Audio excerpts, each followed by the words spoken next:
Yes, Oksana, can you hear me? Yes. Okay. We should begin with the plenary session, I think. Yes, we will. Okay. We will start. Okay. Okay, so dear colleagues, dear ladies and gentlemen, we would like to start our plenary session. And today I would like to tell you about our wonderful results of the conference, because we invited to participate in this conference over 35 countries, and we received for our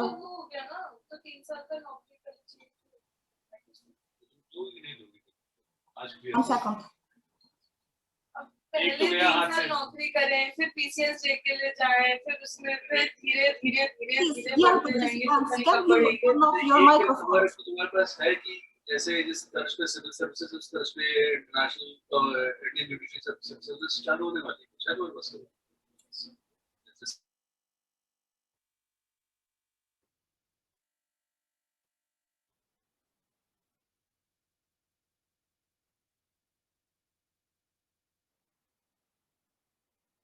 Yes, Oksana, you can unmute yourself. Yes, yes. Can you hear me? Yes. You are audible. Please continue. Yes, please. Okay. Thank you very much.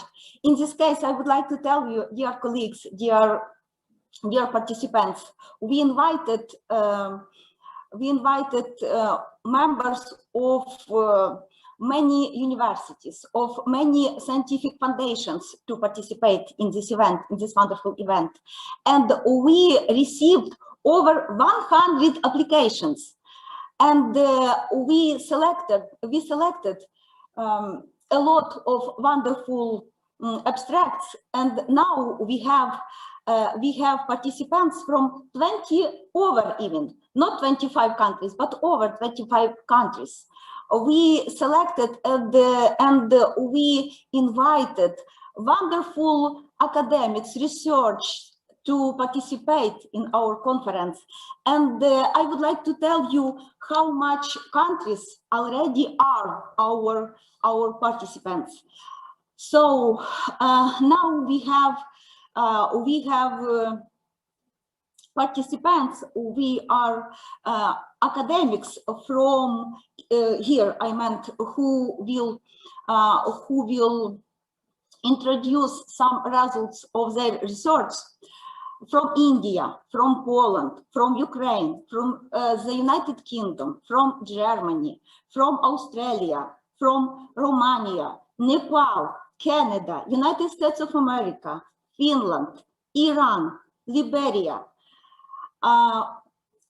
Turkey, Moldova, China, Germany, Portugal, and etc. So we are so happy to see you here. We are so happy to welcome you here, and I hope our wonderful event will be only a first step to do our event very, I don't know, maybe it will be annually conference, because it's so important for us to meet each other, to see each other, to contact, to develop our research. And I'm very happy that today the University of Alfred Nobel can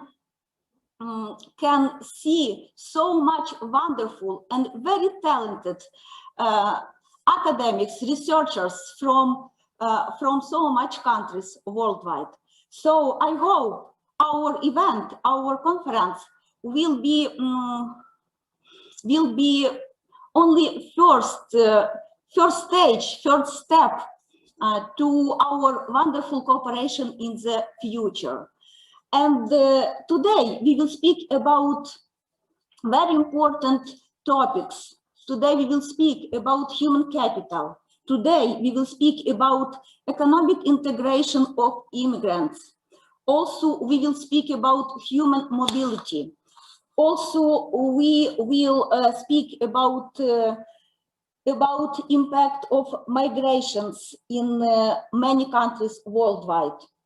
Also, we will speak about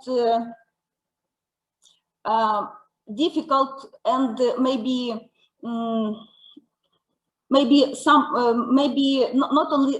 maybe difficult, but very much problems of maybe difficult ways of immigrants in host countries. And I hope our keynote speakers maybe will explain why.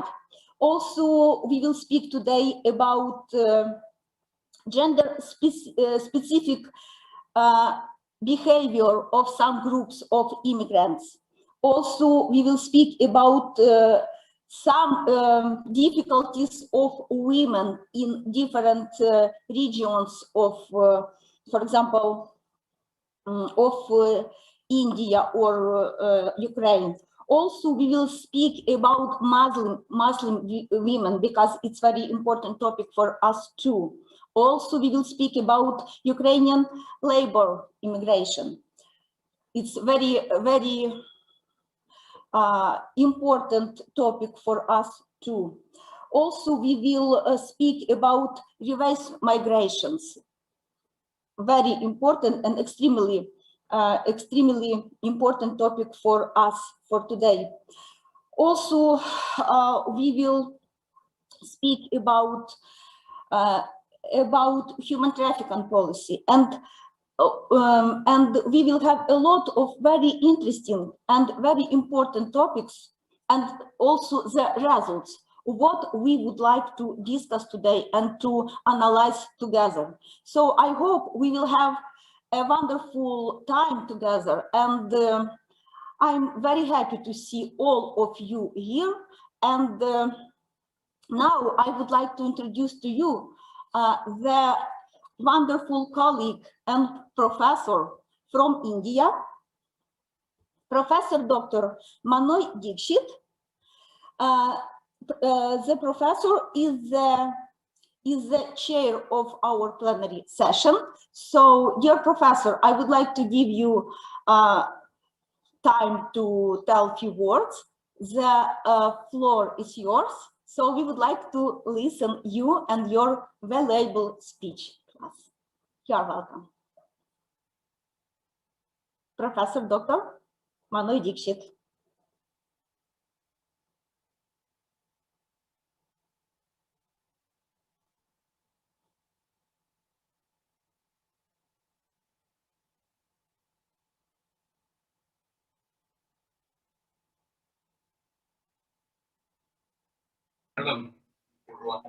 Thank you. I think the host and the administrator had blocked all mics, therefore I was not able to connect you. It's so nice to see such a galaxy of speakers from all over the world. And as Oksana told us, 35 countries are represented in this particular conference, which discusses various issues related to migration and also the gender issues related to migration. Honorable Rector of the University, Alfred Nobel University of Ukraine, and particularly Oksana, we have had an opportunity to discuss some issues before coming to this particular conference, and also discuss the preparation of this particular conference. I will make a small presentation also during this my speech, but before that I have some basic suggestions to make. When we discuss an issue of global importance like this, migration, a lot of presentations and a lot of papers that have been presented and that will be presented, that discuss about the experiences of different nations with regard to migration. and also the magnitude of migration, and of course the resultant problems because of migration and all that. These are discussed very prominently in a lot of conferences and seminars across the world. But my suggestion and submission will always be, like a true Indian, that first let us discuss the diagnostic part of it. Why this happens. Unless we are able to understand why this happens, we will never be able to understand as to how to treat this phenomena or how to tackle with this phenomena, or should we continue to see this migration as a problem that cannot be resolved. What has happened is this. Say, for example, I take an example from Indian system of education. Indian system of education started, as it used to be, not now, of course, for the last 175 years when Britishers took over the Indian education system, this was broken. But the entire education system in Indian mechanism starts with your migration. Migration, or what you call as Deshatana in the Indian Sanskrit, is the first way of, or first root of, or a first reason of attaining knowledge. Knowledge attainment is linked to your ability to travel and travel to the unknown world. If you call it migration and you take it as a problem, your education will be lost. But then what happened? Then, of course, when you attain this knowledge, you come back to the society, you serve the society with the attained knowledge, and therefore, of course, mature yourself and imbibe your attained knowledge from across the world to the society that you want to serve. And then, of course, there is also another third phase of detaching yourself from the society and going back to the nature again to disseminate the same piece of knowledge that you have attained to the next generation. That is the system of migration that India practiced for 1,500 years. All great people have migrations in their life. They could not become great unless they migrated. So the migration is not problematic so long as it is for the sake of attaining knowledge. Now, what has happened next phase? Next phase, the phase that we are discussing is that all life goal is to earn money.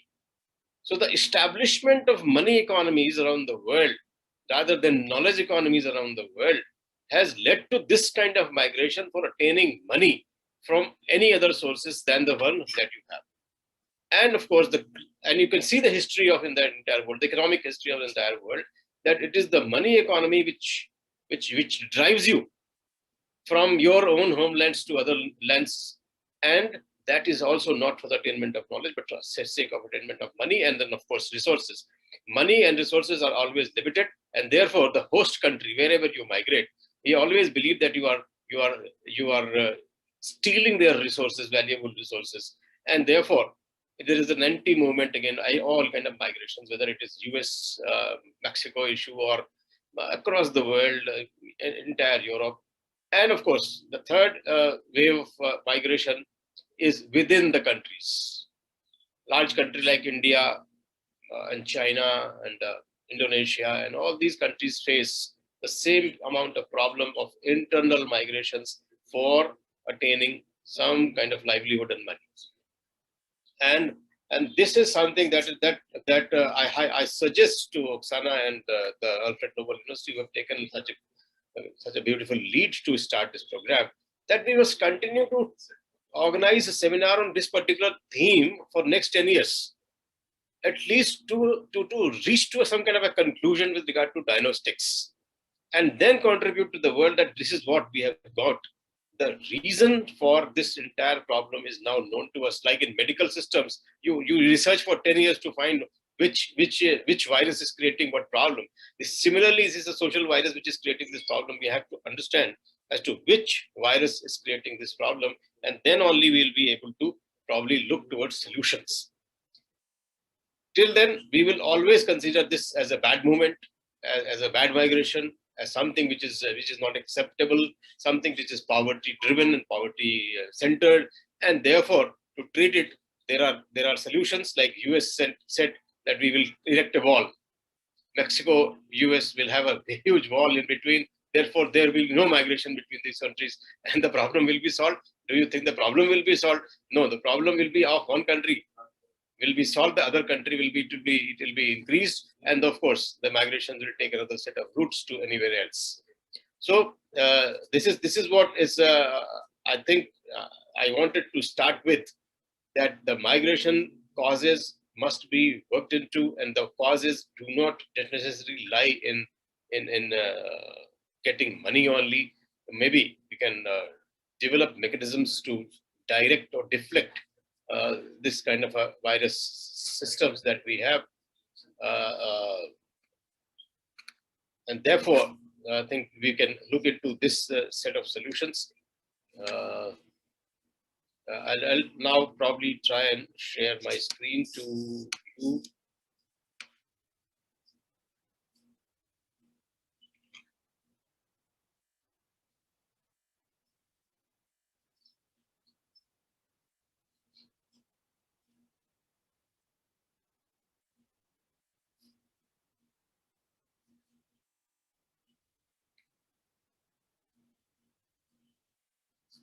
I think you can see this screen now. Saurabh, can you see this? Yeah, thank you. Yeah, yeah. Let us, I am just presenting a case of India, and with regard to particularly the other sector of your concern, that's the gender issue related to migrations also. And that is a highly gendered employment crisis in the declining female work participation rates in rural India, and stagnation at extremely low levels of female employment rates in urban areas. Now, female employment and male employment, if they are to be taken separately, you will find this kind of a problem, that the male-female ratio with regard to employment is absolutely lopsided in India. This crisis was foregrounded by the absolute fall in the numbers of women workers between, and which although concentrated in agriculture, is also evident in industry and services. We had a lot of female agriculture laborists working in the grounds, but then with the mechanization increasing, with automation increasing, that also is getting disturbed. Agrarian crisis that unfolded within a decade of structural shift in India's policy regime towards liberalization, characterized by dramatic step in non-agrarian growth, the rapid decline in the share of agriculture in the country's GDP, and the non-viability of agriculture in providing livelihood for a large part of rural population. And the evidence of survey that I'll share, you can see this, that shows the female work participation from rural to urban is highly lopsided. You can see this this phase is from 1983 to 2009 and 10. The most recent macro survey of migration in India estimated that some million people in the country were internal migrants. 80% of them were female. And migrants accounted for nearly 29% of country's population. And you know the country's population is, when I prepared this presentation, is around 120 crore, 120 million, and today, of course, is 1.38 billion people. Defined as those who have changed their usual place of residence any time in the past, migrants encompassed 48% of country's rural female population and 46% of urban females. A decade and a half before, in 93, the rates of female migration were much less, at 40% of the rural and 38% of the urban female populations. In contrast, migrants in the rural male population of India declined from 6% to 5% between 93 and, of course, this date, and increased by about 2% from 24% to 26% in urban India. This data shows that there is a striking increases in female migration rates, however, being driven by marriage migration and not employment. So this is also a social cause to a problem that we are thinking that is a problem. Marriages, almost in case of 80 to 90% cases, lead to some kind of a migration. A little over half of the women migrant workers, rural and urban combined, identified poverty, debt, decline in income, lack of local employment, or loss of such employment as their reason for migration. So these are the one of the four causes, and all of them, as I said, that they rooted themselves in economic causes and not otherwise. Though the migration has a social cause, but the reasons that are cited are lead to some kind of an economic reason only. The majority, however, bore their migration cost out of household savings or borrowings. Women migrated more with family members, while men migrated more alone. Nevertheless, it is significant that close to a quarter of women reported having migrated alone, and 7% in all female groups. Further, with 25% of the rural and 6% of the urban women migrants were dependent or mobilized by contractors. 81% of the urban and 63% of the rural women migrants said they migrated independently, whether with families or alone. 4 occupations like agricultural labor, paid domestic work, construction, and brick making dominate and together accounted for more than 60% of all migrant women workers. These are principal sectors or segments of concentrated demand driving women's labor migration in the contemporary period. In other employment segments of female concentration like education, apparently the demand is being met more by non-migrants. It is indeed striking that the principal drivers of work-based migration for women all involve hard and tedious manual labor and are essentially casual in nature. Significantly, circulatory and seasonal patterns of migration are defining features of at least 3 of these 4 sectors of demand. In rural areas, agriculture is most prominent destination for rural women migrants, but it also appears that the conditions in local agriculture pushes a section of the agricultural workforce to migrate for non-agricultural employment in rural areas. So occupational shifts, through migration by women concentrating in circular migration for brick making. This is an art in India where a lot of women workforce are involved. Brick workers who constituted about 8.7% in the pre-migration profile of individual women migrants, with rural destinations increased to 21.1% post-migration, while agriculture, including seasonal agricultural laborers, plantation workers, and cultivating peasants, which accounted for 33.4% of rural female migrant workers after migration, had a larger share of pre-migration profile of these rural migrants, about 48%. However, agriculture has seen increases in demand for female migrants in some areas for crops such as BT cotton and BT cotton seed production, and one of the most concentrated form of female labor migration in the rural areas is for sugarcane cutting in western and southern India, but not in the sugarcane belt of Uttar Pradesh and the north. Migration for sugarcane cutting is of a more long-standing nature and has been well documented in several studies from Maharashtra and Gujarat. Less well known is the operation of similar migration for sugarcane in Karnataka and Tamil Nadu.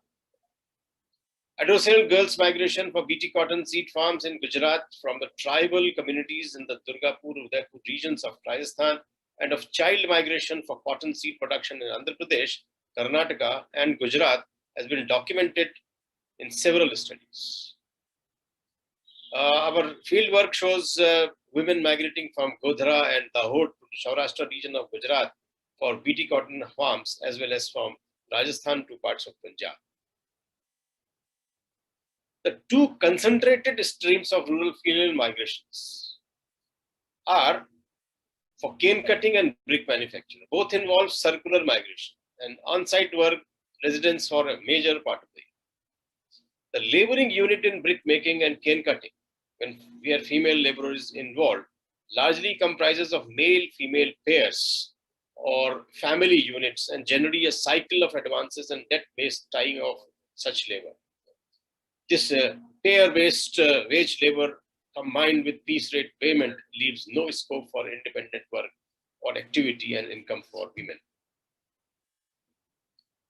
Women's individual entitlements in such forms of labor have not been conceptually recognized in the labor law regime. 48% of the rural women migrant workers were involved in such pair, family, or ad hoc group-based employment. The nature of annual circulation in both the above segments of migrant labor is predominantly debt-bounded nature. The degraded and harsh conditions of work, the disruption of children's education, and the semi-feudal and patriarchal pair system all predicate that while survival may be ensured by such a form of migration, possibilities of social advance are simultaneously limited. Brickmaking, although no longer artisanal in nature, is distributed across unorganized manufacturers with many unincorporated individual or partnership-based owners or employers. On the other hand, this pair-based cane cutter system are recruited not by individual farmers on whose field they labor, but by modern organized sector sugar mills, often having corporate-style management systems. Yet, typically in both segments, workers continue to be recruited through a variety of unregulated labor contractors. On the other hand, in urban areas, close to 1/3 of the migrant women workers were either unemployed or engaged in only family domestic duties before migration. They were able to enter employment through urban-wards migration.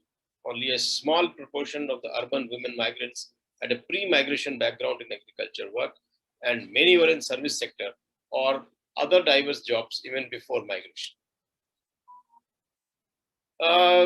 Coming to the manner of migration, you can see the recent pattern of economic growth characterized by a rapidly declining share of agriculture in the country's GDP and accelerated growth primarily in services has not generated commensurate demand in terms of employment, for which women have paid the main price of reduced employment. There is a need to bring into the debate questions related to structural limitations to the migration enterprise under the current growth path.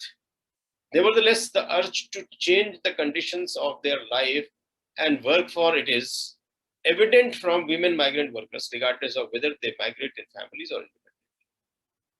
This, combined with a significant presence of autonomous migration by women, not all of which is contractor-driven, does indeed indicate the makings of a wave of social assertion and aspirational motivation. And to conclude, I just list out some worrying trends. One is narrowing of the field of opportunity for women's work-based migration and diversification of employment. Two is reinforcement of entrenched patriarchies. Three is renewed elements of concentrated inequality and degradation for many that are not compensated by the social advance of some. Need for a greater policy focus on redistributive growth, without which migration in India is less rather than more likely to offer a route towards social transformation of a more non-patriarchal and equalizing nature.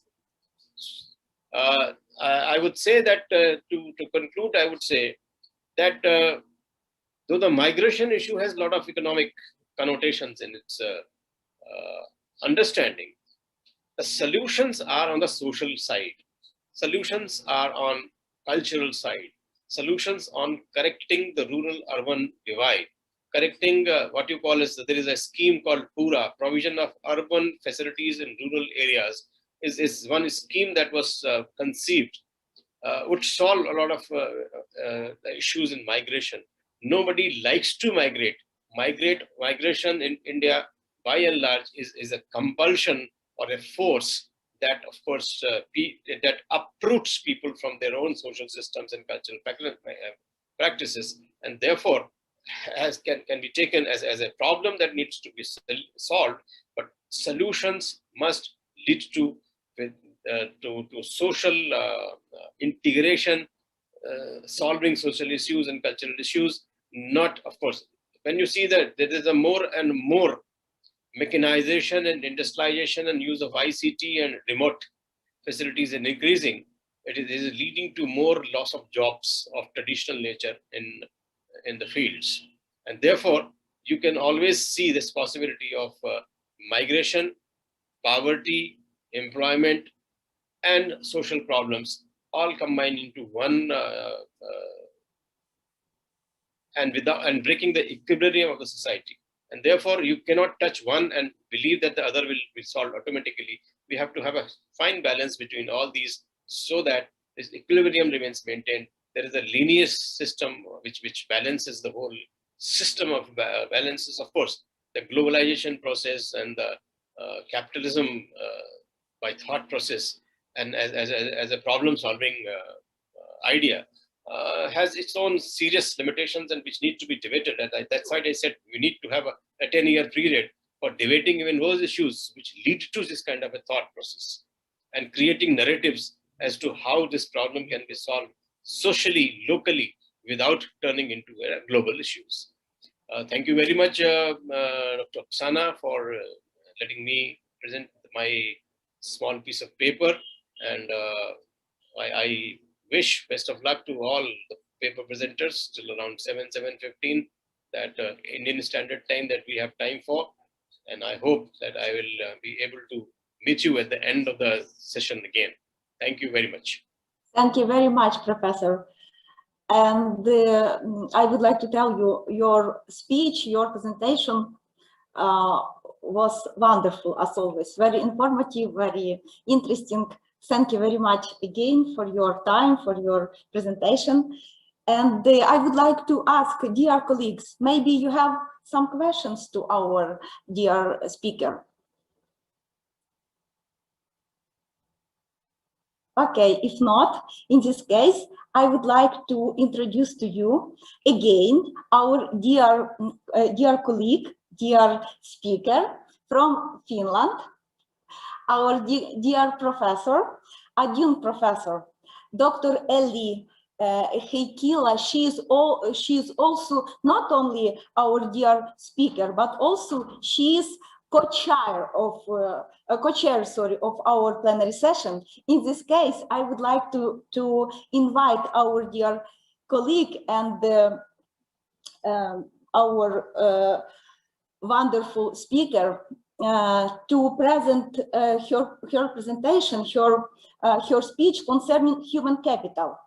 And the title of her presentation is Fully Used Human Capital, Economic Integration of Immigrants and Challenges in Finland.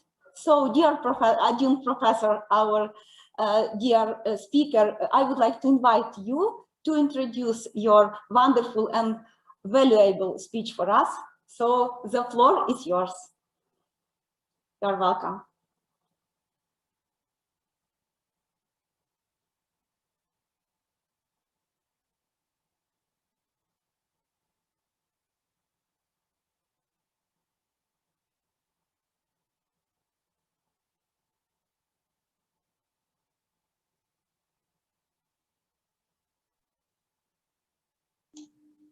Thank you very much. Now the mic is functioning. Thank you very much.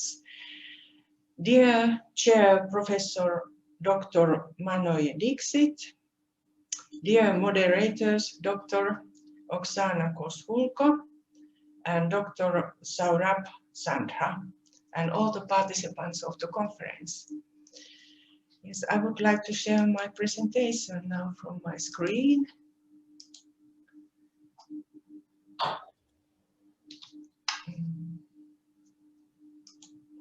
Yes, as it was already said, that the theme is about fully used human capital, economic integration of immigrants and the challenges in Finland. And I tell first about the background, because maybe you all do not know about Finland so much, maybe about our immigration background population.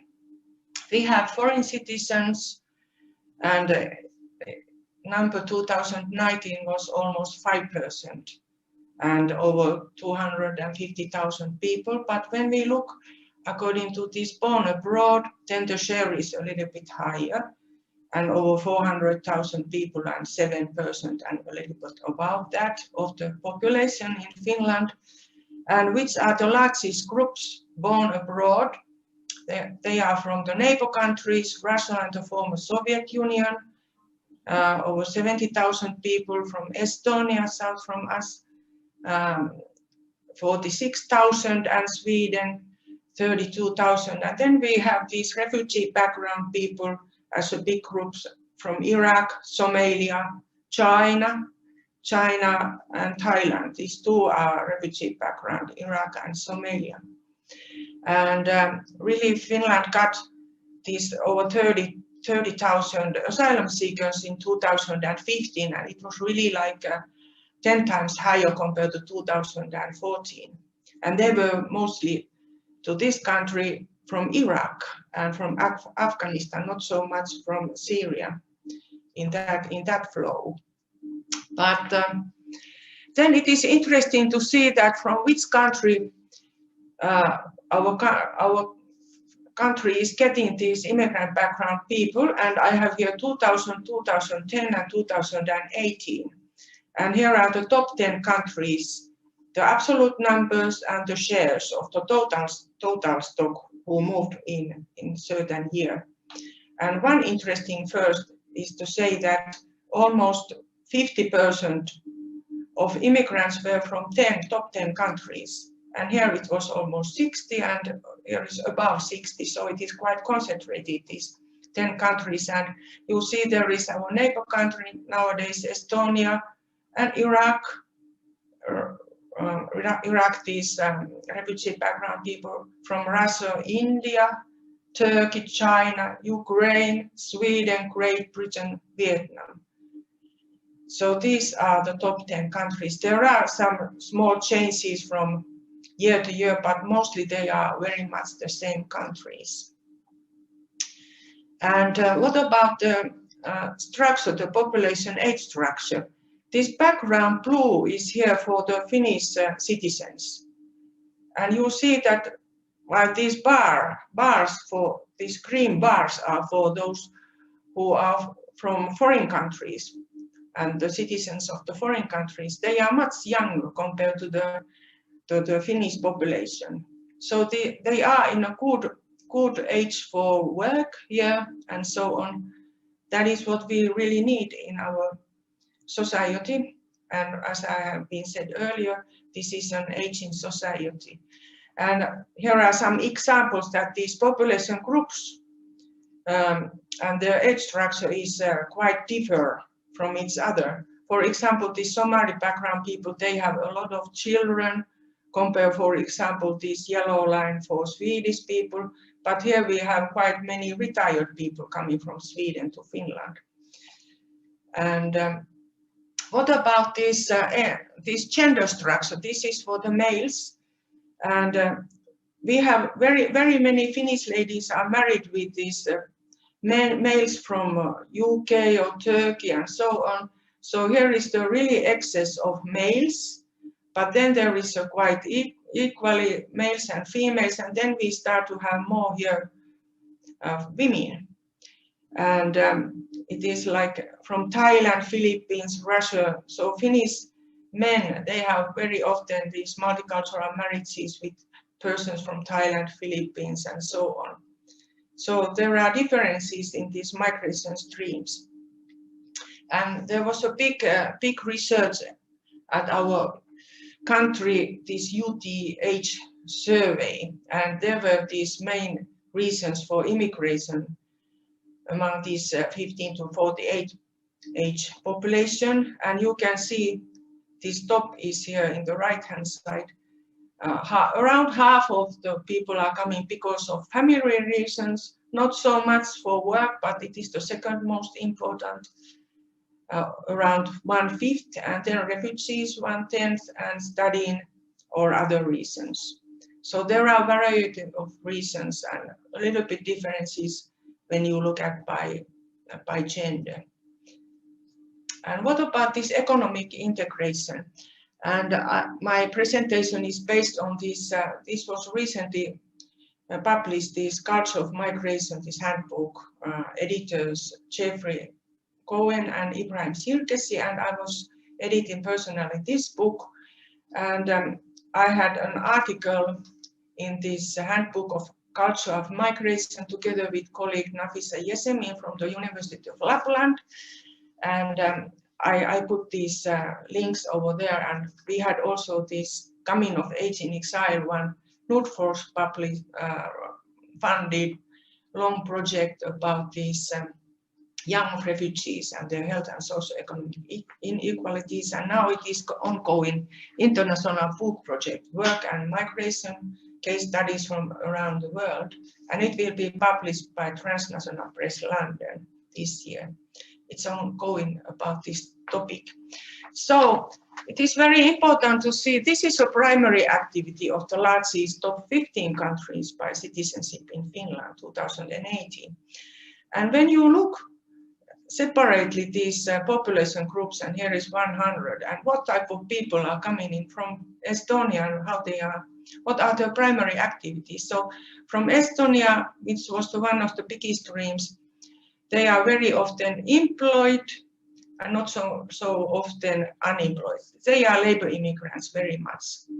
But then we have, for example, for refugee background people, Iraqis, they have higher unemployment rate compared to several other countries. And for example, Syria, they have very few are employed. But from the Western countries, from Great Britain and also EU country Poland and Ukraine, also 48% employed. And we have, in certain groups, we have lots of children from Syria. We have the children, students, there are differences.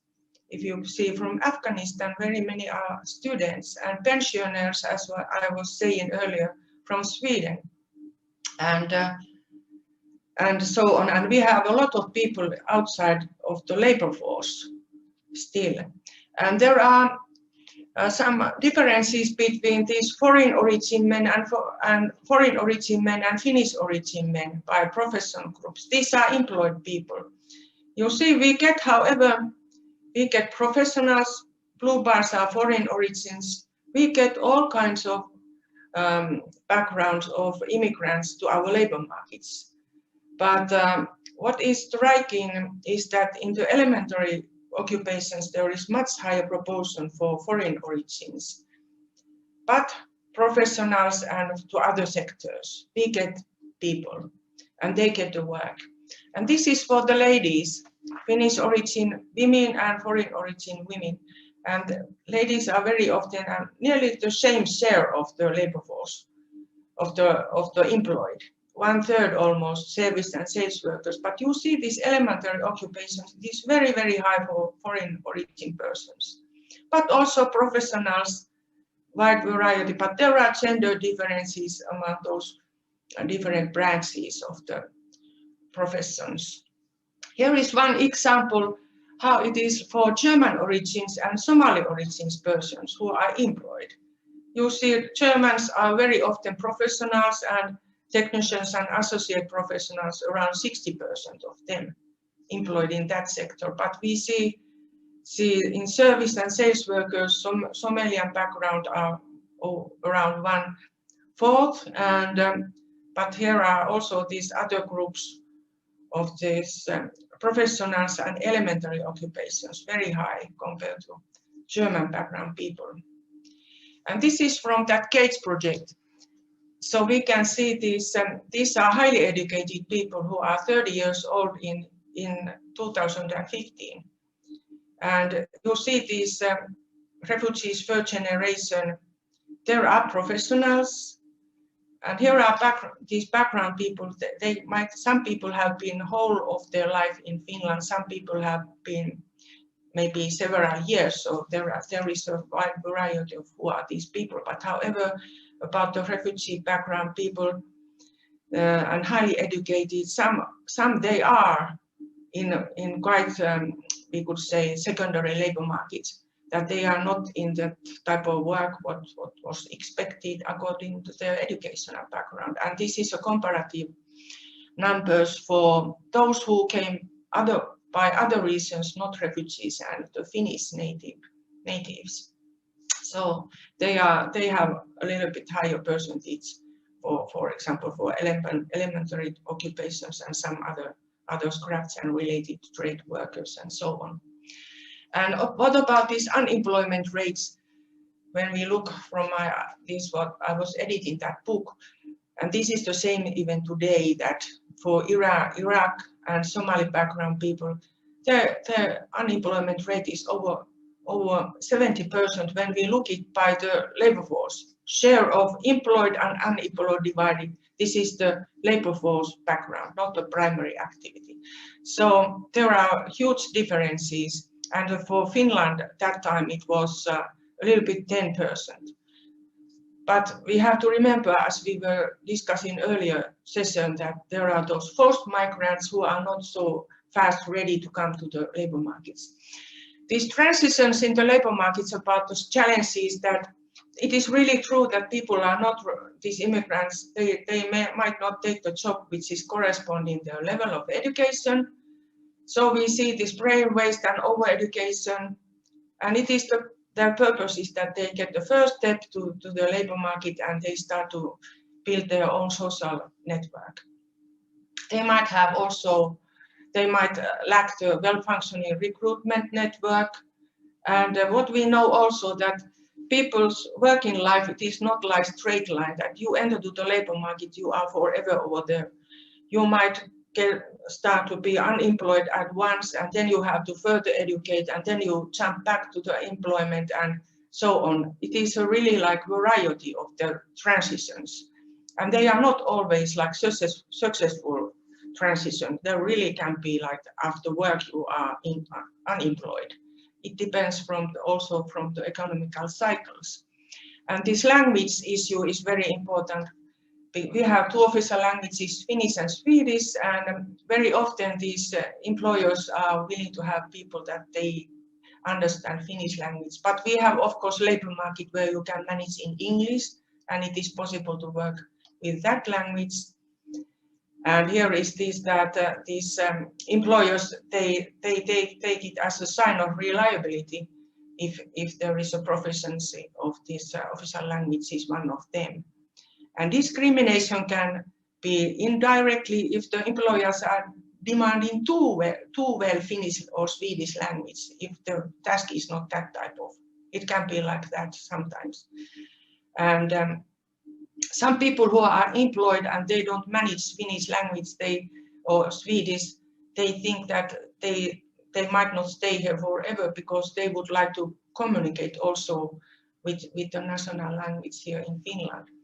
And employers are thus as gatekeepers, and they, as I said earlier, there is this lack of ability to speak what they say, these languages, and also that they don't know how to evaluate these certificates from different countries if they are not from EU countries coming to Finland.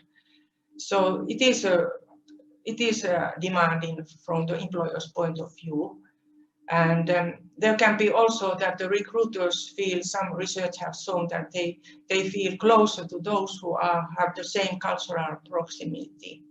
But there are also these positive signs, of course, that those enterprises which have recruited immigrants, they have very often positive message that they see that these employers, these immigrant background employers are diligent, high level, they have high level of motivation, honesty, politeness, flexibility, and so on. So these are good stories, and what they say also that we hire the best ones. It is all the same what is the nationality or anything. And for the end, Finland population structure, this is a long forecast 2070, but it is changing all the time. We are aging society. I heard recently that Japan is #1, Italy #2, and Finland is #3. In the summertime, I heard last summer this kind of program where they were saying, and it is really true. And we have the situation that we have more people exiting from the labor force. This is example 60 to 64 years old people, and those who are younger, 20 to 24. And there is less those people from our own population compared to the people who are going out. We have baby boom generation and also these smaller age groups are coming after this baby boom generation. Finally, I would like to say that although we have this COVID-19 now, but we know and we already discussed now that we need, for example, to healthcare and social care new workers. There are a lot of people going out from the labor markets from the municipalities within this decade. And we need them to integrate economically and stay here as employees and employers.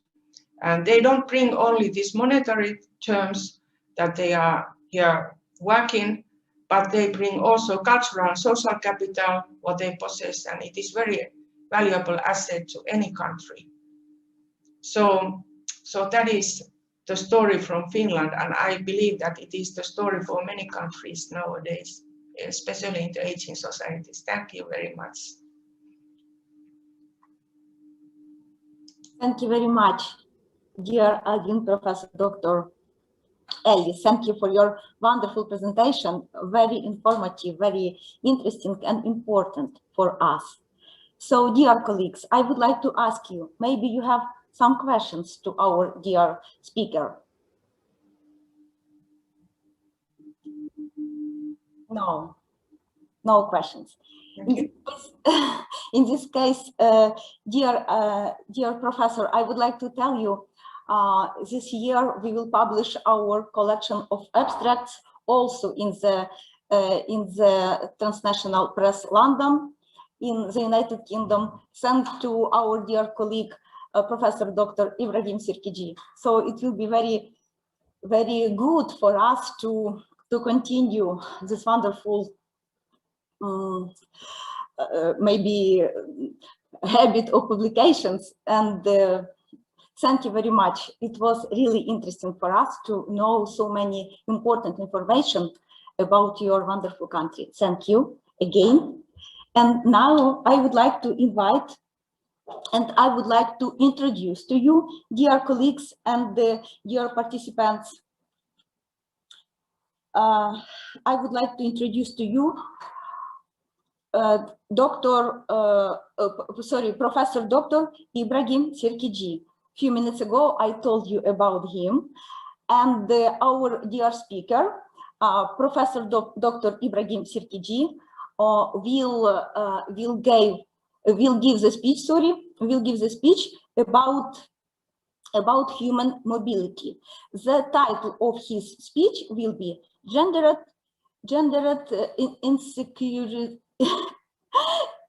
Insecurities Driving Human Mobility. Our dear speaker now presents the University of Wales Trinity St. David in the United Kingdom. So, dear Professor Dr. Ibrahim Sirkiji, the floor is yours. So, you are welcome, please.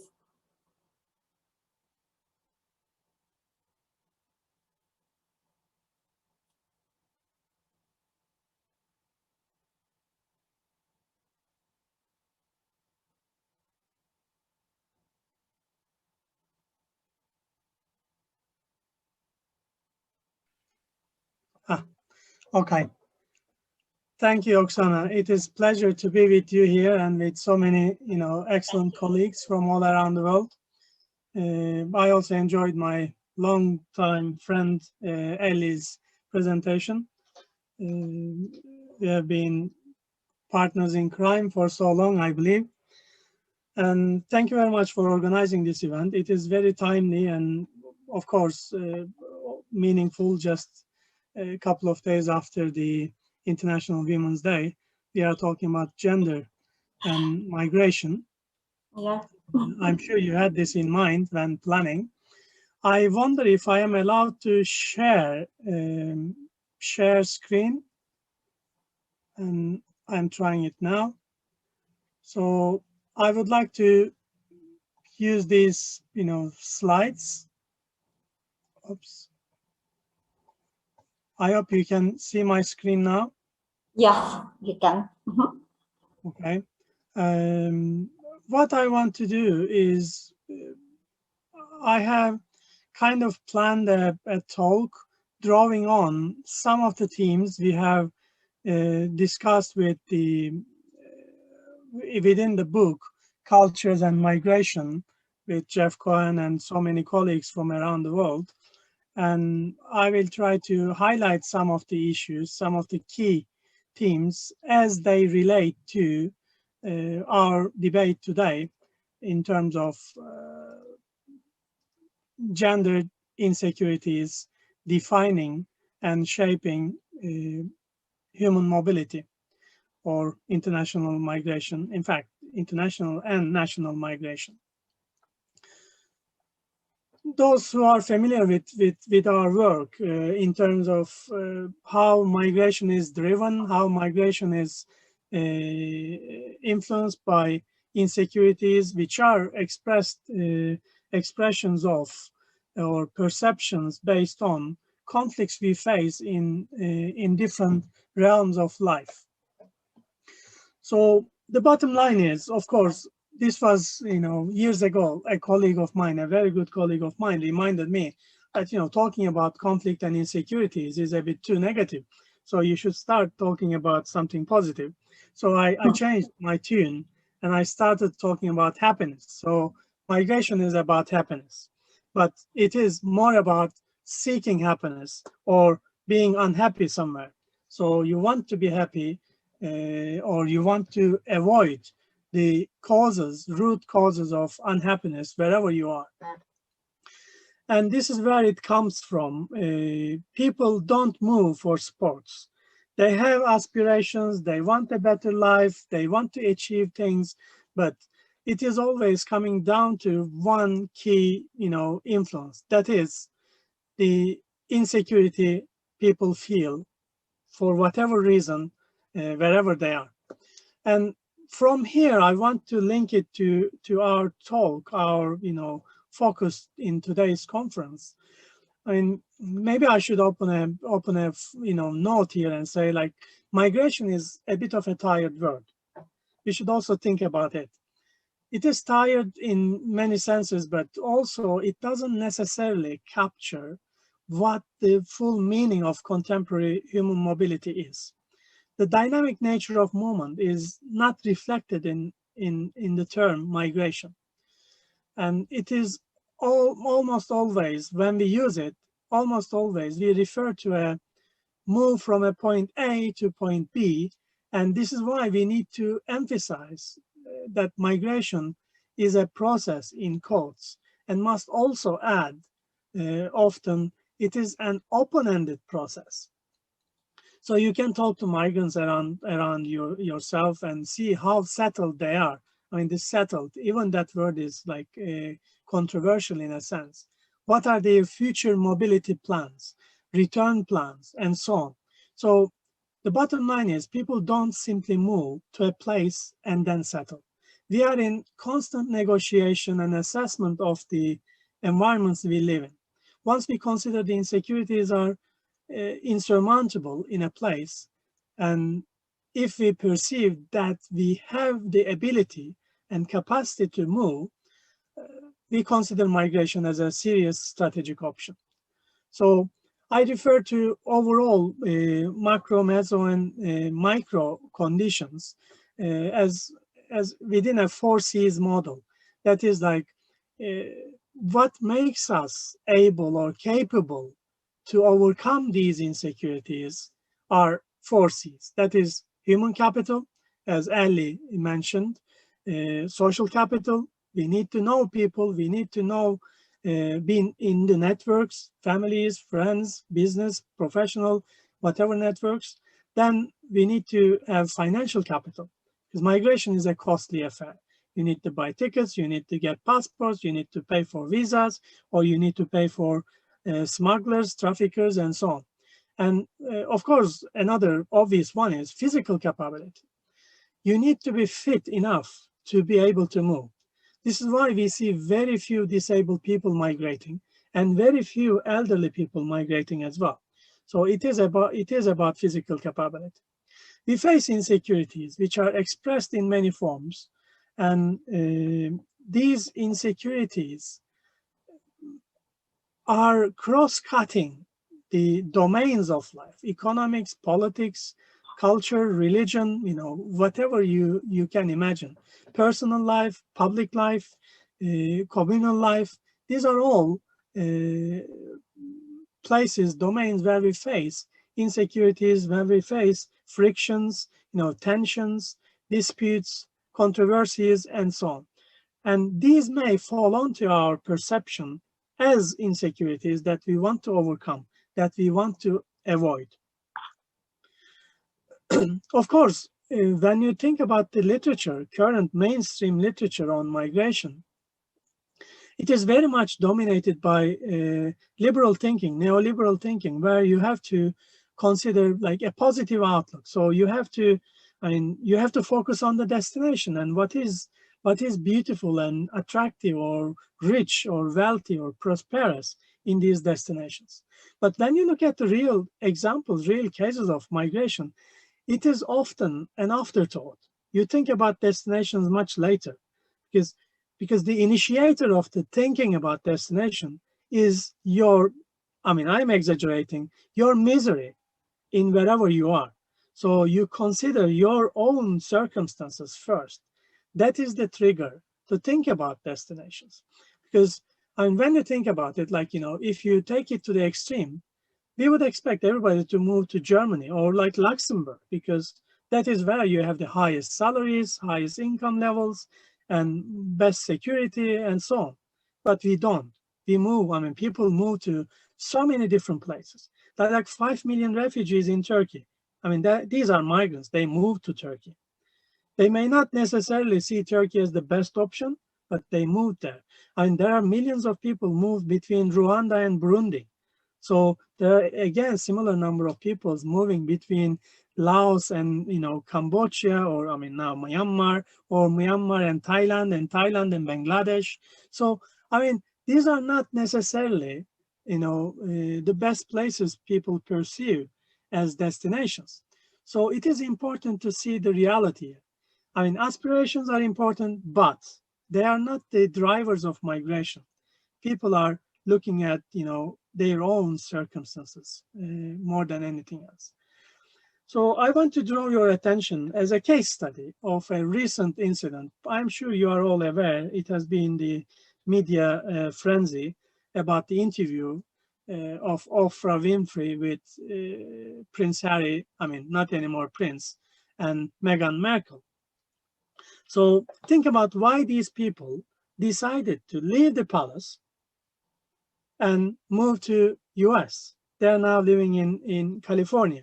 So of course, this is an odd case, and you may think, I mean, these are not typical migrants, but in a sense, categorically, they are no different than those Syrians left Syria, fled Syria in millions in last, you know, 10 years. So we will leave this here and we will get back to it later on. So what we see in that kind of a conflict understanding of migration, there is also a culture of migration. Like, it is kind of amplifying the migration, you know, option in a sense. It is making migration more likely. So when you have an established experience of migration in a place, like, you know, between Turkey and Germany, there is such established culture of migration. Between US and Mexico, there is such established culture of migration. Or between India and UK, we have such established culture of migration.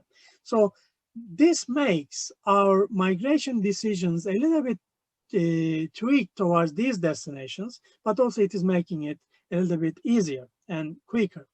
When we see a difficulty, when we face a challenge, we may be more likely to consider migrating to one of these destinations where we have established migration corridors and hence migration cultures. So at the macro level, we are looking at a democratic deficit. That's like representation issues in every domain of life that is triggering migration. I mean, this could be minority rights, this could be ethnic rights, religious rights, or it could be gender. And it is very often the gender, and it doesn't have to be a macro level. like many people, many transgender and gays fleeing Iran because of the perception of or circumstances they have to, live up to in that particular country. For women in general, probably we can call it the largest vulnerable group in any sense or shape, because it is practically half of the population, and in every class you may have these kind of insecurities arising. So development deficit is more obvious. It's like job opportunities, employment opportunities, entrepreneurial opportunities. People leave countries for all of these reasons, or being absence of these opportunities in many countries. So this is an illustration of how this kind of like conflict model based on perception of human insecurity or human security operates in reality. So at one end you have the cooperation where you have no conflicts, no insecurities, you are happy to live. But again, it is important to understand the relativity of these, because it is all down to your perception. Nobody would imagine living in a palace in London would make you insecure, but apparently it does. So a prince leaves the palace, leaves the country, and his wife. So we need to emphasize and keep that in mind. So here are some, maps I will share with you. They are practically showing how the migrant stock, international migration, is moving from those places of like relative deprivation or economic insecurities or political insecurities, generating migration over and over the years. So historically, these are, for example, colored countries here are countries with large internally displaced populations. So you can see all the migration patterns. Colombia, Mali, Nigeria, or India, Pakistan, Afghanistan, or Thailand. These are countries, or Indonesia, countries with significant number of violent incidents of violence and long-term armed conflicts generating such migrations. Here we see the economic impact, similarly using like very simple criteria of GDPs. It is generating large mass inflows over time. Historically, we have these countries, again, similar countries, same countries almost, producing large number of immigrants. Here we see the demographic pressure. This is in a sense like high fertility places are producing more migrants, because in those places, because of high fertility, you have very large, segments of young populations who need, jobs, shelter, housing, education, health, etc., provisions, and this is hence generating migration pressures. So we will go back to the Merkel attitude. So we are going for places to avoid insecurities. We are going for places to, overcome insecurities. And these may come in many shapes and, forms. And gender is definitely one strongest, line of demarcation in this sense. So what we see happening here is we have so many anecdotal examples, and within the migration data across many countries, you can find further evidence to support it. For example, in a recent study, we have looked at Turkish and Kurdish immigrants in diaspora in the UK, particularly in London. And it was so evident, return migration intentions.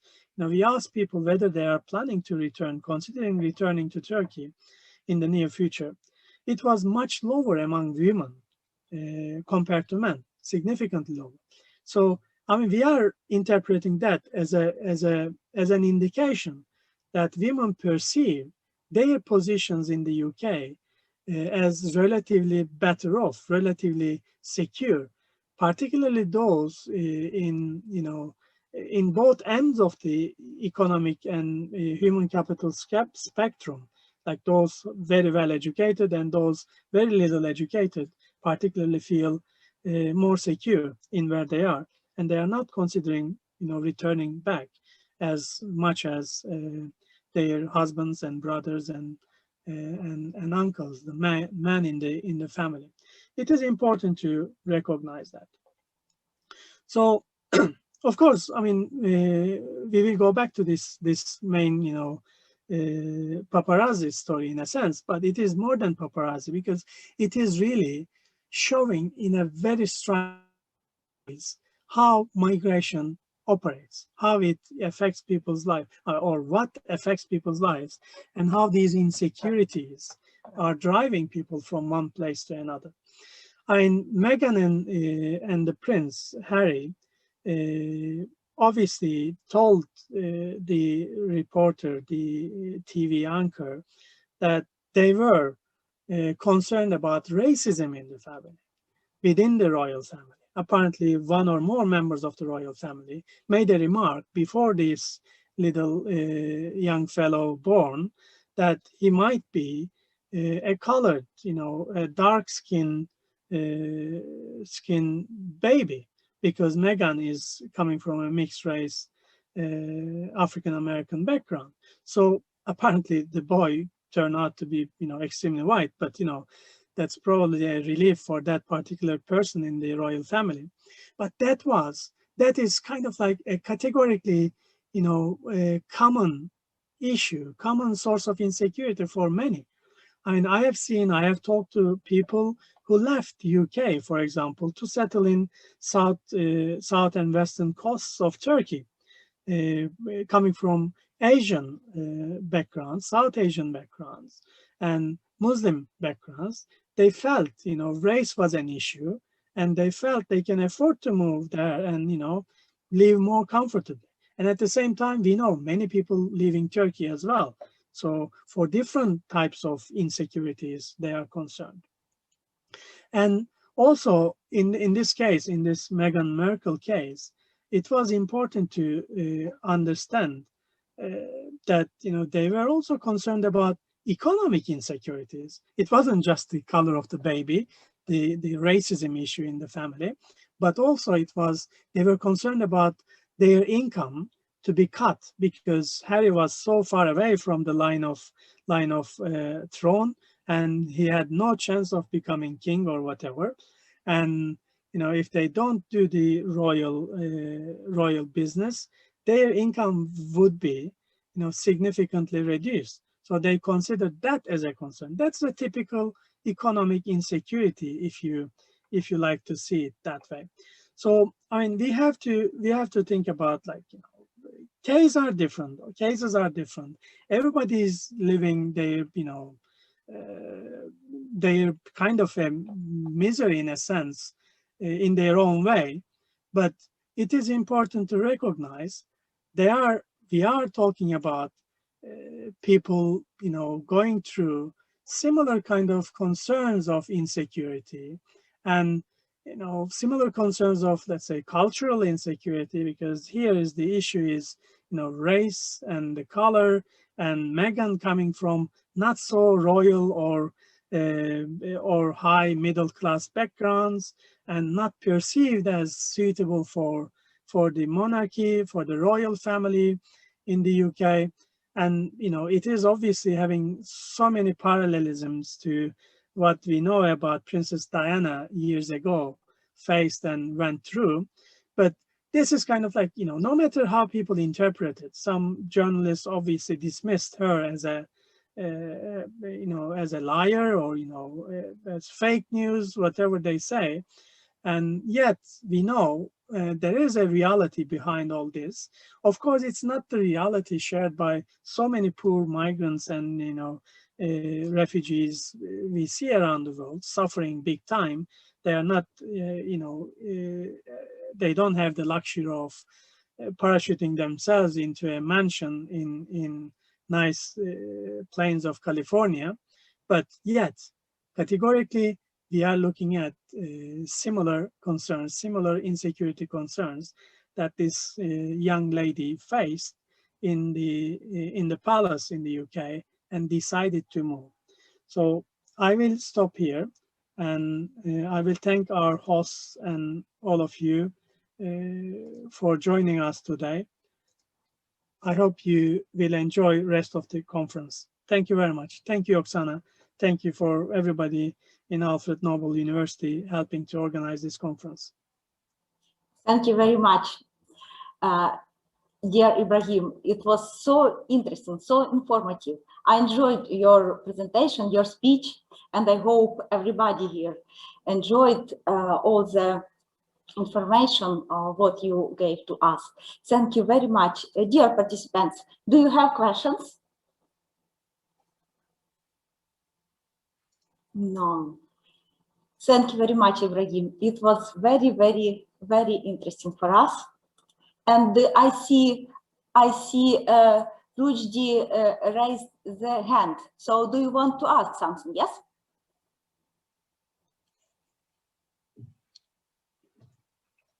If you would like to ask something, please ask, because I see you raise your hand. Oksana, I mean, I think the system only allows you to unmute people. Yes. So they cannot speak. Yes.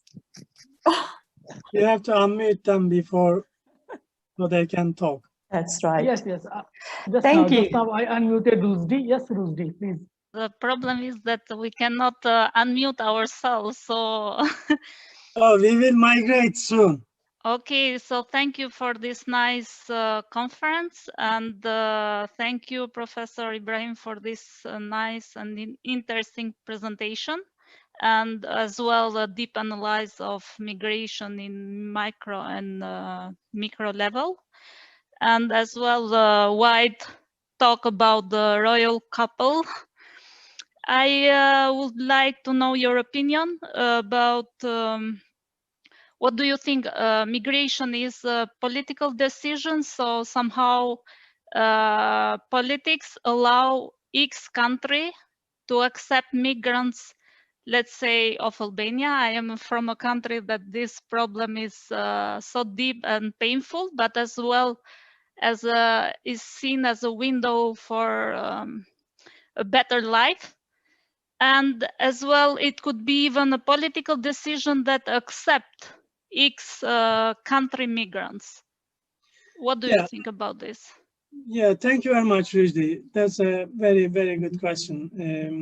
I mean, one would say, I studied political science and I have been involved in politics to an extent. Everything and anything is political, so we can't avoid it. So, and you are right, you know, many countries have some specific policies regarding migration and admission of migrants. Like, you know, we know, for example, Germany at some point had this like former German, you know, populations in Soviet countries to return. So that was a good example of politically set, you know, admission policy in that regard. So it wasn't anybody who is, you know, suffering or not happy where they are, but only those German with that kind of specific ancestral, you know, links. Or same we had in Turkey for so many years, those people coming from Turkic origin they describe, and Turkic origin is pretty vaguely described in this case. It includes like Muslim populations in Balkans, as well as, you know, Turkic groups in Central Asia and Caucasia and so on. So, and we have these policies, and these are political decisions. And again, you know, at the bottom is, there is like, if you remember the model I shared, I underlined there are like macro, micro, and, you know, meso level, you know, conflicts causing insecurities. So these insecurities are not only relevant to individuals or groups, they are also relevant to governments, to nations, to states. So states also have such conflicts of interest, if we can call it, and these are determining their migration policies, admission policies. So US were happy 20-25 years ago when they set up the, you know, principles of NAFTA, North American Free Trade, and, you know, Mexicans were a bit more free to move between the borders. And similarly, if you think about like Germany in 1950s and 60s, They were happy to accept millions of people coming from Portugal, Yugoslavia, Greece, Italy, and Turkey, and Morocco. So we have seen millions moving. At that stage, at that time, these countries had a cooperation point. Their interests were not conflicting. On the one side, they were in need of labor. On the other side, other countries had excess or surplus labor. So it was a happy ending for both parties. But when we came to like 2000s, it was a totally different scenario, when we have seen European Union setting up more and more borders and raising the borders. And we saw Frontex, practically a migration or anti-migration army created just to stop migration, because countries' interests are not anymore in sync. They are in conflict. So they try to blackmail countries like Morocco, Turkey, and so on to stop migration. Then it didn't work. They tried bribing countries. So they gave a few years back, if you remember, 3 billion euros to Turkey, just to convince Turkey to stop people at their borders leaving Turkey. So these are all political insecurities at national level, at states level, preventing or allowing migrations to happen. Of course, I am not familiar particularly with Albanian case, but I can imagine Greece, at least on a political cultural level, some groups in Greece are objecting to further Albanian migration, simply saying there are already too many. This is a typical argument we see in many countries. A few years back, you remember UK left the EU, did a referendum simply based on that kind of emotional cultural sentiment, saying we have too many Eastern European, not even Eastern European now. They were seeing everybody as Polish. Even my wife, my Turkish wife, were attacked on the street by a racist, pig, sorry for language, shouted at as, you Polish, go to Poland, something like that. So, these are the political, levels, at different levels, political arguments we see shaping and influencing migration as such. Okay, well, thank you very much again, Ibrahim, for your wonderful, very positive presentation with happiness. Even if we remember, especially when we remember the case of Anna Karenina. So, thank you very much again. And now I would like to introduce to you, dear colleagues and friends, Dr. Ursula Markowska-Manista. Oksana, there were 2 more hands. If you yes, 2 more hands. Wilfred, my favorite student. Of course, yes, of course. We would like and to. Aysun also. Thank you very much. Thank you for the speech and the organization. I have a question or a remark concerning the couple, the royal couple, and I see in that example that the integration debate is being inherited. So even the 2nd, 3rd, 4th, 6th generation has to be define himself in a new way and discuss about that issue. I see that in the German Islam politics, when 3rd, 4th generation of Muslims still continue about integration. What's the meaning of integration? In Elli's speech, I saw wonderfully, it's the language, it's the environment, the political knowledge, and so on. What do you think about that? Shouldn't we need a new paradigm of integration when we saw at that examples of the royal couple or even of the 4th, 5th generation of immigrants, their children and grandchildren and grandchildren? Thank you. Thank you, Aysun. It's good to see you after so many years, by the way. Of course, you are right. The funny thing is, I will be a bit provocative, controversial at this point. Like, I often see anecdotally, racism is more common among 3rd generations, 4th generations, and so on. Funny enough, immigrants, like, royal family, don't forget, they are immigrants, they are Germans in Britain. So, I mean, they changed even their name during the war just to avoid, negative publicity. So they became Windsors. They had this very long German aristocratic name beforehand. So, I mean, we shouldn't forget that. So integration is a big issue there.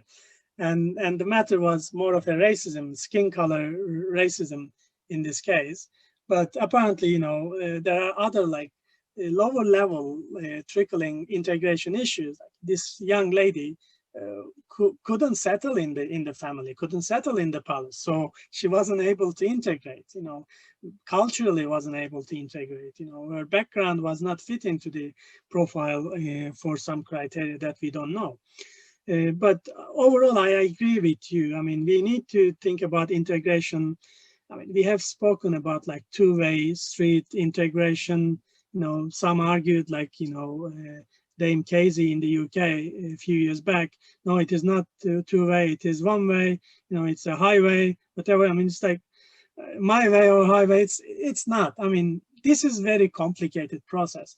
Now we know across Europe and particularly in the UK, for example, doner kebab is one of the most popular fast food.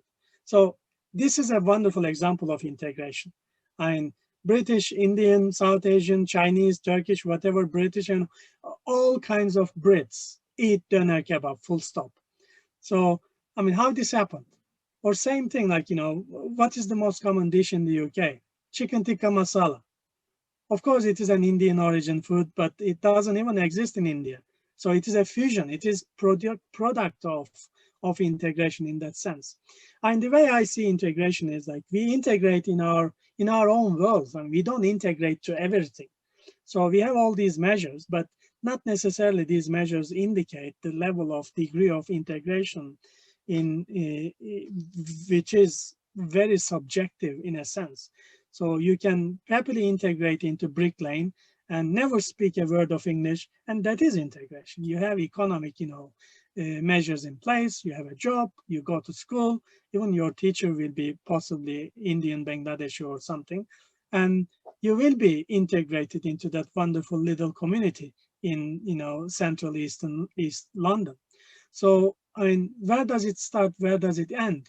So like, how do we explain, for example, white English populations have been leaving the city centers or metropolitan areas in big numbers for the last 3 decades. So like in London, practically you can't see any, English people.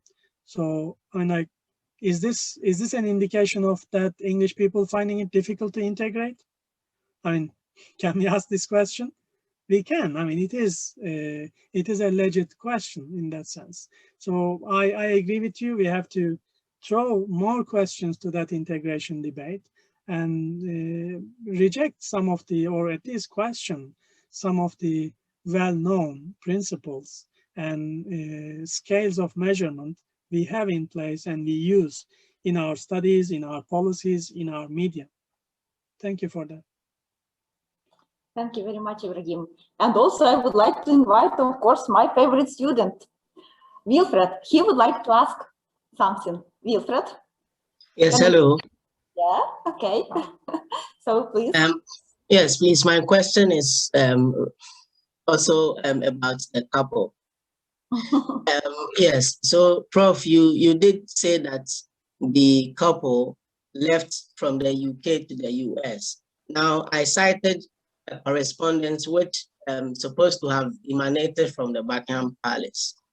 Now, from that, I can infer that the couple left of the prince's own volition. So, will I be right to say that having taken that move, he has sort of repudiated himself from the royal family? And is it possible for him to also say that, okay, now I want to stage a comeback, looking at the fact that the child didn't become Black as they assumed that he was going to be? Thank you. Thank you, Wilfred. I mean, I can see now why you are Oksana's favorite student. Very good question. I mean, you pointed something interesting there. like saying she willingly, voluntarily left the palace. And that is how I reject the idea of voluntary, involuntary migration or forced migration debates we have so common dominant in migration scholarship, because that is a very good example. I mean, she left, of course, on her own will, but when you read the story, when you hear the story, it is obvious. She felt she has to leave. So it is a forced migration. I mean, she didn't become a refugee because so rich, I mean, because she is so resourceful, but that is still a forced migration. That is a migration out of insecurity. That's a migration out of conflict between her and the royal family and the norms in place in the royal family and the palace. So that is important to recognize. Okay. Thank you, Wilfred. Thank you, dear Professor Ibrahim. Thank you, Oksana. Now you can mute me and let others enjoy the day. So, Ibrahim, do you see how your presentation and ideas were popular? In this case, thank you. Thank you again. And now I would like to introduce to you Dr. Ursula Markowska-Manista from the Faculty of Education, University of Warsaw, from Poland. Ursula will present a very interesting and very informative presentation entitled Decolonization Approach in Research about Migrants and Refugees, Female Research Experience from the Field. So, dear Dr. Ursula Markowska-Manista, we are waiting for your wonderful speech. You are welcome. The floor is yours. Okay. Hello, Oksana. Hello, thank you very much. Ladies and gentlemen, dear organizers, participants, and guests, I'd like to emphasize that it's an honor to speak at this international conference, and thank you very much for the invitation and, of course, organizing this event. I'm a little bit afraid that I have bad connection with the internet connection because it's very windy outside, but I will try to open my PowerPoint. Okay.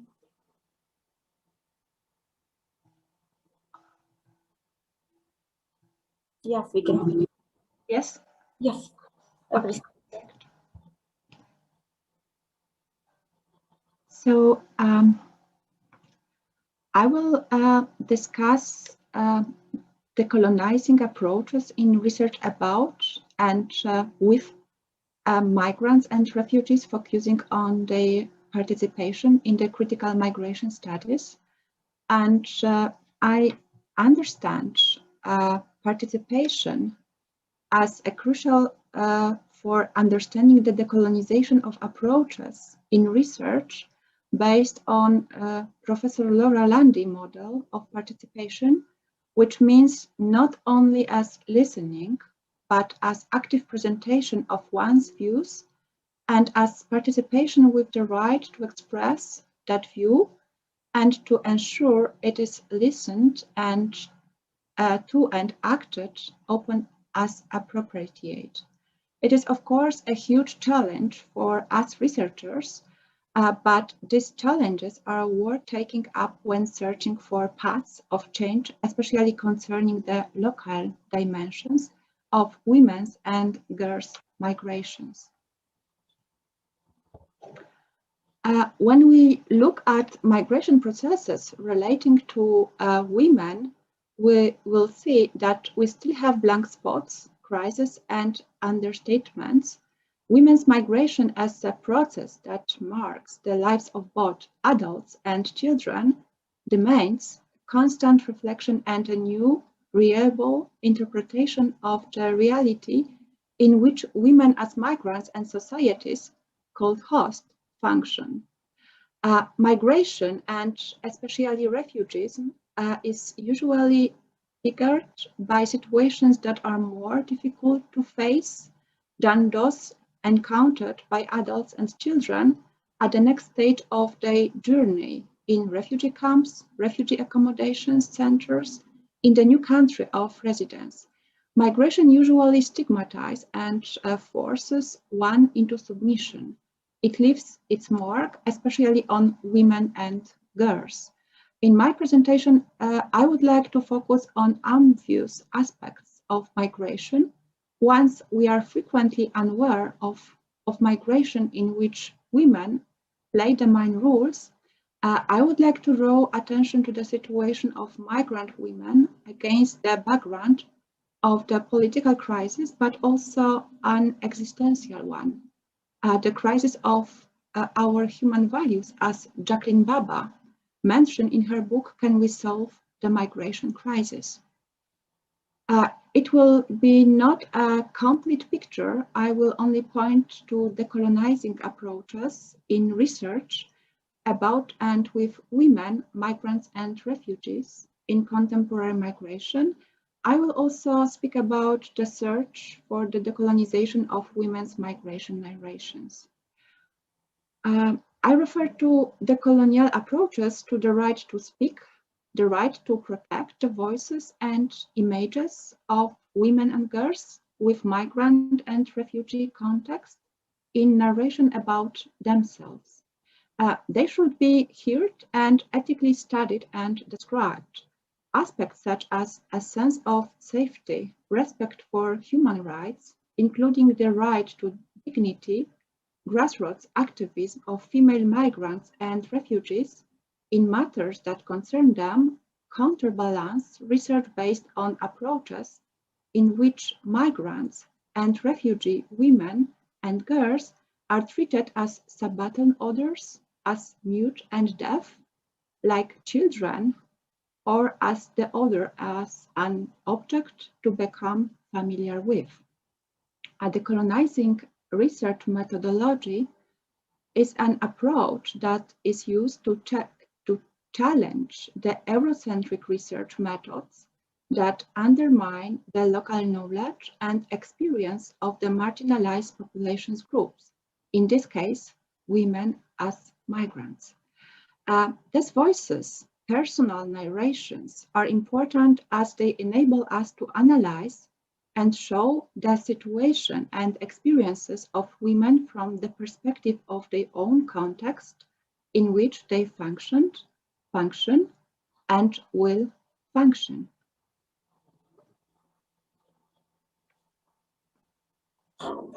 The incorporation of an ethical decolonial approach in narrations about migrants and refugees and narrations of migrants and refugees allows us to avoid the perpetuation of epistemological violence, hidden discrimination, and incomplete generalizing representation of refugees of thousands of people that fails to present their own stories in their own narrations.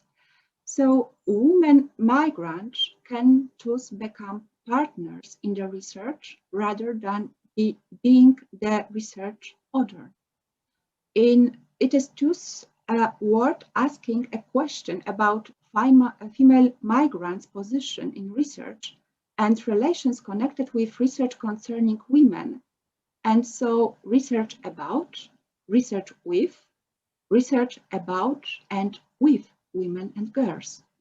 In all these approaches, we have to pay attention to relation of dependence and asymmetry of relations, power relations, and soft power in discourse, especially power of language.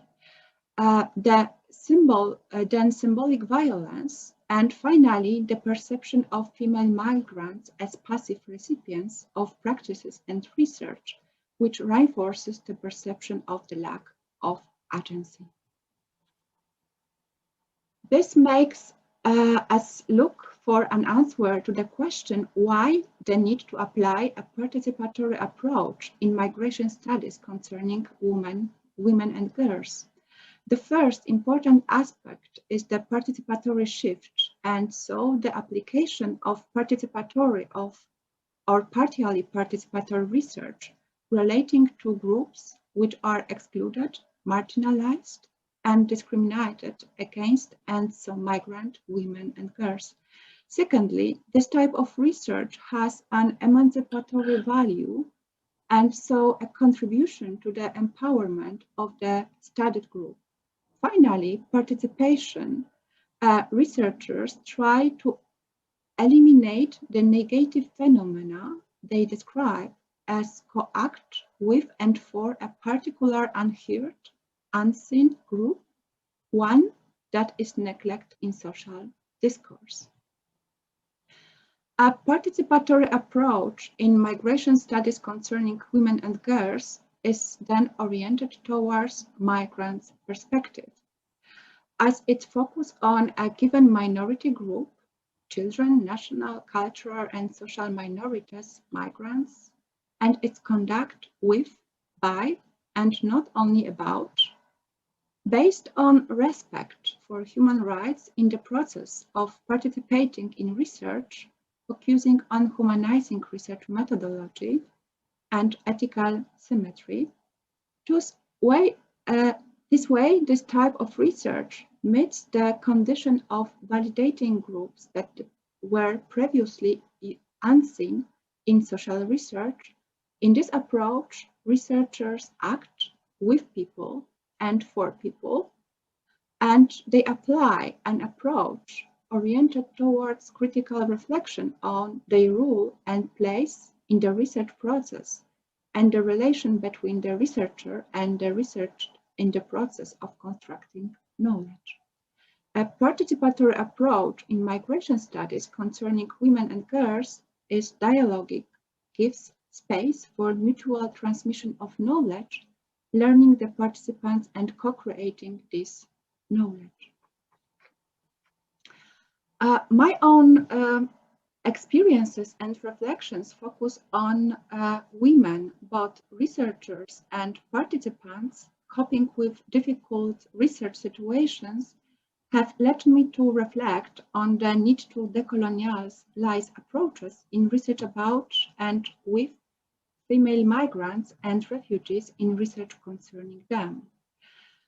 In my presentation, I drew attention to select explicit and implicit problems and dilemmas appearing in research with women and children from countries of the Global South conducted by research from the Global North. As a field researcher who conducted multiple female field research, I analyzed the causes of these problems and asked to what degree and how researchers' reflexivity and ethical principles can help them cope with overcome these problems so as not to exploit inequality and avoid unconscious victimization. My research is conducted in so-called fragile, sensitive contexts and among groups affected by marginalization, discrimination, and exclusions. Participatory research not only describe the world from the perspective of co-researchers, but first of all, transform it and decolonialize it. Such research creates democratic research praxis with transformative orientation. This model is based on decolonization, inclusion, participation, activism, and social change. These are key elements of the process of decolonizing research about and with migrants as refugees.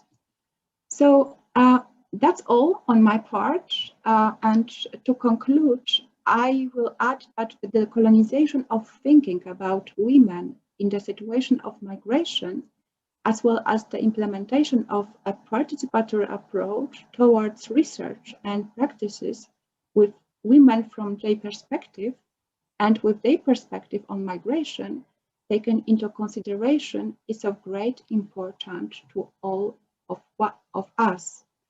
The incorporation of participation of migrant women in research and practices that concern them on the local level will allow us, as Jacqueline Baba indicated in 2019, to acknowledge their human rights. So thank you very much for your attention. I would like to wish you a great presentation and discussion during today's and tomorrow's conference sessions. And now I will hand you over the organizers, and I will be happy to answer any questions if we still have time. Thank you very much. Thank you very much, Ursula. Thank you for your wonderful, informative, and very, very interesting presentation. And now I would like to ask our dear participants, do you have questions to our dear speaker and presenter? Whenever anyone wants to ask a question, just raise your hand and we will unmute them. Yes, Tulay, I see. Hi, So, everyone. It's lovely to be here. Ursula, it was an amazing job you have done, and I'm not going to ask any question. Actually, I have many questions, but I rather send you an email regarding this. But it's you've done an amazing job. Thank you, and I would like to have your book on my hand immediately. Thank you. Thank you very much, Tulay. Thank you. So maybe someone would like to ask our dear presenter something. No, it seems not, but thank you very much, Ursula, again. Thank you for your very interesting information for us.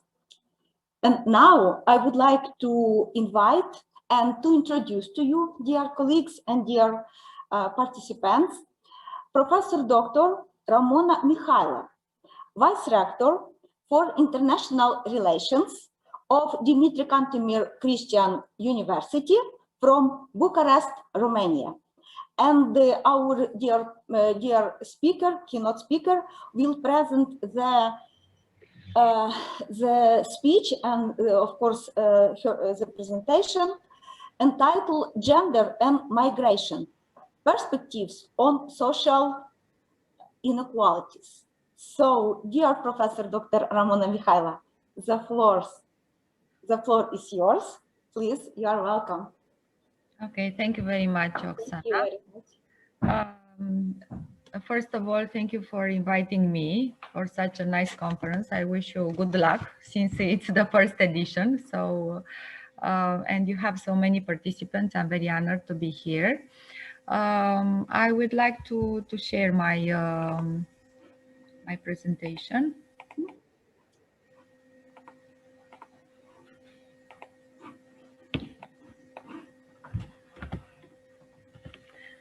Okay, since I'm the last one, I know that the time has already gone. So I still have 50 minutes or less. Just yes, of course.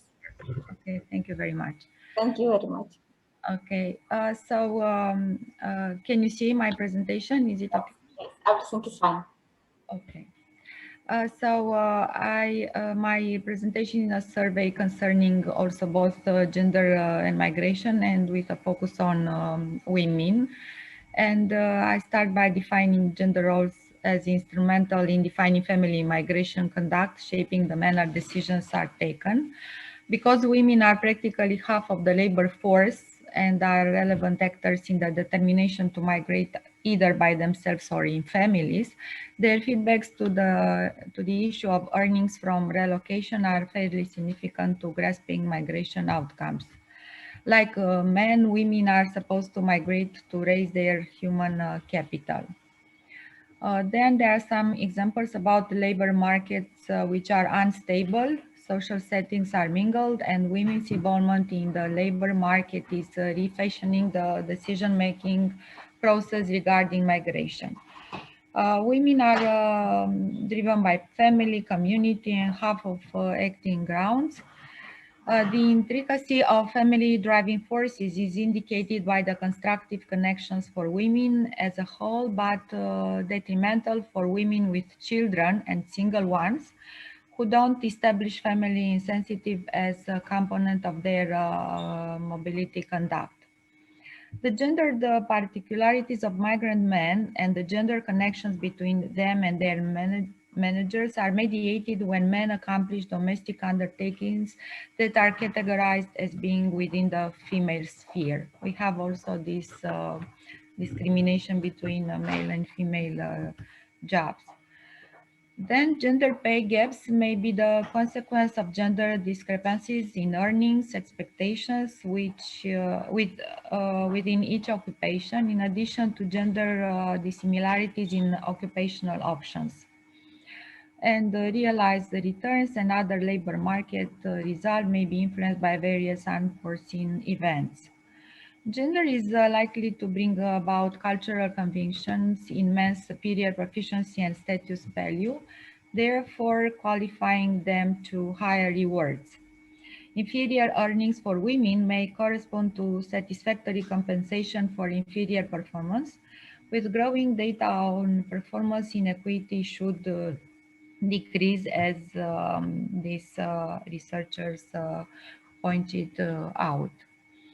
My paper is focused on data from all these statistics databases, and they made estimates regarding the level of education, first of all, completed by young adults, then by the number of STEM university graduates, then the field of education, then the average distribution for tertiary educated adults, then the median earnings of full-time year-round workers in terms of their ages by race, ethnicity, gender, and educational attainment, the proportion of women in senior and middle management positions, and women's overrepresentations in low-wage occupations. Here is net migration rates for 2016. The positive ones are in blue, then the negative ones in orange, the stable ones in green, and for the countries we don't have any data, they are in green. So the net migration rate is the difference between the number of of immigrants and the number of emigrants throughout the year. When the number of immigrants is larger than the number of emigrants, a positive net migration rate occurs. A positive net migration rate indicates that there are more people entering than leaving an area. And when more immigrate from a country, the result is a negative net migration rate, meaning that more people are leaving than entering the area. When there is an equal number of immigrants and immigrants, the net migration is balanced. I will talk a little bit later about this too. Here we have some examples of human rights of refugee and migrant women and girls need to be better protected. And here is a photo with Syrian migrants, refugees who arrived from Turkey to Turkey borders. Then gender bias in economy's labor market.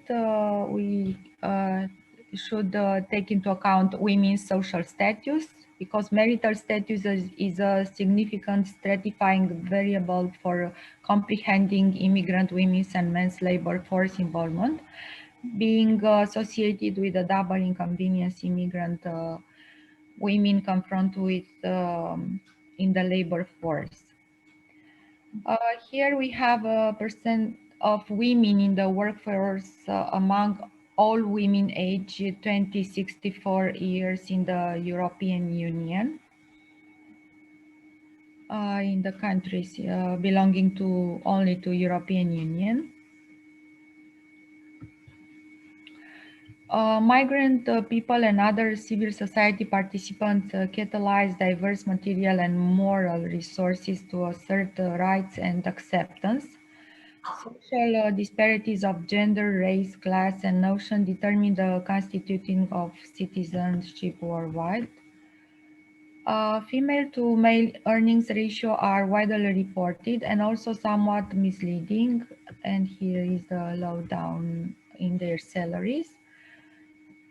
Gender and framework influence the role of migrant networks, especially in terms of women migrant women. Here we have a chart of migrant labor force as a proportion of the total working age migrant population in 10 main OECD host countries, reporting 2018. In these countries, in European Union too, and in Canada, UK. Here we have a distribution of migrant workers by broad sub-region totals, male and females, also in 2018 in the whole world.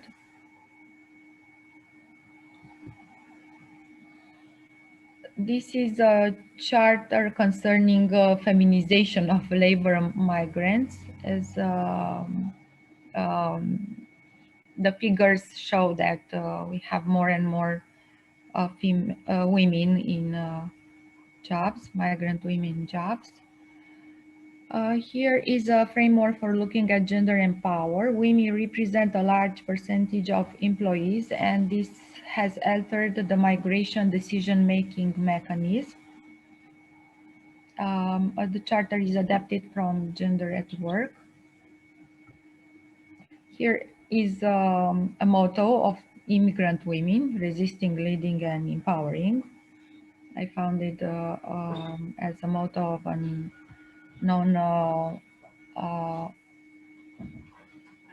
NEOG organization.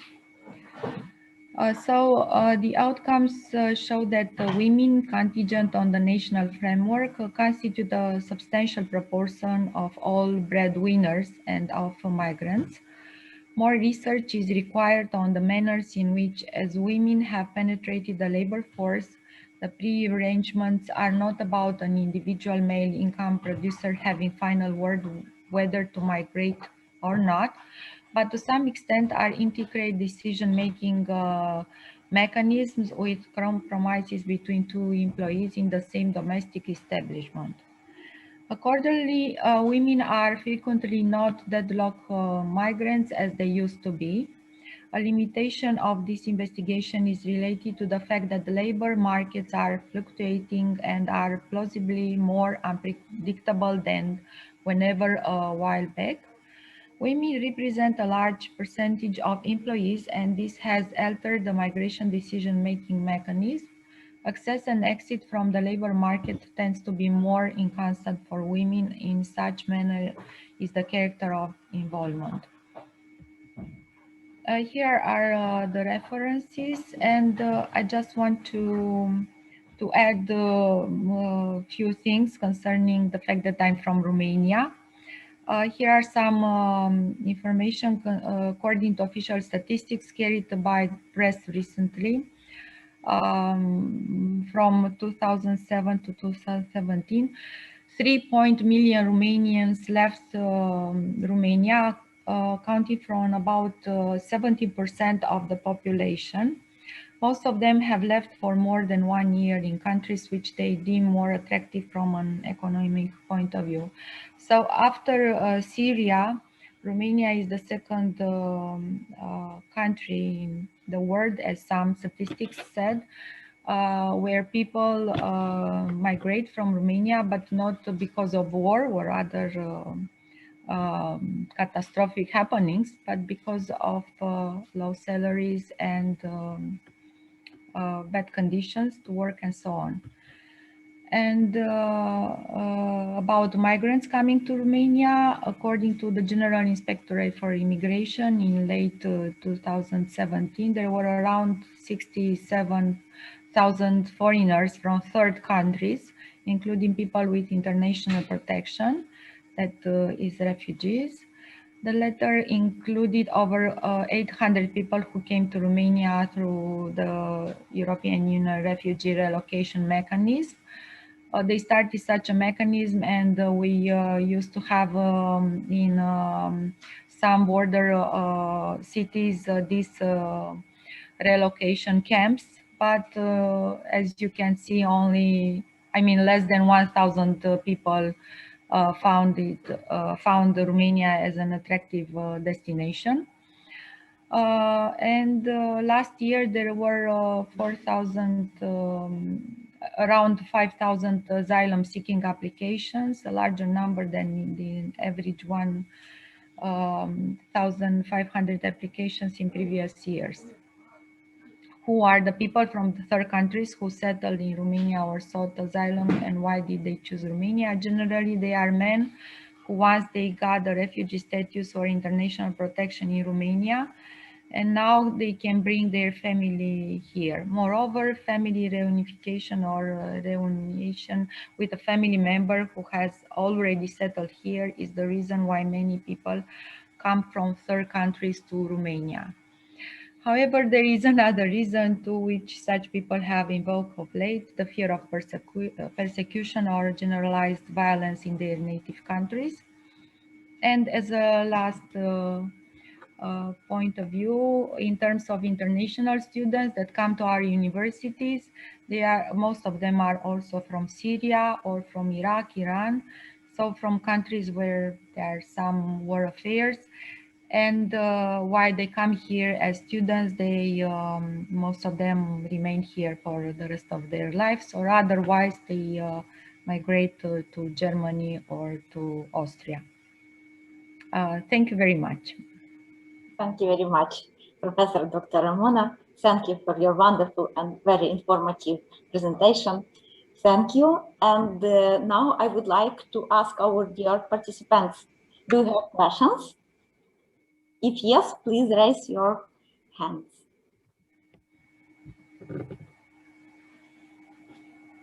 Okay, thank you again. Okay. Professor Datta sir has a question, I think. Yes, sir. Okay, of course. Yes, sir. I have unmuted you, sir.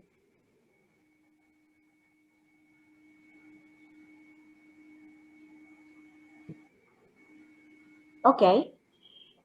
Thank you very much, Ramona. Again, thank you. Thank you that you accepted our invitation. Thank you that you are here. Thank you for everything. A nice lunch at this time.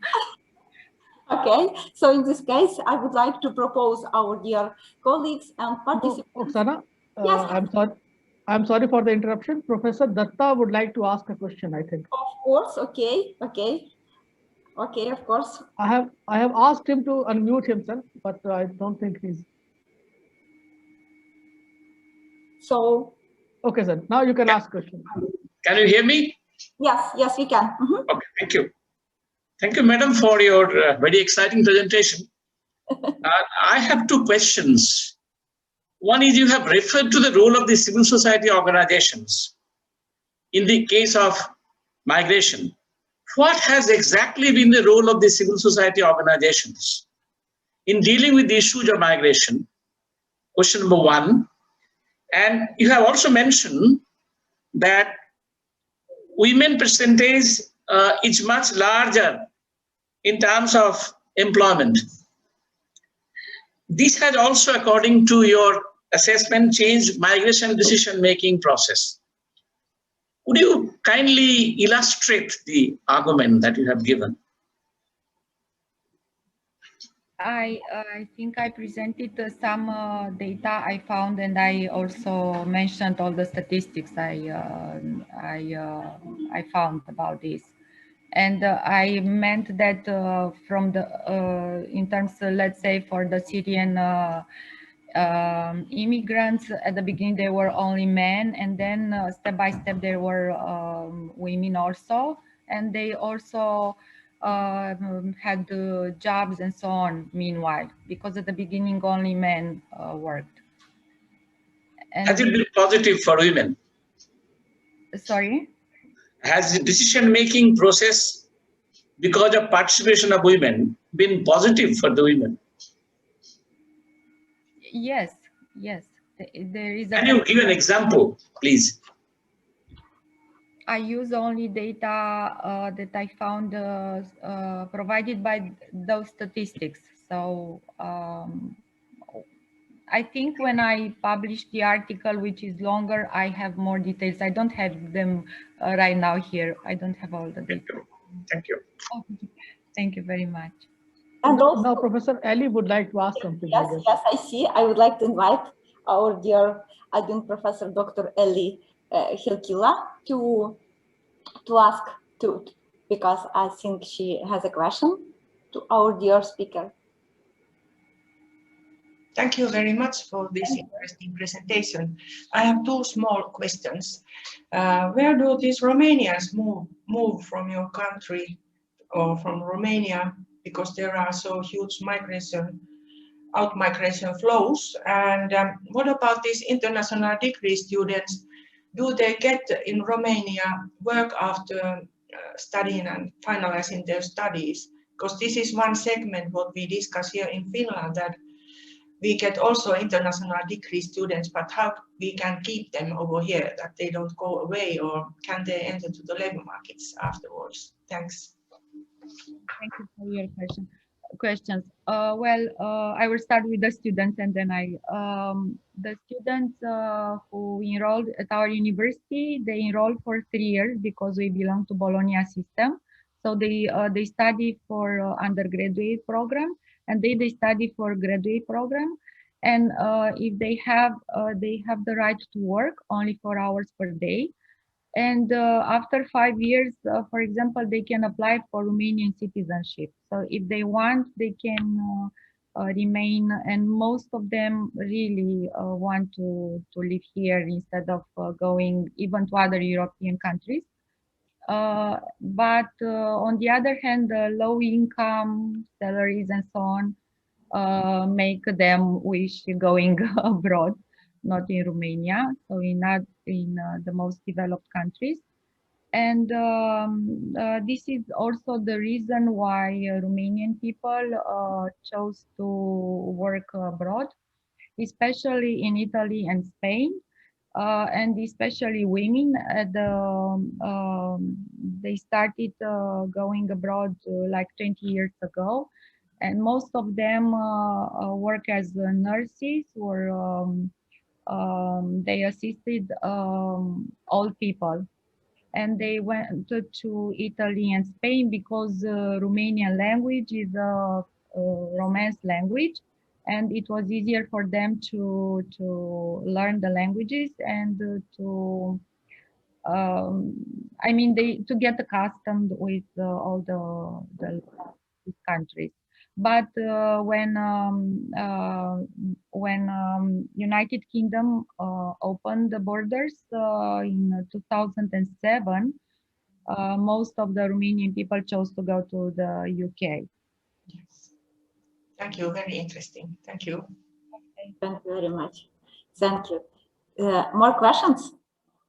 Dear colleagues, dear participants? It seems not. Thank you very much. And I think, thank you very much, Ramon, again. And I think we should have a short break, 15 minutes break for our refreshment, and then we can continue. Thank you very much to everybody. And we will see each other very as soon as possible after 15 minutes. Thank you.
Okay, dear colleagues, let's continue our very interesting and wonderful conference. And now I would like to introduce to you a wonderful professor from India, Professor Dr. Sibna Deb, the director of the Rajiv Gandhi National Institute of Young Development from India. And his speech will be about migration, entitled Impact of Migration on Overall Well-being of the Population, with special reference to mental health. So, dear professor, we are waiting for your wonderful speech. So, the floor is yours. Thank you. Thank you. Thank you very much. Most respected Professor Sergi, Rector, Alfred Nobel University, Dr. Oksana, Alfred Nobel University, Professor Manoj Dixit ji, Chairperson, IPARN Foundation, Dr. Saurabh, Professor Prabhat Datta ji, and distinguished participants. At the outset, I extend my sincere gratitude to the organizers for giving me the opportunity to speak for a short while on an important issue, that is migration. Migration of population is a global phenomena. It's a global challenge. And I would say it's a normal phenomena, because every individual wishes to lead a better life in a comfortable situation. And migration has different consequences, impacts, implications. One school of thought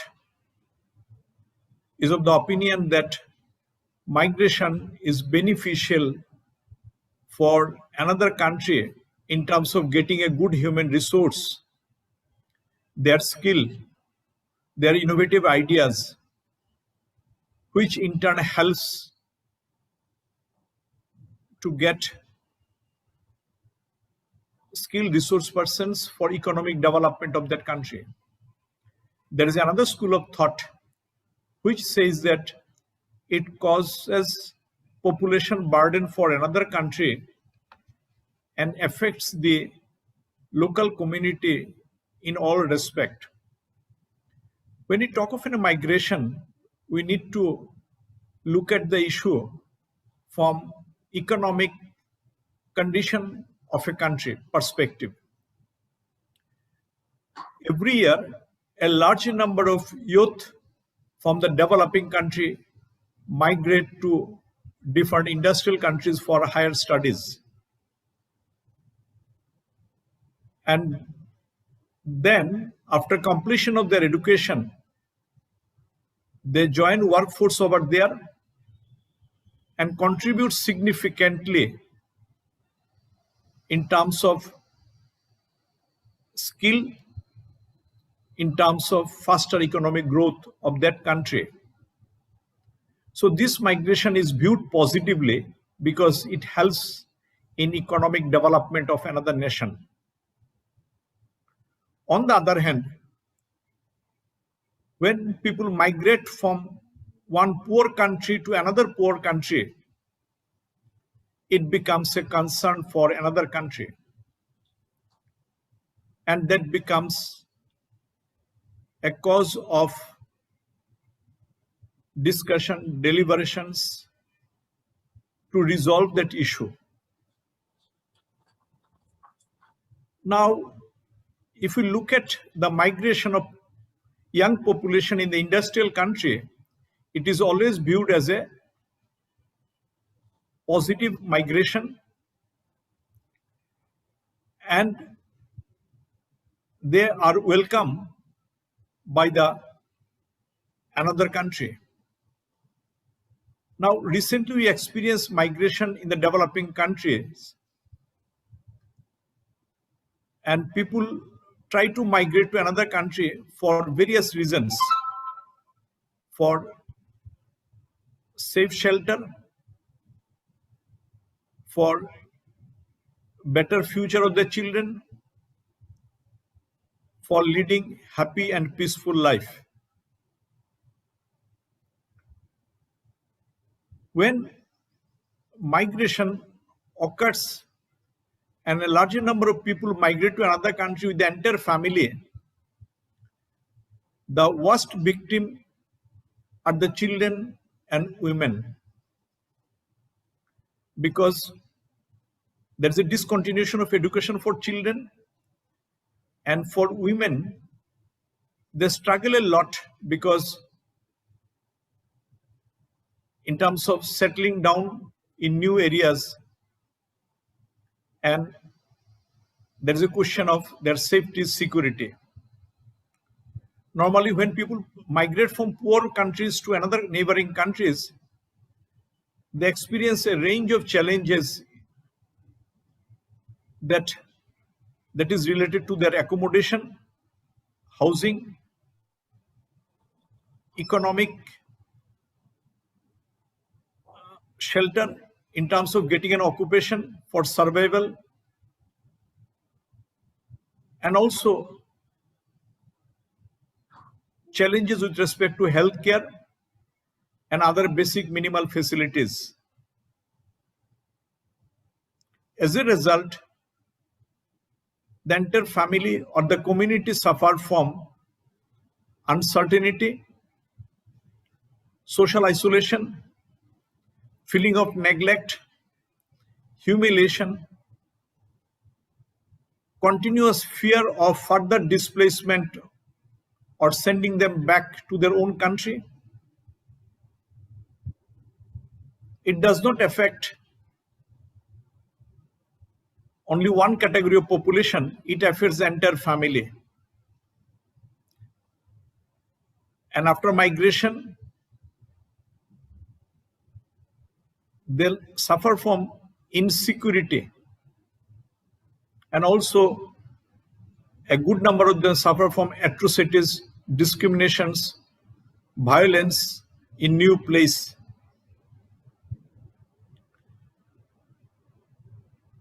There are very few countries which address those issues from humanitarian perspective.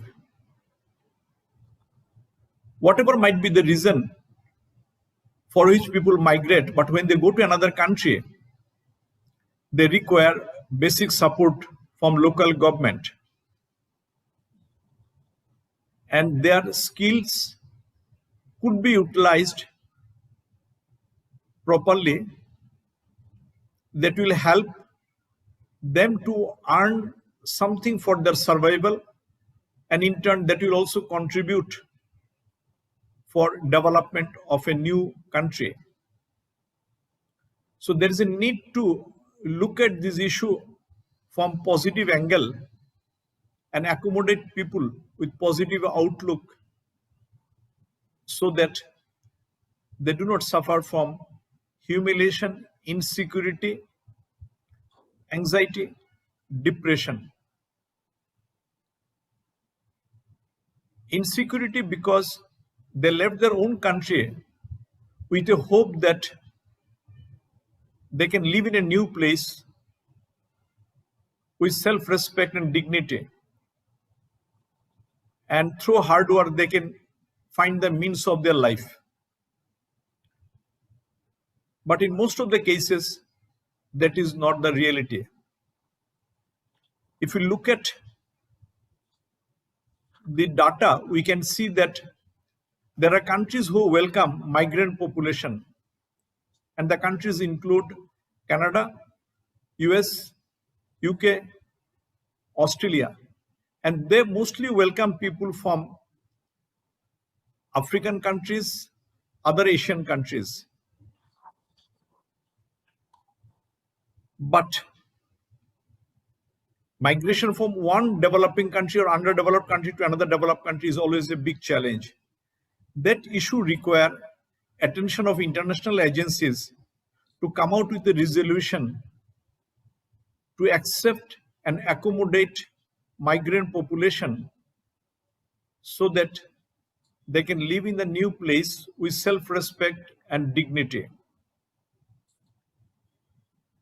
And also one should think of providing basic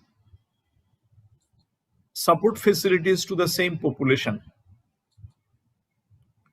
Recently in Bangladesh, a larger number of people migrated, and I had the opportunity to attend some lecture where they shared that what sort of measures are taken to extend basic minimal support facilities in terms of healthcare, in terms of nutrition, in terms of safe accommodation, as well as medical care, which is highly appreciable. Psychological sufferings is more for women, as I mentioned before, and that requires an intervention in a new place. So along with other facilities like providing safe shelter,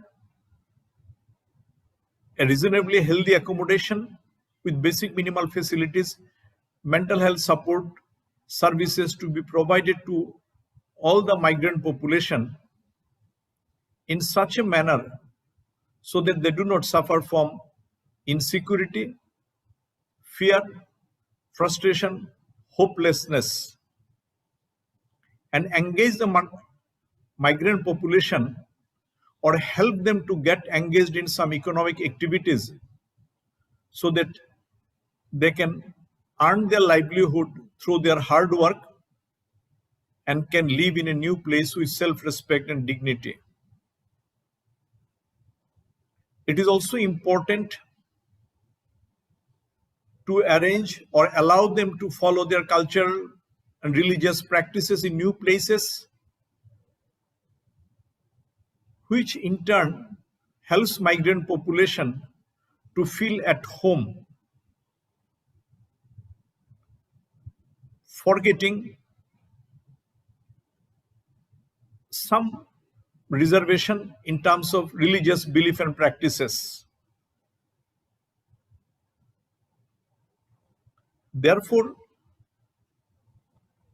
we strongly feel that we should look at migration issue from humanitarian ground and welcome and treat people from other places with respect, and that would be a good gesture on the part of another country.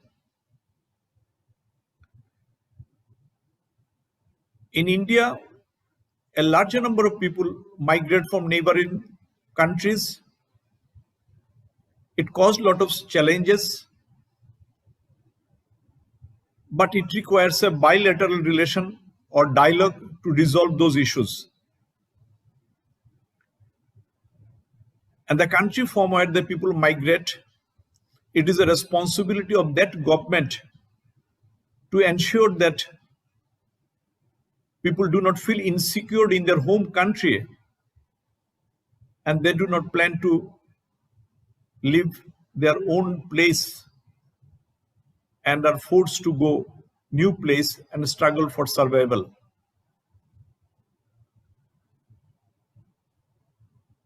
In the process, in addition to mental health challenges, social isolation, economic challenges are other challenges which affect migrant population adversely. When people migrate to a new place, they settle down. During that time, they are more vulnerable to various physical health problems that include not getting safe drinking water, suffering from common health problem, especially children, and that requires attention by the local administration. engagement of migrant population by the local organizations in different economic activities is found to be very beneficial in order to give them a support to lead a life independently in new place. And this migration issue will remain as long as human civilization exists. And we all think positively and see how the neighboring countries can resolve those issues through continuous dialogue and discussions. Some people migrate legally, that is acceptable. Some people migrate illegally without obtaining proper document, and they experience the worst consequences. And that issue requires attention to resolve that. With this few words, I once again extend my sincere gratitude to the organizers to speak few words on such an important issue, which is affecting a larger number of global population, especially from the middle income and poor income countries. Thank you, everybody. Thank you very much, Professor Deb. It's really very important issues, especially now when we have so much challenges because of the pandemic time. Thank you very much for your wonderful speech. Thank you again. And I would like to ask our dear participants, do you have questions to our dear speaker? Please. If you would like to ask something, our dear speaker, raise your hand, please. Yes, Oksana. Yes. May I? Yes, yes, of course, yes. I would like to thank profusely Professor Deb for having presented a very interesting framework of the issues and challenges migration faces. And he has very correctly argued that migration is an inevitability. Given the situation, I would like to seek one clarification from him, possibly because of the constraint of time, he could not elaborate that, but I believe that is very important, and the point he has referred to. The point is the role of international agencies in dealing with the migration situation.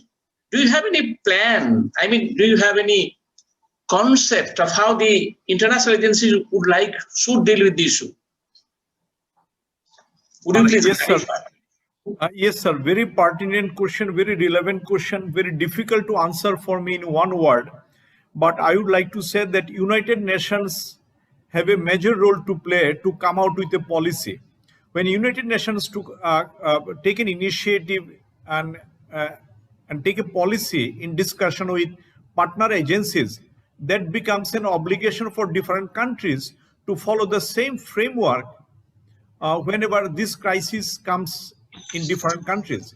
So United Nations, any resolution, any policy document becomes a reference point for different countries. On the other hand, this is one aspect. Another aspect, bilateral relationship between the neighboring countries is very important for various reasons. I would say that maintaining a good relationship with neighboring countries, supporting them during different crisis situation. I just give an example. Because of this COVID-19 pandemic afterwards, the government of India, biological researcher came out with vaccine. Government of India has shown a good gesture providing vaccine to neighboring countries, even to Pakistan also. Although it could not be given to all the citizens of the country, but in a subsequent manner, phased manner, definitely it will be made available to every citizen of the country. But immediately the gesture shown by the government of India, providing vaccine free of cost to Nepal, Bhutan, Myanmar, and even some African countries, I think without any money, free of cost, it is highly appreciable. Like if you look at any issue, whenever the crisis arises, if you look at the issue from that perspective, I think it is not a very difficult to resolve those crises. When you talk of the migrant population, especially the poorest from poor family, when they go to other country, the people, for example, my grandparents, they migrated from Bangladesh to India because of some reasons, because of some compulsions. They narrated us that what sort of a challenges they faced. They had to sell out their land and everything with minimum price, and they had to settle down in a new area and had to struggle a lot to get a job, to get an occupation in a new place. So I had the opportunity to come to know something about the similar situation from my grandparents. So they were very educated, but what happens to people with low level of education or skill? They struggle a lot to settle down in a new place because of their acceptance is very low, because they cannot speak fluent English, they do not have any wealth, they do not have a proper dress, so they become the worst victim of the circumstances. So it depends on the gesture outlook of the government of one country who receive a lot of migrant population from outside. So through dialogue deliberations, this problem could be addressed instead of giving too much pressure to migrant population to leave the country immediately.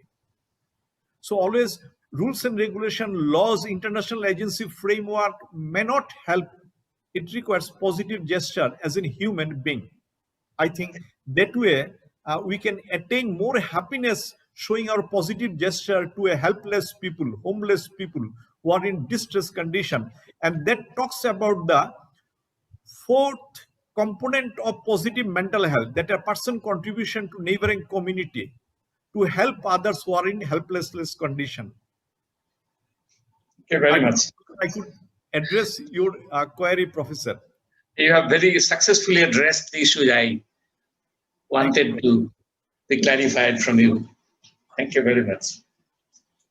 Thank you very much. And also, Dr. Tulay would like to ask something. Tulay? Oh, actually, it wasn't, I didn't raise my hand. I just upload and I just... Okay, thank you very much. Did this one. Thank you. Thank you. Thank you, Signa. Thank you for this lovely speech. Thanks. Thank you, Professor Deb. It was really a very interesting speech, very wonderful information for us. We should think more deeply about that because it's really very important issues for our current time right now. Thank you very much again.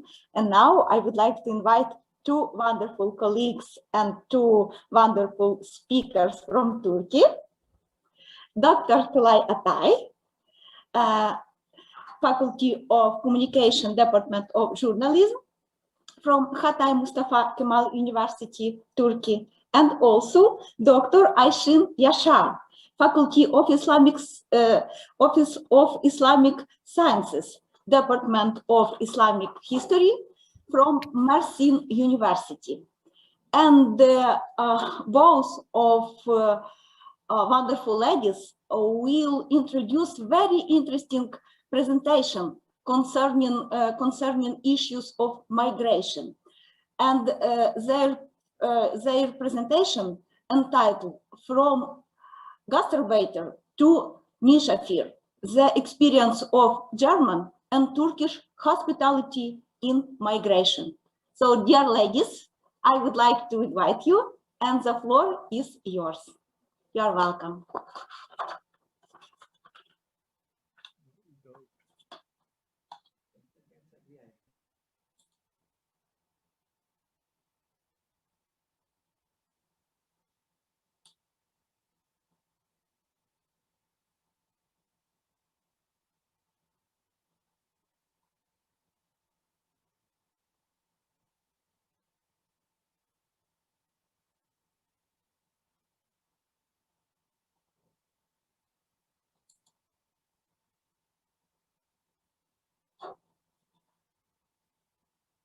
Tulay.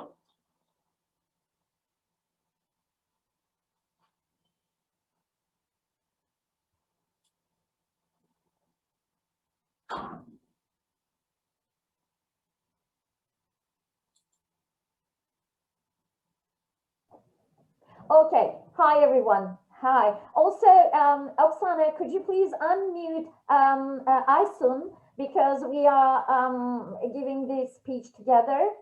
Yes, yes, we know. Okay, thank you. Hi, everyone. It was a great privilege to be here, and the biggest thank you is going to Oksana, Koshulko. We just actually we haven't met yet face to face, but she's a dear friend, and she's doing great job. And thank you for having us. So today, what we are going to do is we are going to discuss the German Gastarbeiter, guest worker issue, and the misafir, meaning Turkish guest issue. Actually, Aysun and I, Dr. Yaşar and I, are having the same experience, same experience. And I am sort of internally kind of displaced one. And she's also, she was born in Germany with a Turkish root. So we just thought that it would be wonderful if we discuss this issue under, with the help of Jacques Derrida's hospitality. Okay, 1960, actually, Turkey sent a lot of guest workers to Germany. And later, something like 50 years, half a century later, Syria sent their people sort of to Turkey. And what we realized that at the beginning, very beginning, our media in Turkey started calling the Syrian people guest. Misafir is a Turkish version. And I just felt, because I live in I live in Hatay, bordering Syria. 2011, I realized that Syrian people are going through something what Turkish people went through in Germany. And I was actually, I've been thinking since then. Let's say this presentation is a product of this observation. Okay, let's move on. One thing that guest worker means, according to Cambridge Dictionary, a person who lives and works in a foreign country for a limited period of time, doing low paid and usually unskilled work. I just put this one here on purpose. Now over to Aysun, Dr. Yaşar, and she'll be with you. Aysun, floor is yours.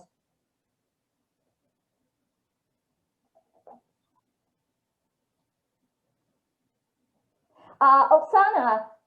Yes. Could you please unmute Aysun? Because it's her. Yes. Please, yes, of course. Unmute her. Thank you.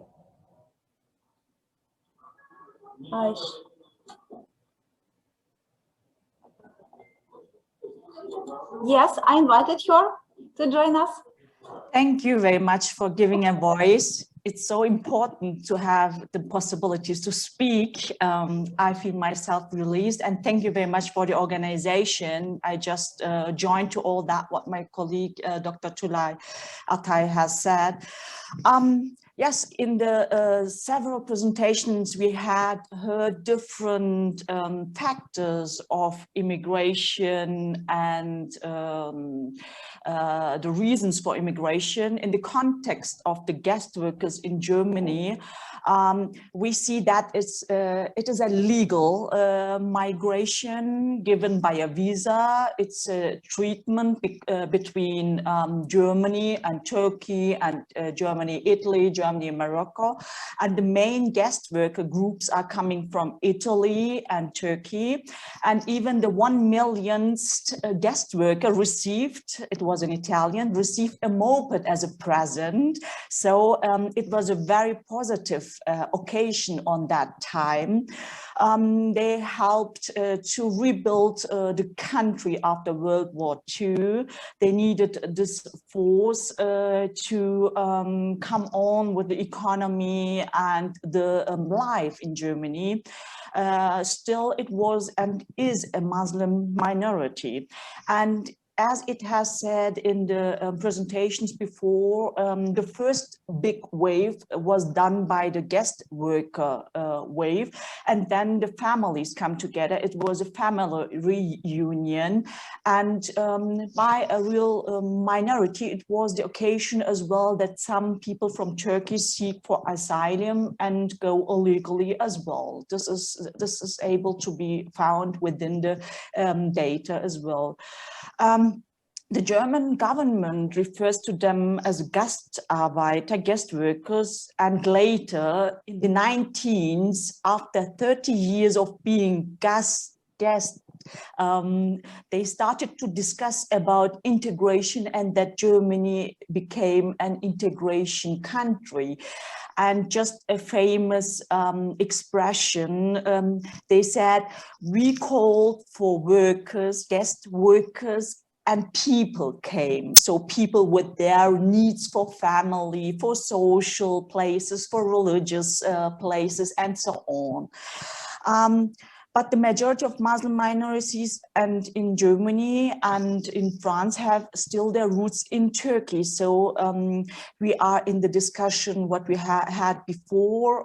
We have the second, third, fourth generation of immigrants. I just made this sign to say how long should we be able to call them immigrants, just in the change of concept what Dr. Commandista has said, isn't it time to change expressions or discuss about them? And we call them still now as economic migrants from Turkey to European countries for the purpose of short term. Even themselves said they have been there only for getting some money and then returning. But this wasn't true. Even in the 19th era, Helmut Kohl, the very famous Chancellor of Germany, gave them money. I think the idea was they come for money and maybe with money they will return. But this idea wasn't successful at all because the Turkish people they get their roots, their children and grandchildren, their working and social sphere became German. There were no real Turks anymore, and they're not German as well. So Turkey made the top 10 list of countries, immigrants abroad. And the 3 million German citizens with Turkish roots, they are important for Turkey as well. I don't know if you remember the discussion with Erdogan and the referendum, when Erdogan went to European countries to make a talk about, yes, please vote positively about the referendum. He tried to mobilize the Turkish minority abroad. So it is immigration, as Professor Sirkeci said, immigration is always a political issue. And it is a political issue even now in the German Islam conference, when the question is asked, where's the loyalty of the migrants to the German state or to the Turkish state or to whatever. Thank you. I'm giving back to my colleague Tülay. Please, can you unmute Tülay, please? I will check if she can speak. Thank you. I hope she can. Yeah, great, thank you. Give me the voice, I need it, Oksana. Okay, thank you.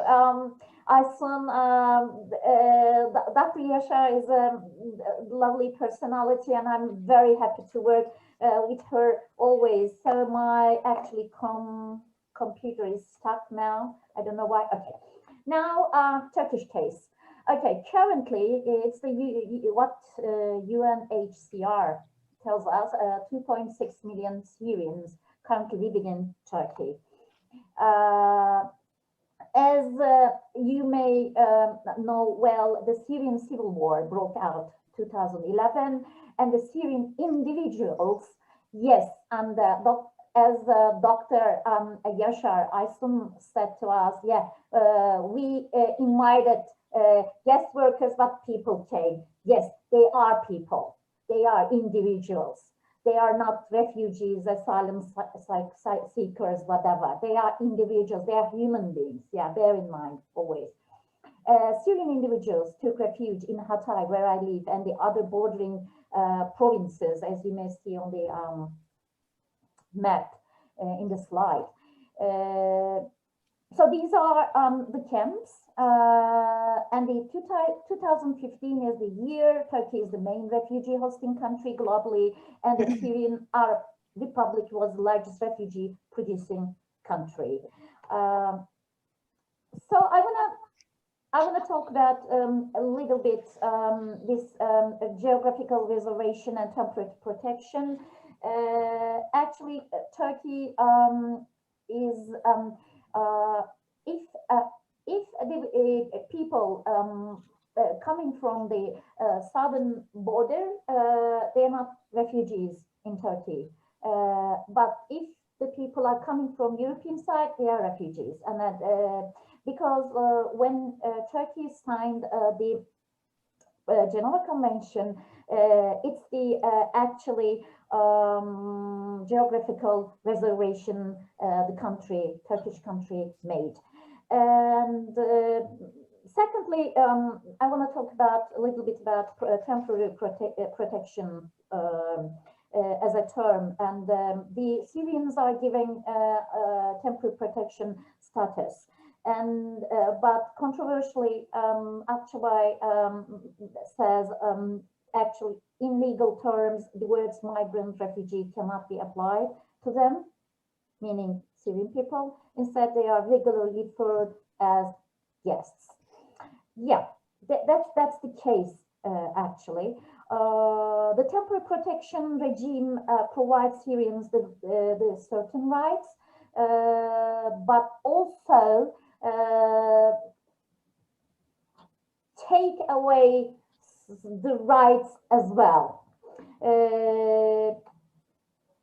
According to Lord Oulu, who is a prominent lawmaker, and he says, for citizens of Syria who have been coming in since 2011 and mostly referred to as guests, asylum seeker or refugee, the word migrant is more appropriate.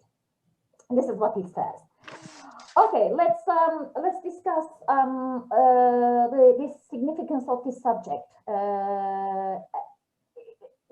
As at the beginning, as I mentioned, we just realized that our resume, our CV is just like Derrida's, you know, and because Derrida himself was an immigrant who was stateless for some time, and perhaps what drew him to muse on hospitality and amicability was his own experiences as a Sephardic Jew who was born in Algeria, yet couldn't speak the language of Arabic, who was alienated from the culture and religion of his homeland, and who finally immigrated to France as a Pied Noir boy of 18.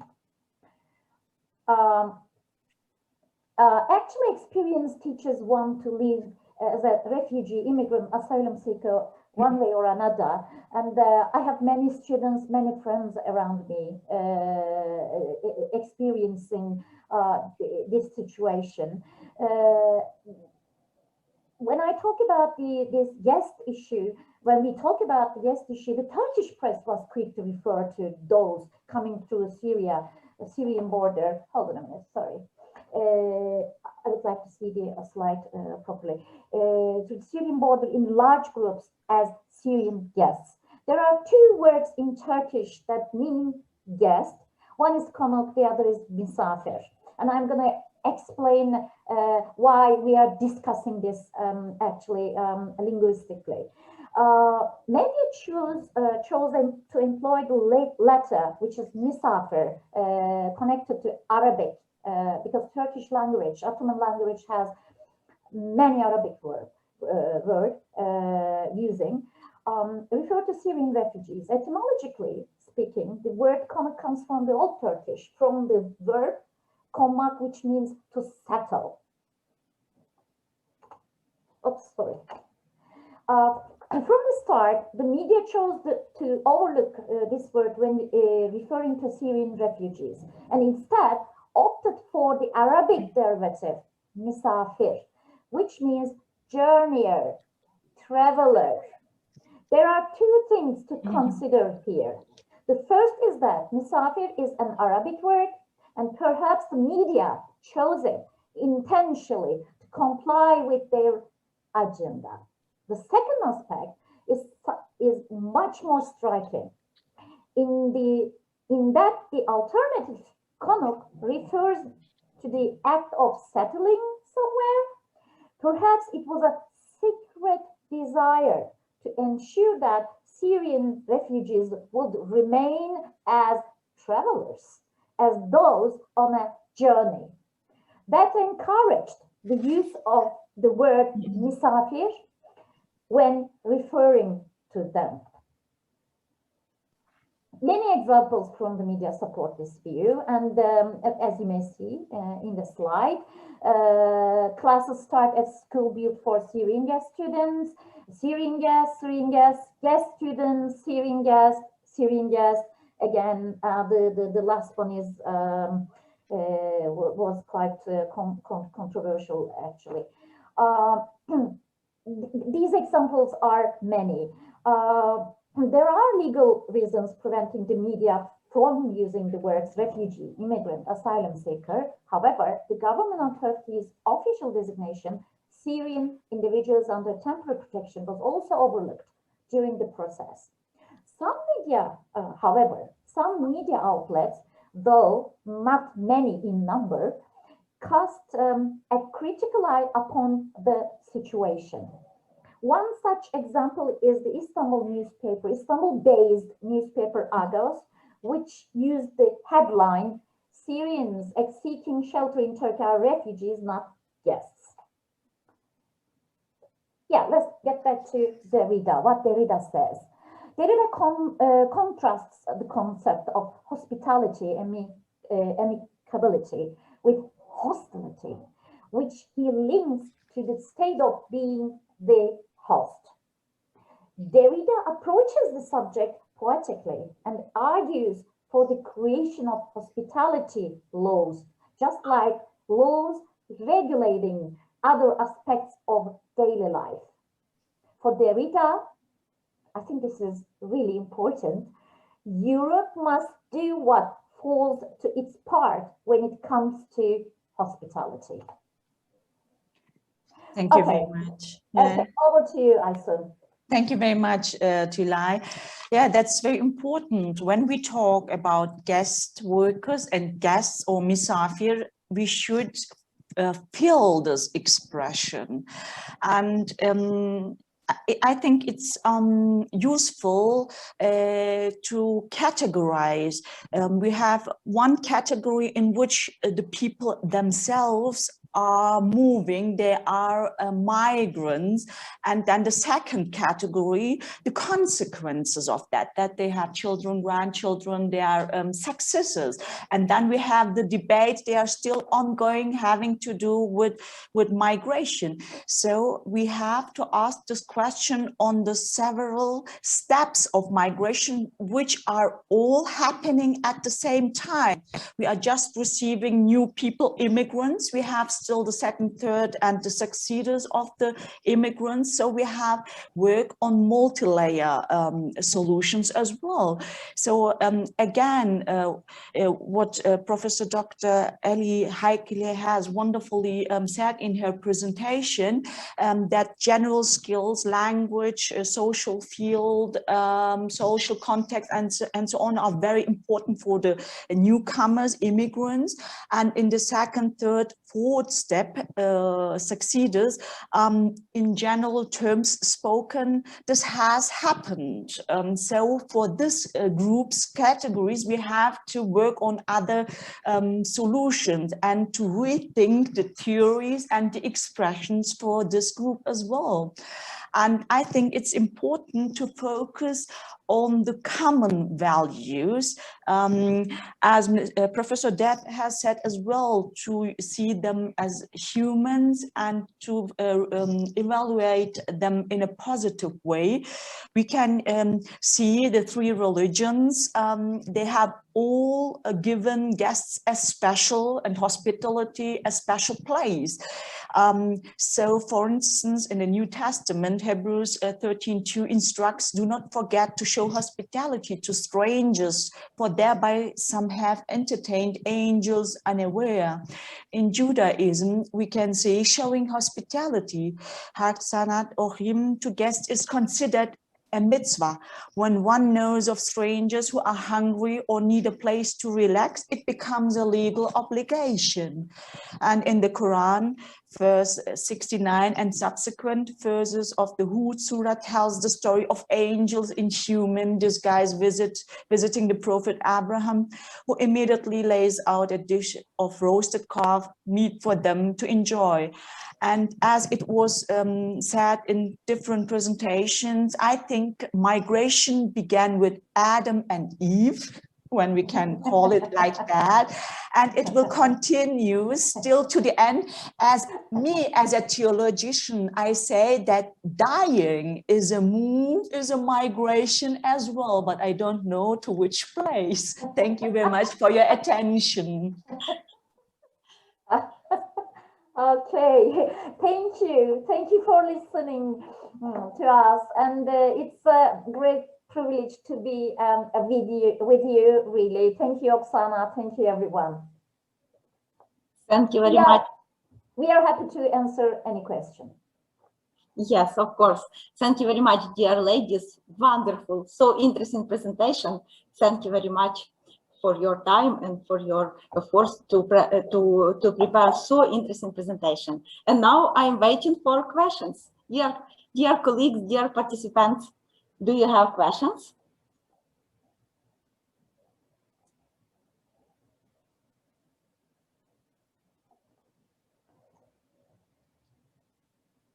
I don't see any hands. Actually, Prabhat Datta and Alexander Dlopolsky. Alexander Dlopolsky, yes? And the Prabhat Datta. Okay. Okay, I will invite Professor Alexander Dlopolsky. Thank you, because Oksana, you give me totally mute. I can't solve this problem without your helping. Thank you, dear ladies, for such nice presentation. It's very interesting. I am professor of economics in Ukraine, and your topic is very interesting. We know just now a lot of other words connects to migration issues. Thank you very much.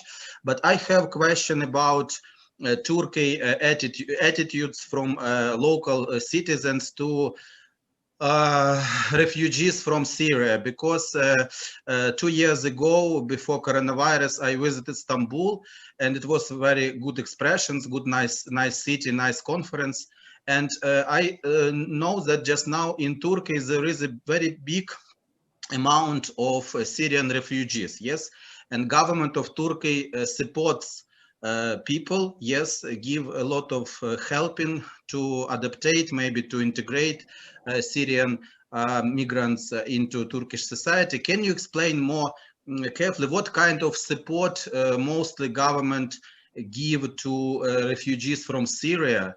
And it's mostly money or it's new skills? What kind of support Turkish government guarantee for refugees from Syria? Thank you.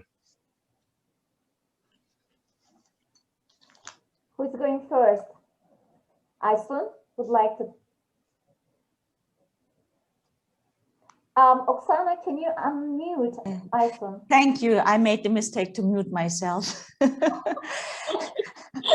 Thank you for the question. Yes, I had several questionnaires with Syrian people living here in Turkey from different working fields.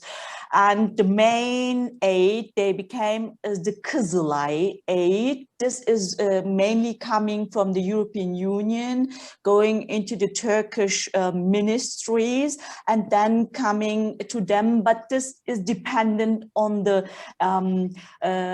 number of children. So when they have 3 children, they are able to get it. People with only 2 children cannot get this Kızılay aid. And it's really less. It's only 600 Turkish lira, something like that.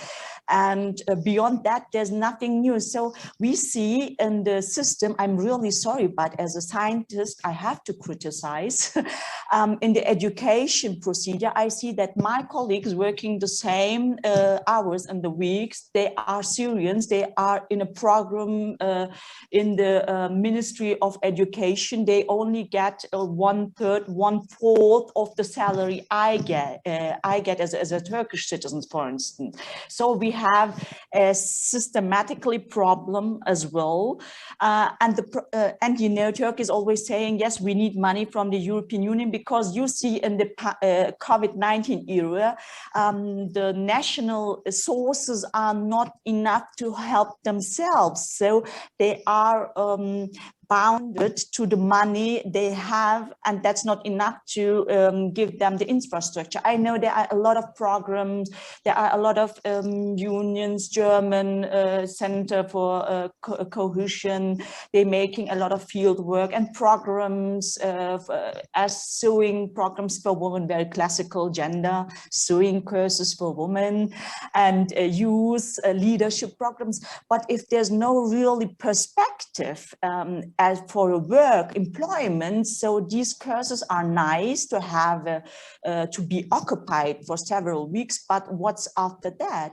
So it's an important question, what my colleague Tülay has also said, what we have to solve all together with the money, all together collected money. Turkey is not able to solve it by himself. And you know the policy, I'm really sorry, you know the policy with, I remember of Helmut Kohl is very different ways that Turkey tries to make a secure northern Syria, but this is not successful as well, because the Syrian people don't return, because their infrastructure and their security in Turkey is much better than in the secure northern Syria.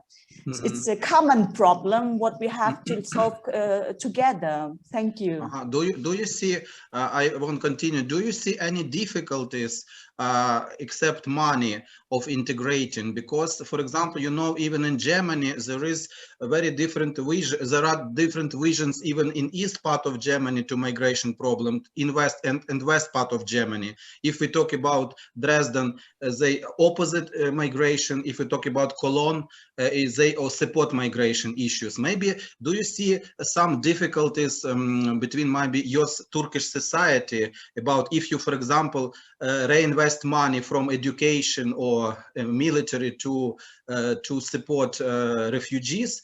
Do you see maybe some difficulties how to explain Turkish citizens why we need this reallocation of money? Yeah. Yes, there are trials from the state. They just change that the Syrian case is given from the Avadh. This means the state institution for natural catastrophe.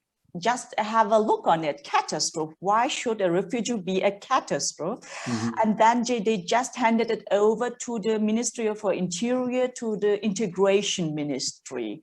And then it's a right step in the right direction. They have worked out a long paper with integrate and calling them immigrants, started with them, but it is not at the regions, still not at the regions. It's just in the beginning. And I see a lot of parallels to Germany. And I say now, the problem is not the religion. Syrians are Muslims, Turkish people are Muslim. They are even from the same madhab, from the same direction, Sunnis, and it is not the problem as it said in Germany or in Europe. Yeah, it's Muslim, the problem is the religion. No, I think it was in one of the presentations, it's the cake. It's the cake. The people don't wish to share the cake and the economic, the leisure, their comfortability. They don't wish to share it with others. I think that's the main problem. I think there are trials because the Turkish government and people have said that they're still remaining in Turkey, but it's very hard that in between the countries, the discussion and the exchange is so less. I think you can learn a lot from the German case, or you can learn a lot from other countries' cases. Tulay, would you like to add something?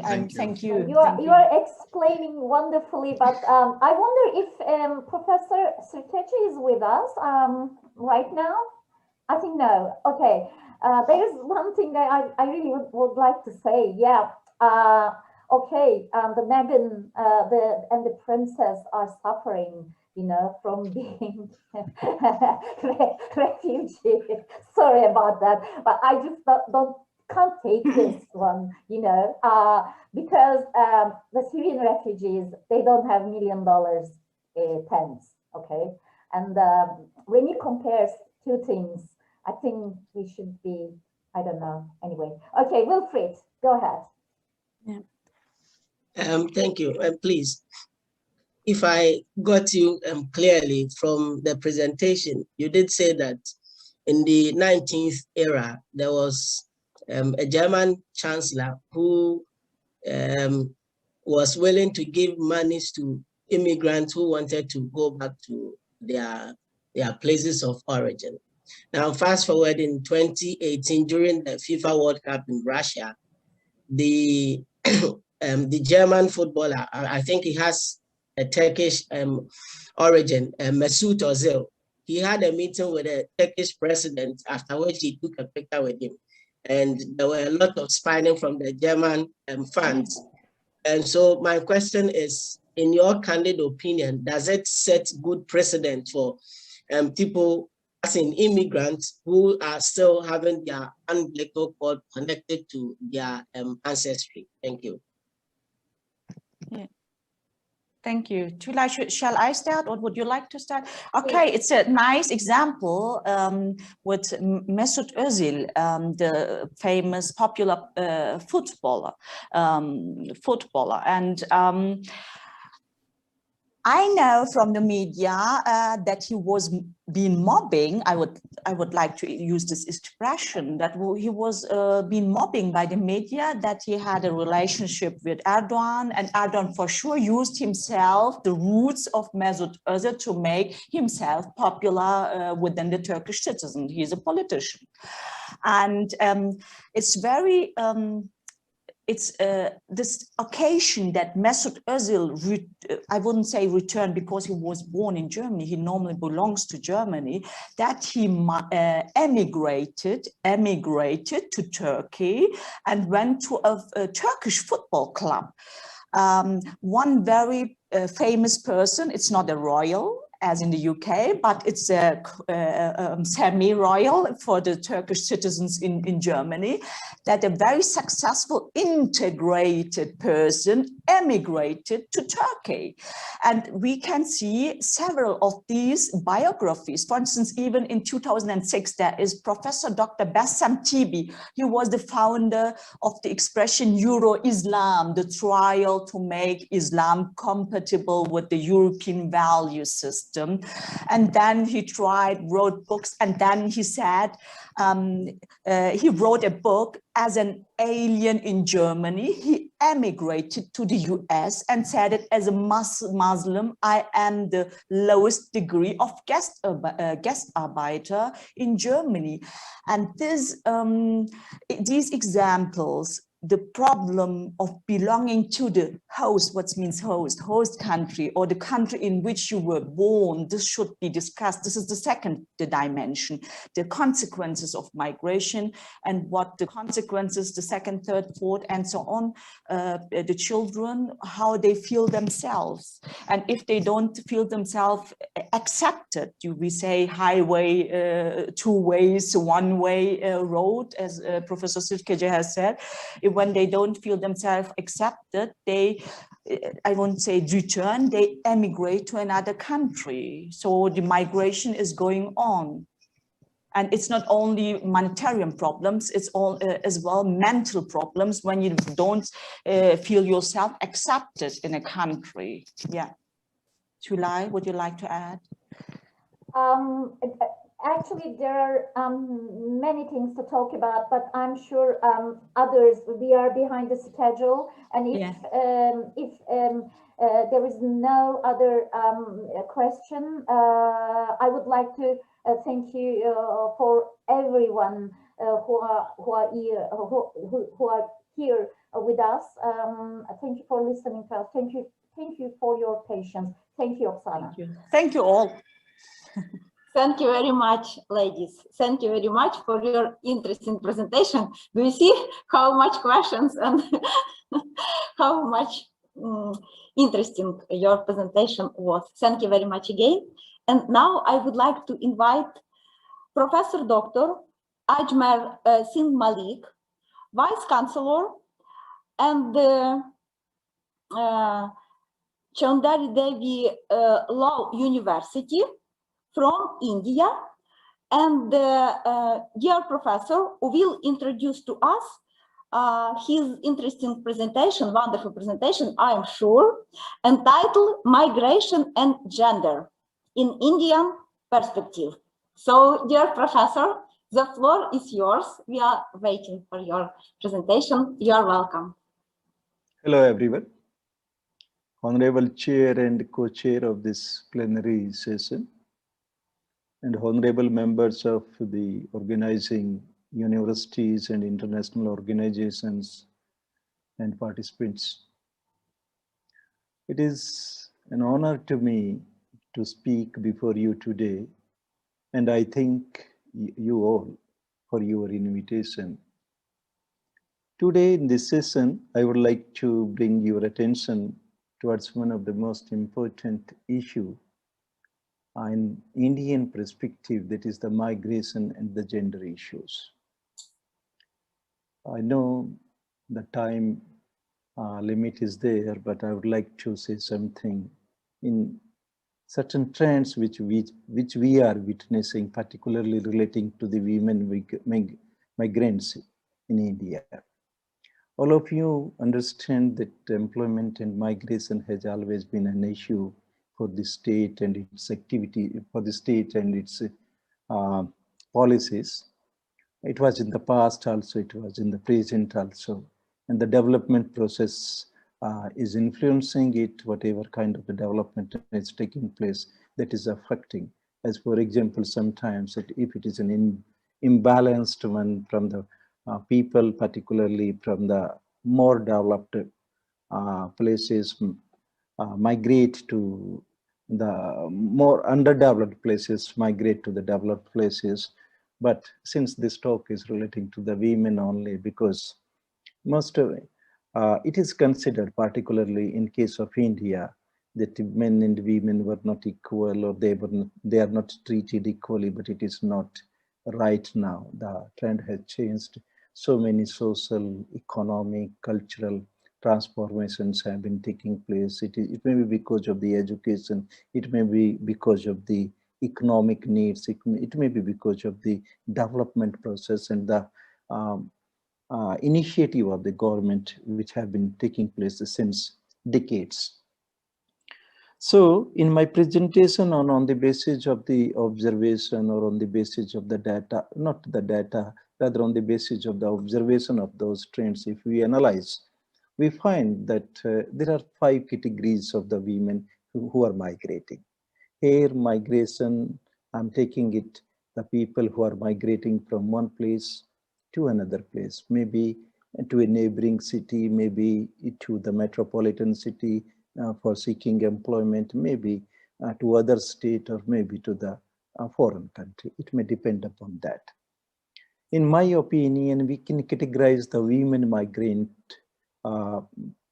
in 5 categories. And the first category of those women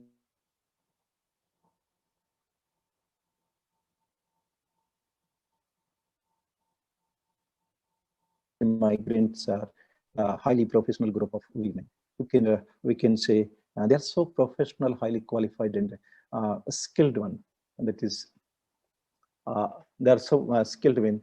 That is, migration is not an issue for them. They can settle in any part of the world, not to talk about the country. So this issue, or we can say the state may not find concerned, although the number of or such people or such women is a limited one if we take an Indian perspective. The second type of or second group of women migrants are those who are migrating, no doubt outside the country also, but mainly we say that to the metropolitan cities. If you take Mumbai, Chennai, Hyderabad, Delhi, something like that within the India. And these are the people, again, highly professional, educated, but they may be from the different kind of the background. Different kind of the background, when we talk about, say like that, it may be the social, it may be the economic, it may be the cultural one. Because India is a country which is very diversified one in all these aspects. We may have the caste system, we may have certain, we say that underdeveloped areas. Traditions are somewhere traditions are important. Some of the communities are, we say that you can say that they can migrate anywhere. As for example, we take in the community of Punjabis, they can settle at anywhere, at any places, because they can adjust with the conditions. Similarly, this group of women migrants, particularly since they are educated, professional, and can get the job in the big cities, or rather that kind of the good jobs are available there, although they find some sort of the social, cultural problems, or they may struggle with that, particularly those women which are coming from the traditional homes, not from the community like the Punjabis, and they find it very difficult when sometimes they return to their place, the home places, for getting married or something like that. That kind of the social and cultural issues may be with them. But again, the women like that one, they may not face the difficulties in settling at any place. And urban culture, which is being imbibed by the educated class of educated group of women who are migrating to different places, they may find, they may get adjusted, or they may get adapted to the new culture very easily, but with some sort of the social and cultural strains. The third group of migrants, women, again, I say that is those women, particularly who are in the middle rank, who are educated, but not, you can say, from the very prestigious institutions. They may migrate to the big cities, or the cities, normally we call it the B-class cities, not the C-class cities, B-class city or A-class cities, or the metropolitan cities. And the women migrant in such cases may not be far away from homes, and they are keeping in relationship with their hometowns or with their families also. So this kind of the things, or this kind of the life is there. And this is again a very large size of the population. It is not a small one. Many kinds of the people, many kinds of the women, maybe for education, maybe for economic, maybe for employment, maybe because of the marriage that's taking place, maybe because of the migration, because of the marriage that is there.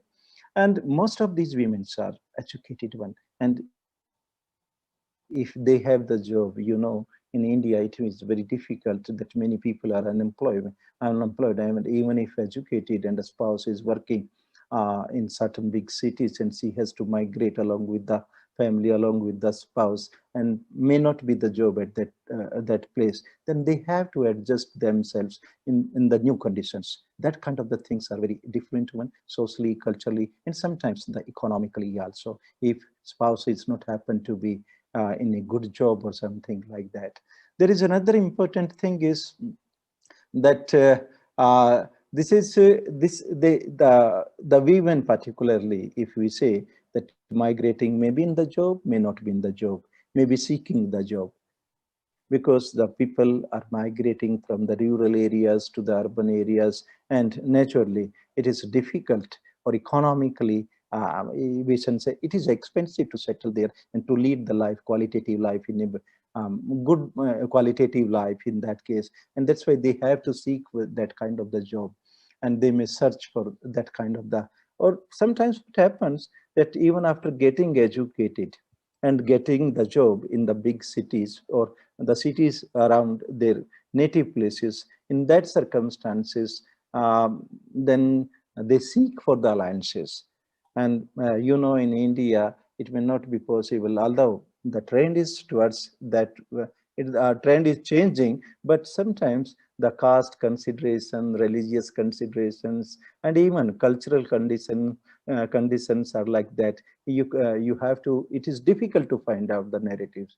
There may be many women when one is getting employment at one place and the family has searched an alliance or for that women in another city, and it may be difficult for that women to get employment in the city of employment of her husband. Then many kinds of the problems are arising, maybe that they are keeping relationship with the father's family, or we say with the parents, as well as keeping relationship with the in-laws and the husbands, and doing job in another city. This is happening, and many times you will find maybe it is not being noticed, but it is very much prevalent that divorce are taking place because the women particularly who have educated and sometimes better educated than men, they are not settling with the husband at the cost of their employment. If they have employment in one city, then after some time, since they are living apart, they are divorcing it out. There are many kinds of the social tensions. And in such a circumstances, another important, the life is becoming a little bit stressful. If not a difficult one, we can say the life for the women migrants are becoming we say the difficult one. You will find even it is very uncommon in India. Yeah, it was very uncommon in India that the divorce is taking place after a year or 2 years, and the husband and wife are living separately. This is not a very common, but nowadays it is taking, well, it is increasing. Number of such women that has been increasing. Then fourth group of women migrants normally are those who are migrating to the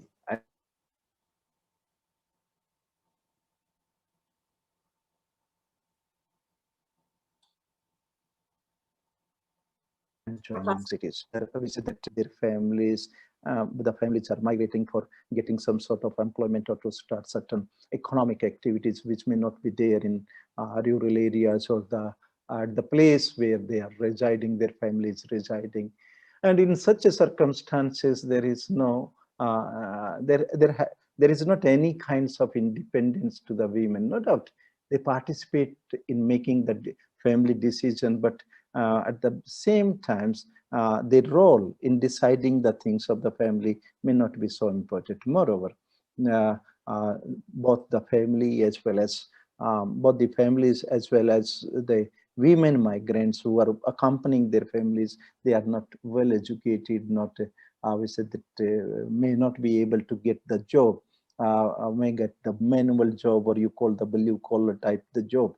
In such a circumstances, no doubt, even after migrating to the cities, they are getting the job which may not be as per their expectations, or they like to do that because again, it's a caste-ridden society. It's and many kinds of the taboos or many kinds of traditions are there, and the jobs are again decided on the basis of the caste consideration or something like that.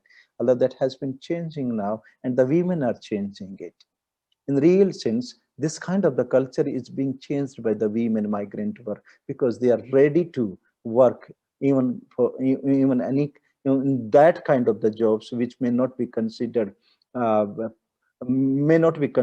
respectable for that family, but they are doing it to supplement the income, because again the cost of living in urban areas in comparison to the rural area is much higher, so they are supplementing. Then the last category of migrant workers are of those who are illiterate, particularly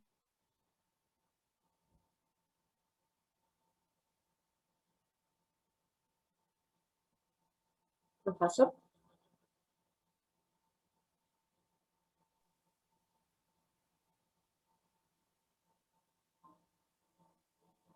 Professor Malik?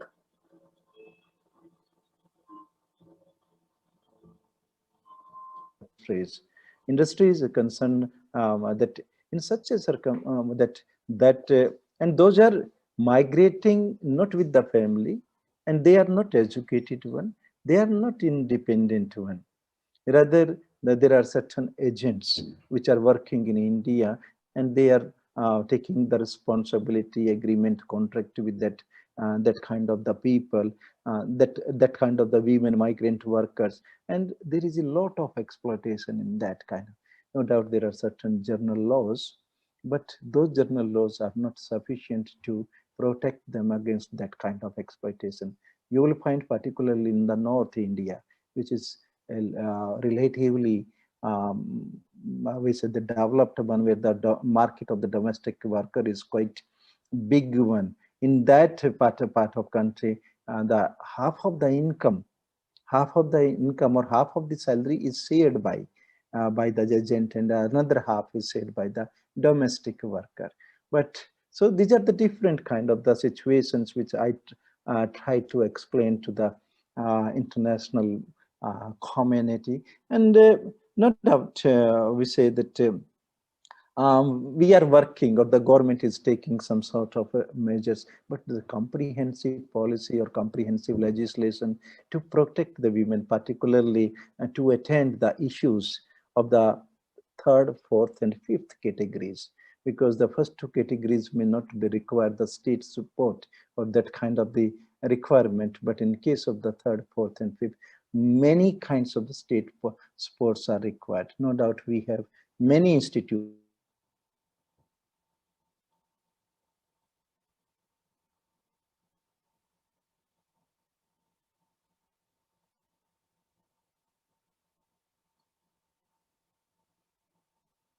Professor?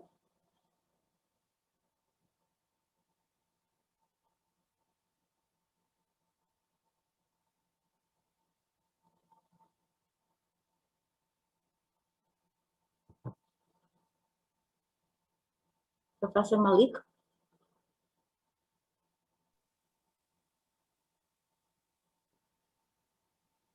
Oksana, I think he has some technical issues. Yes, I think too. So what should we do? We should wait. We should wait for his return, I think. Right, okay.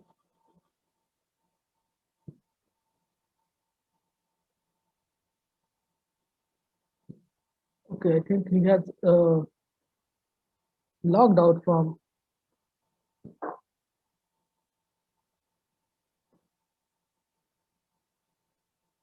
So he has got disconnected, I think, Oksana. Yes, I understood. So can we continue, maybe? Yes, I think we should thank him for his wonderful speech.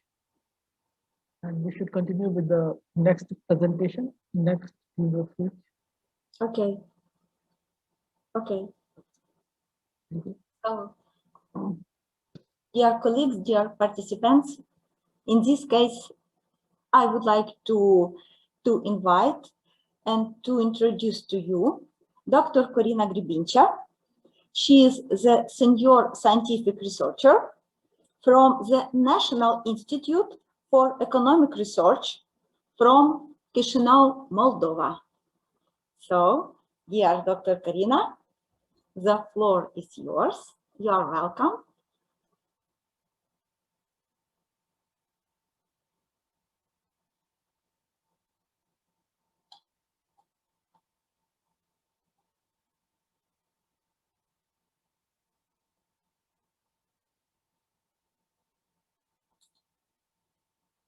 Karina. Do you hear me well? Yes, yes, yes. Okay, thank you very much. I hope my connection will be better than the previous one. Just let me a few seconds to open my presentation. Yes, of course.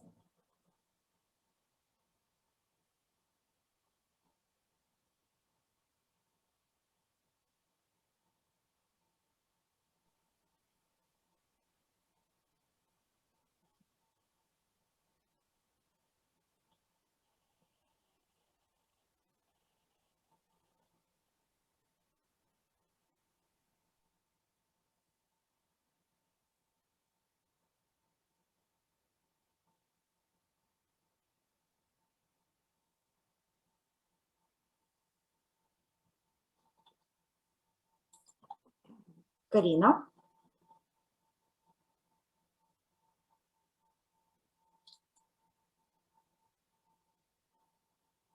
Karina, can you hear me?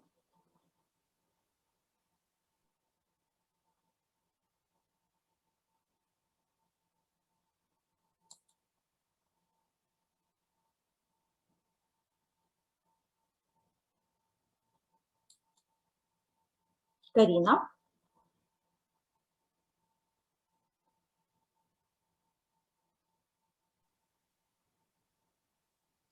Okay, Oksana, I think we should continue with the other keynote speech because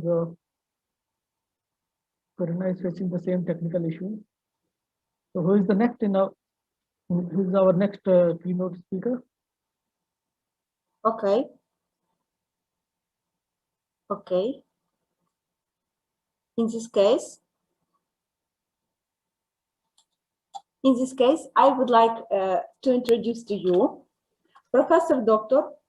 Prabhat Kamar Datta, Adjunct Professor from the Institute of China Rural Studies from the Central China Normal University, and also the Honorary Professor, Institute of Development Studies, Kolkata, and also that Professional Fellow at Heidelberg University, Germany.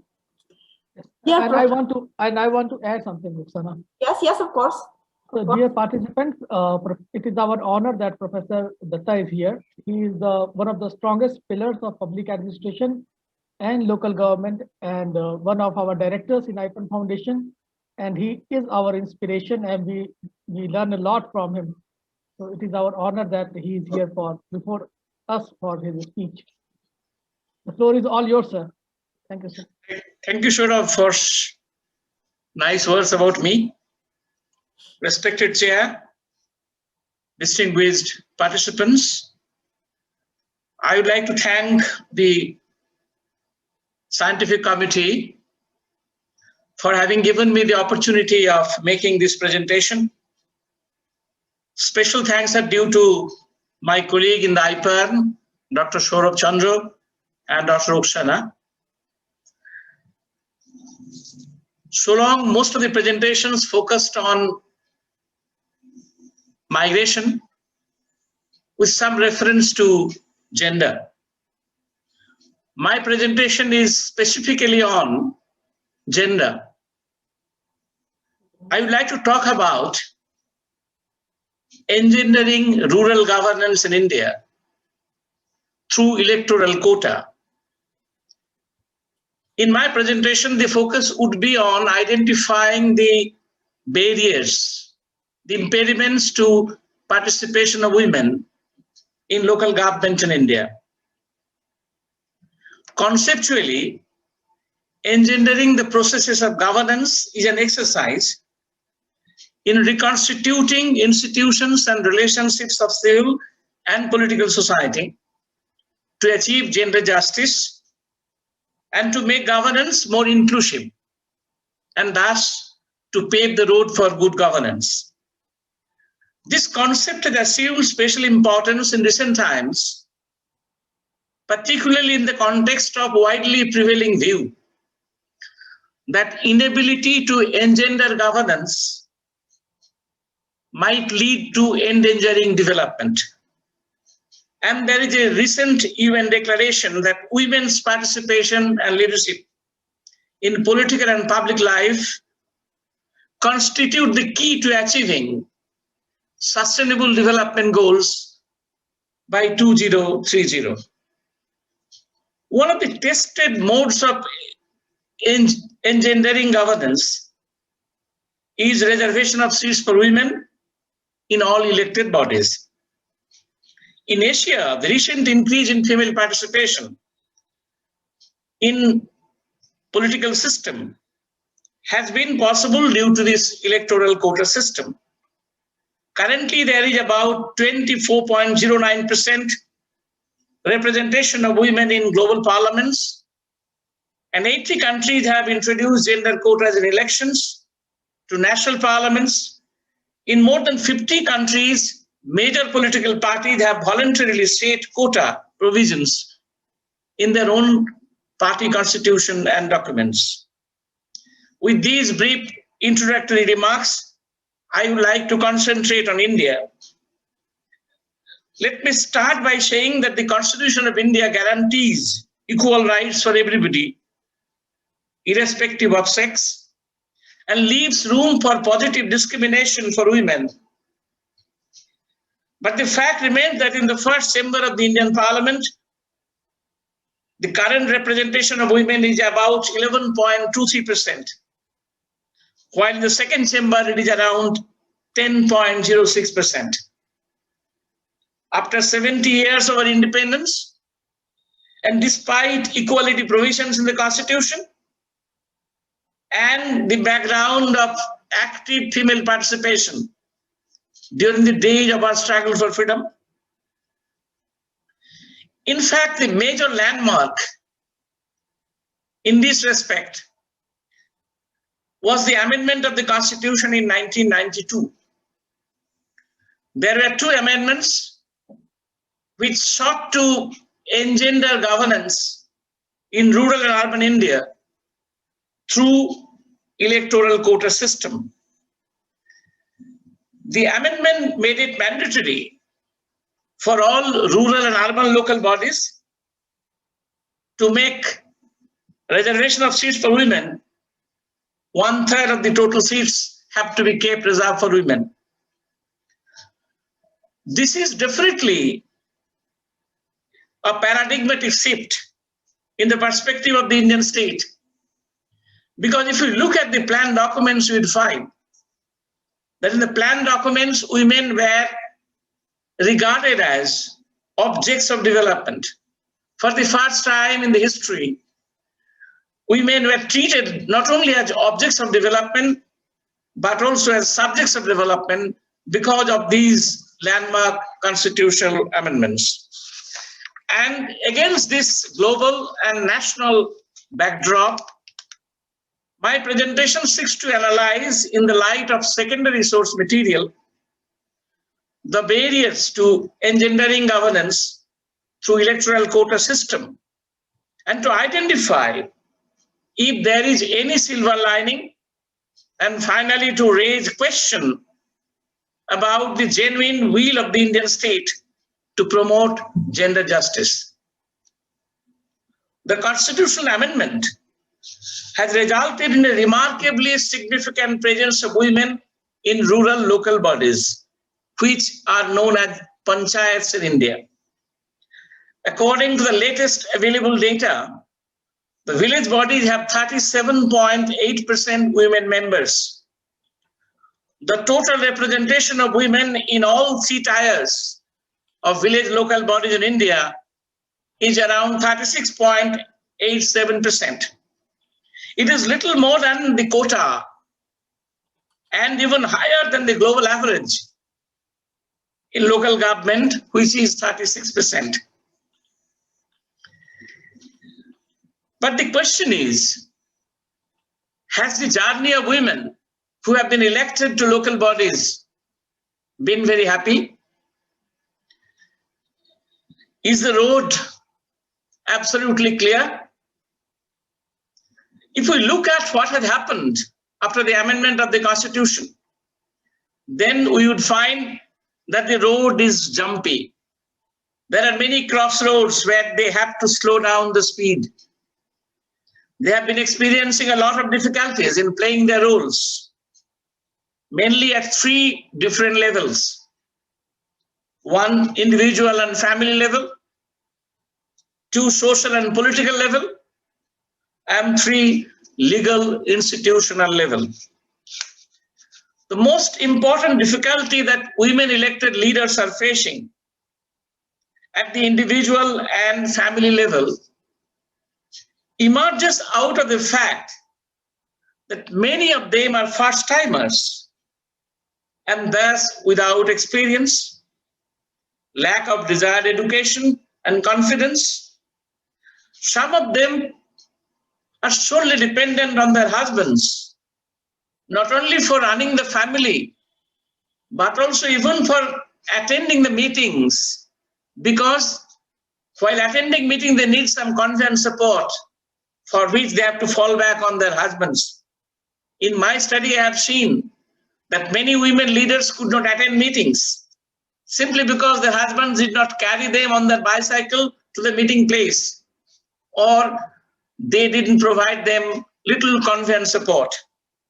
Therefore, the point that I'm arguing, that this is the problem that women, despite being elected on electoral quota to the local bodies, are facing. Added to it is the problem resulting from unaltered responsibilities of women in the family. In our country, women have to play a very important role in the family. Women had expected, as researchers have revealed, that their family load would be reduced once they were elected to local bodies, once they were given the charge of running the institutions of governance. But unfortunately, women members have reported it to a number of researchers that their family load remains unaltered. It has become a great deterrent for women to do their work as elected representatives. Many of them get torn between 2 loyalties. It has become a great deterrent for some of them who finally surrender to the demands of the family. This is the problem that women is facing. These are the problems that women are facing at the family and individual level. At the social level, women are genuinely constrained by the existing social norms, traditions, and customs, which are all rooted in patriarchy. As you know, in India, there is a very strong patriarchy. In some of the North Indian states, there has emerged a new class of husbands who could not contest elections to the seats because the seats got reserved for women. Then what did they do? When their wives got elected in the seats through which they had earlier contested and elected, they tried to make their wife proxy representatives. One scholar had studied a number of visiting cards which had shown the names of their husbands rather than the elected representatives of the people.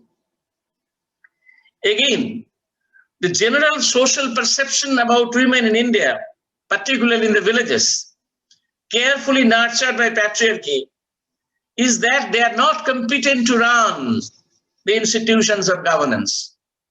They are more capable of running the family. They are more capable of managing the kitchen, but they are not capable of running the institutions of governance.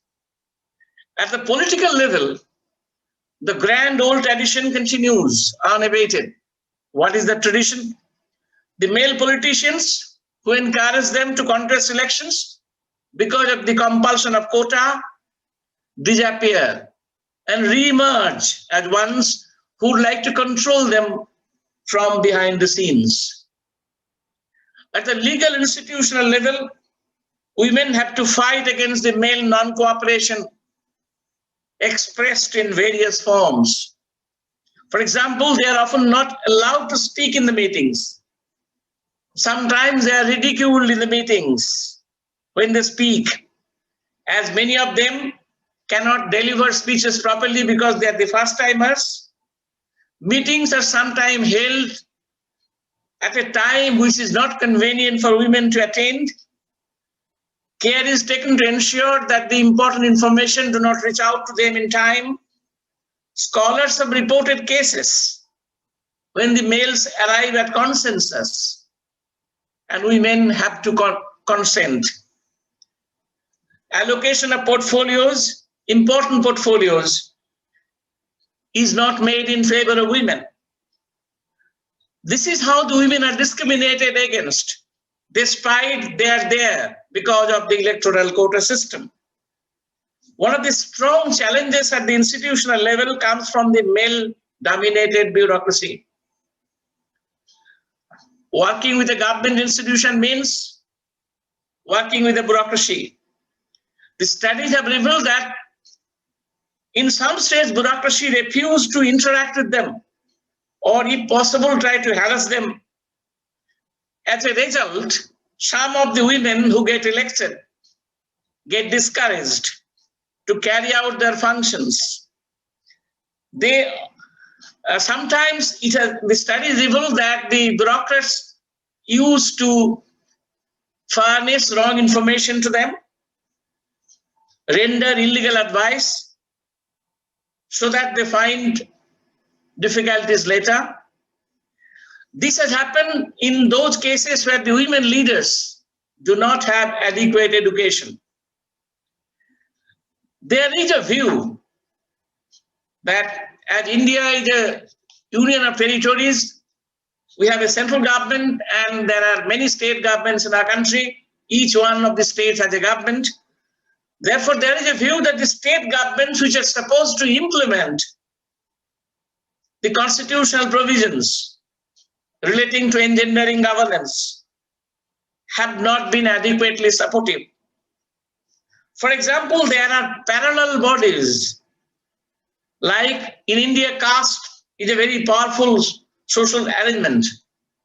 And in India, there are many states where caste panchayats are there. It was thought that the caste panchayat would not be there once the constitutionally mandated panchayats are in place. But unfortunately, caste panchayats continue to exist despite the constitutionally mandated panchayats being there, which is not legal.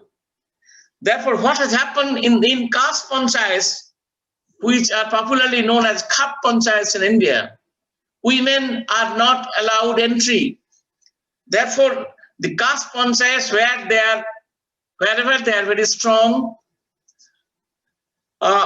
stand in the way of engendering governance, stand in the way of empowering women through electoral quota system.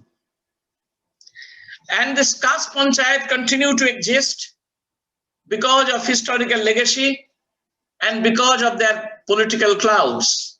In the elections, during the times of election, the caste panchayats play a very important role as they are sometimes what is called vote banks. There are some states in India where legislation has been made for the purpose of ensuring that one who has more than 2 children would not be allowed to contest elections. This is a dangerous legislation because it has been seen, researchers have brought out that it has been immensely harmful for women because while men are avoiding disqualification clause by resorting to divorce, women get trapped. These legislative measures raise basic questions about the genuineness of the will of the higher level government to promote gender justice in politics, because they directly or indirectly hinder entry and continuation of women elected representatives. Again, very often it is being implemented in an unequal opportunity environment. It is also argued that the basic inspiration for this kind of legislation was derived from the experience of China, which has done away with it. And significantly, two Indian states like Kerala and Tamil Nadu have proved that it is possible to bring down the fertility rate quickly if we can enhance the education. Therefore, there is no direct, indispensable linkage between what is called if we adapt the two children norm. Therefore, fertility question has to be viewed differently, as the researchers have brought out.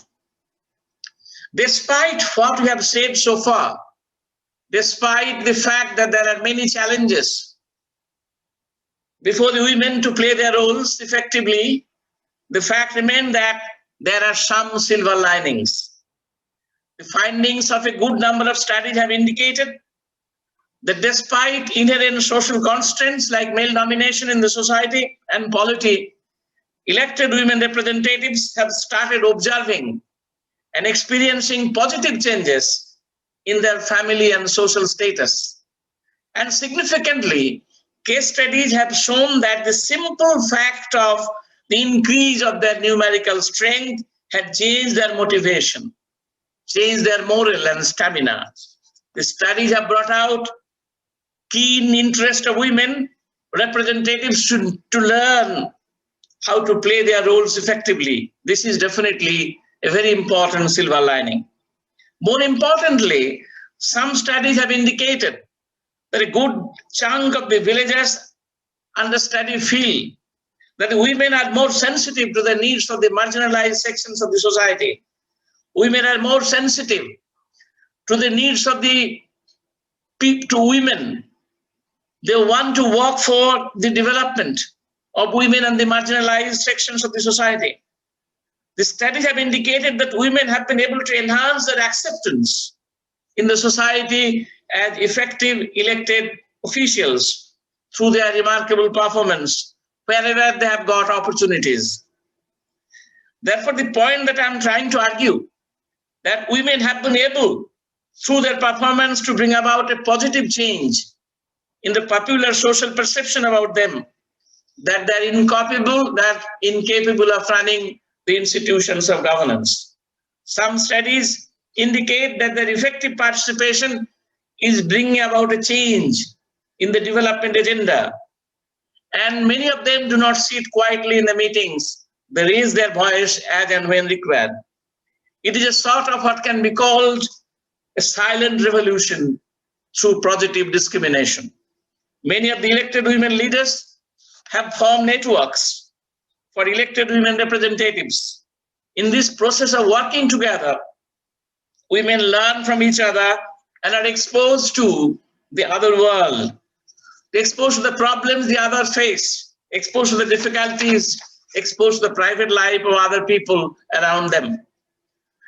Secondly, it's an empowering process, because the very act of going out of the family, very act of going out of the village to attend meeting, itself in Indian situation, an empowering process. Reservation of seats had changed the social composition of leadership.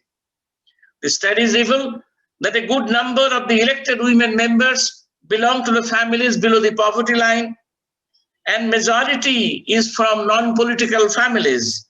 Thus, it is breaking not only the monopoly of the rich and the politically powerful, but also the domination of rural governance by some families having established political background.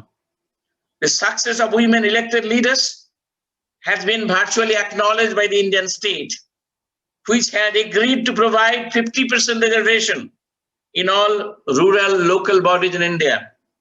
And in India, there are 28 states, out of which 20 states have already enacted legislation providing for 50% representation of women in rural local bodies. This is definitely a silent revolution. To sum up, the foregoing discussion brings out the following. One, women have expanded their representation to undeserved seats. It speaks of their wider social acceptability by means of their performance. Two, women who are entering into the processes of governance, confront, negotiate, and do not always succumb to power structures at different levels and spheres like family, community, and government. Third, women are keen to learn the art of governance and have realized that they have to form network for themselves to fight against patriarchy. And fourth, women have largely been able to prove their competence to run the institutions of governance. To conclude, the electoral quota system for women is not an end in itself. It helps breaking the hard rock of patriarchy. The key problem was indicated by Virginia Woolf in 1929 in our country by Rabindranath Tagore in his novels. Virginia Woolf, in the novel in 1929, the novel called A Room of One's Own, had argued that women have to be given a house of their own. I would like to argue that the constitutional amendment is a gift of the state to women for the construction of a house, which the women need, as Virginia Woolf had hinted at. And the question is, for the construction of the house, the plot is there. What is required is the construction material.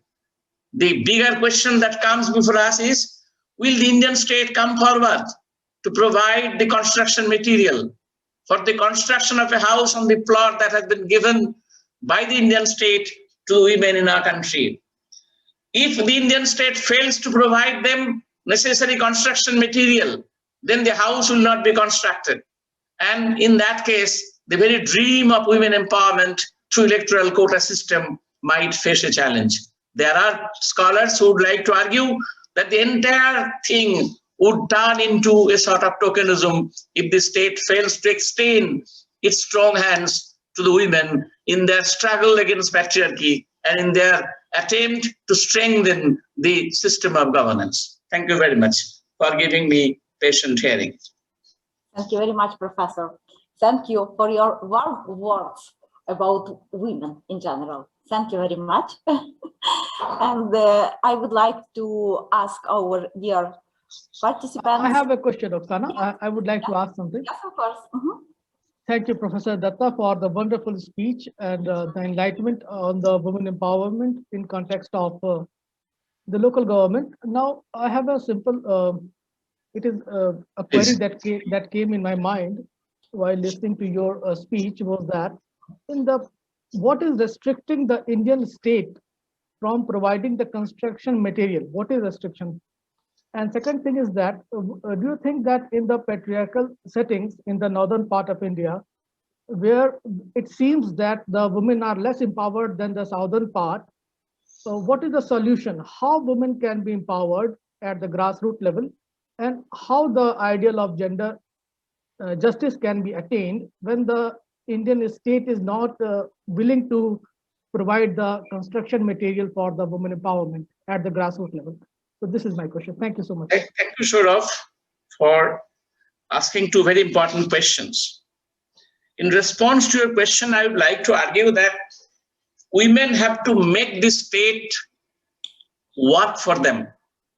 And the only way for the women to make the state work for them in terms of giving them what is called construction material, women's movement have to be strengthened. In our country, women are divided. Women are divided along the lines of caste, along the lines of community, along the lines of party.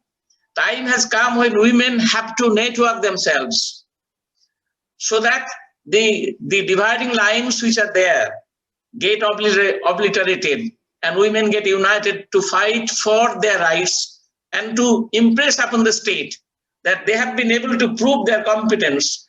Time has come to give them much bigger hands. And that is the only way of forcing the state to come forward to extend their helping hands to women. State has already come forward by providing for reservation, but the next step has to be, the state has to take the next step.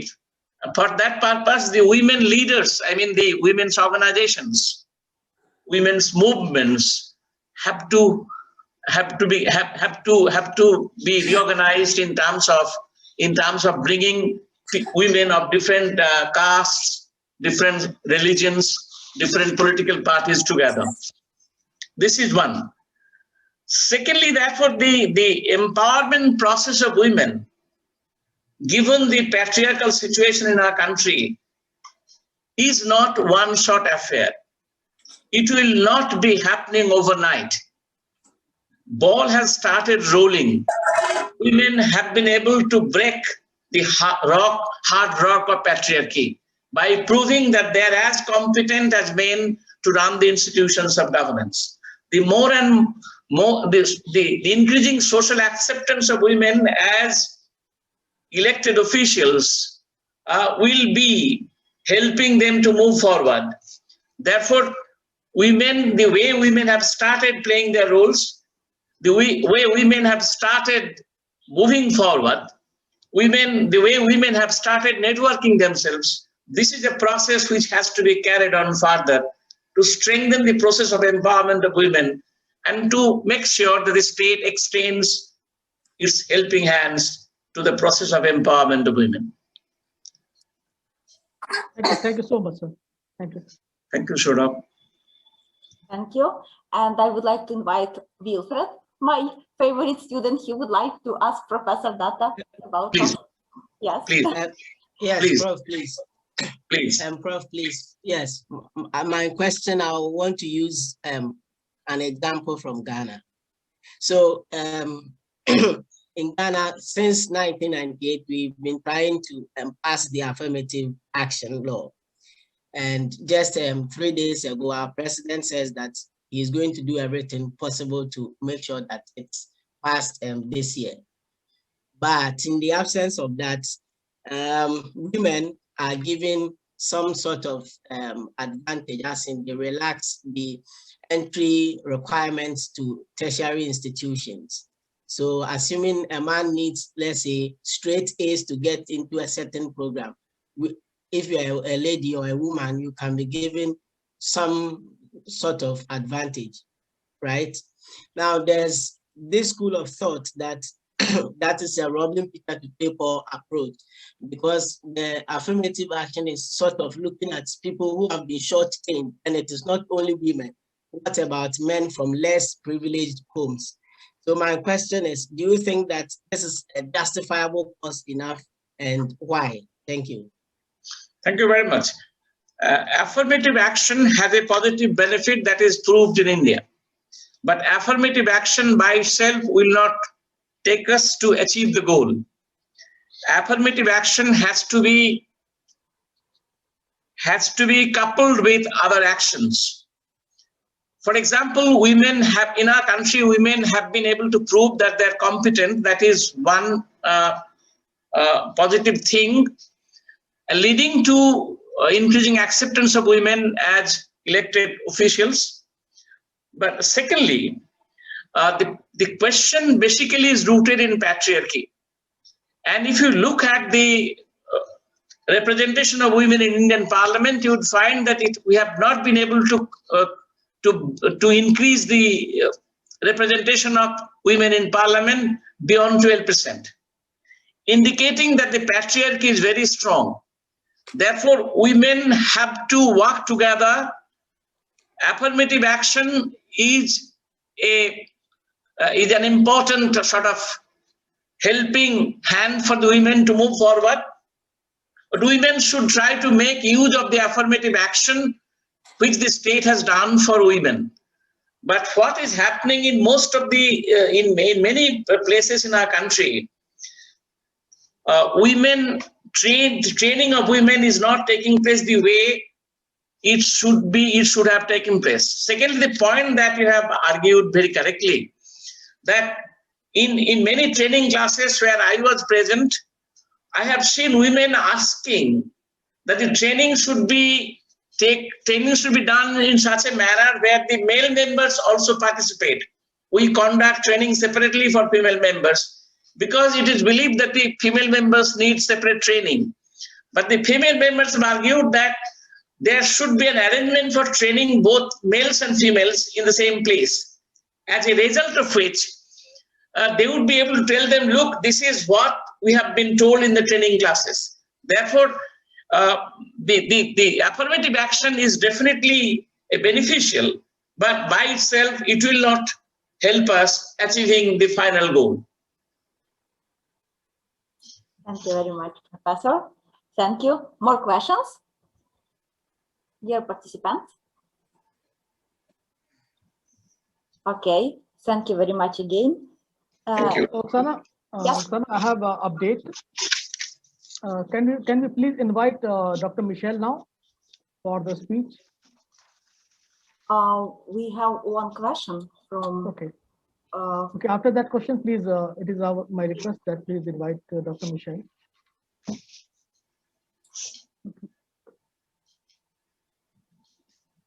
Rina Kumari, do you want to ask or not? Rina Kumari, do you want to ask Professor Datta or not? If yes, please ask. Any question? Yes, please. Okay. Rina, please unmute yourself. Rina, please unmute yourself. Rina, you have a question? It seems not.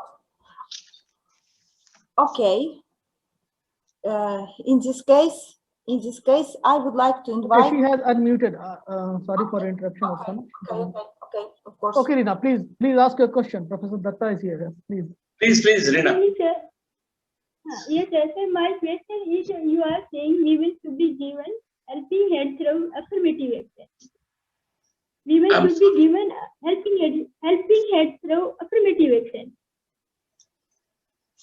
Sorry, I couldn't follow your question, Rina.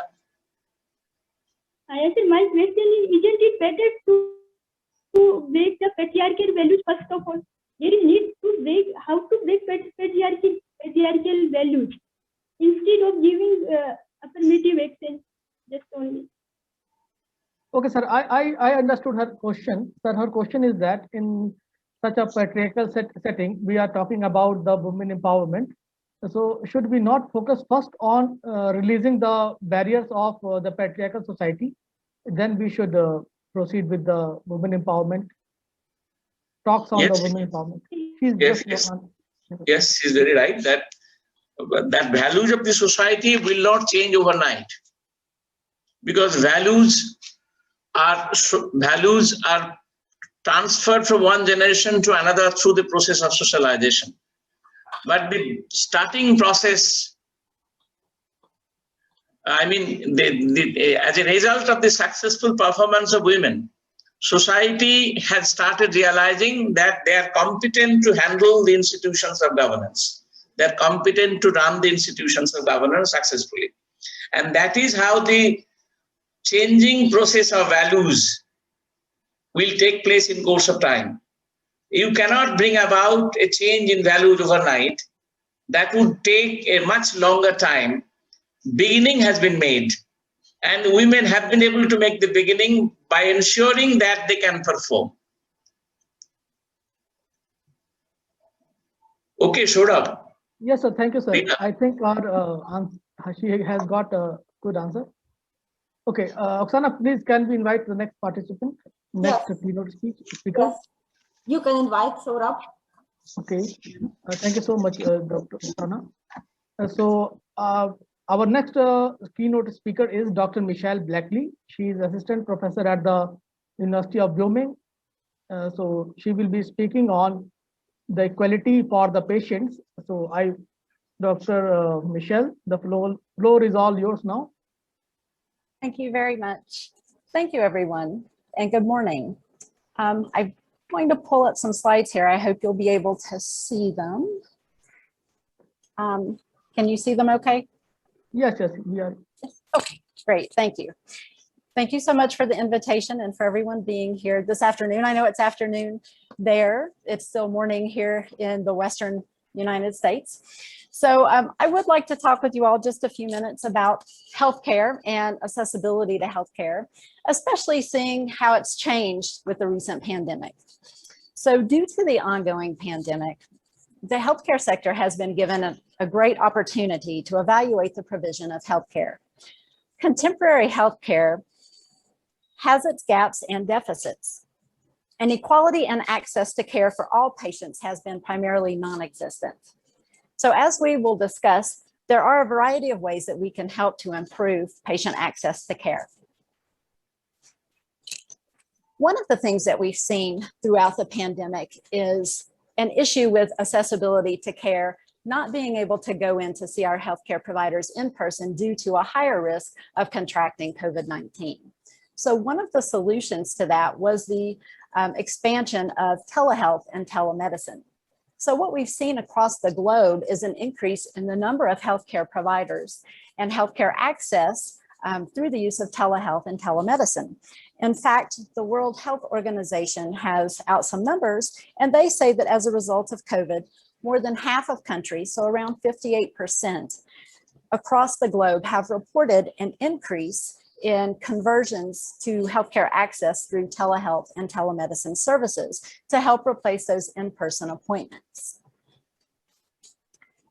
Another thing that we look at with the telehealth services on a global scale is that the projections are that this will continue to expand in the future. So the market is expected to grow at a very large rate, about 40.4%, from about 49, a little under 50 billion in 2019 to almost 195 billion in 2023. So the telehealth and telemedicine services are really essential to moving healthcare forward and providing better access, greater access for patients across the globe. Here in Wyoming, this is a very rural state in the United States. So access to healthcare can require a patient to travel large distances and take a lot of their time in order to see a healthcare provider face to face. Telehealth and telemedicine removes that barrier by allowing individuals to speak to healthcare providers even across the globe. So it really does open up the accessibility portion of healthcare where we didn't really have that before. So this is, if we can look at it from a positive scope, this is one of the positive things that we've had result from the pandemic, is that we've had healthcare access expand, and we expect the projection is that it will continue to expand into the future and that telehealth services will continue to grow. Another concern that we want to address regarding access to care are patients with disabilities. These are often an underserved and underrepresented patient group who require the same level of care as other patients. The issue for patients with disabilities is that oftentimes there's a disconnect between being able to have successful healthcare communications with their healthcare professionals. According to the American with Disabilities Act Amendments Act, disability is defined as an impairment that substantially limits one or more major life activities, a record of such an impairment, or being regarded as having such an impairment. Some other classifications, the World Health Organization, as well as the Internal Classification of Functioning, Disability, and Health, which this the ICF provides a framework for the measurement of functioning and disability, defines disability as an umbrella term covering impairments, activity limitations, and participation restrictions. And if we look at the numbers, approximately 26% or 61 million Americans in the United States currently live with a disability. And for some patients, especially those with disabilities, obtaining access to healthcare services as well as communicating with their healthcare professionals can be an extremely challenging experience. Appropriate access to healthcare, as well as effective communication with healthcare professionals, is necessary for all patients, including our patients with disabilities, to be able to understand our health, as well as current or potential treatment options available for us. a lack of proper access to healthcare services, and or, so either one, ineffective healthcare communications will only lead to poor patient understanding, low quality of life, and negative health-related outcomes. It's vital that our healthcare professionals are also equipped to provide not only appropriate and accessible healthcare services, but be able to provide services across the board to all patients, be able to speak and communicate effectively that information to all patients, including our patients with disabilities and other vulnerable patient populations. So having a healthcare professional improve their skills and abilities to communicate with all patients will increase the patient's knowledge of their healthcare and associated treatments, ensure safer medication use by patients because we'll be able to understand how to take the medication appropriately as it was prescribed, and it will help to optimize health-related patient outcomes. So in the United States, we have the National Center for Health Statistics, and this is an organization that reports statistics regarding healthcare and health services. So the National Center for Health Statistics reports that approximately 37.6 million adults in the US have some level of hearing loss or impairment. Hearing loss or impairments can be especially difficult and can present barriers to effective healthcare delivery by healthcare professionals.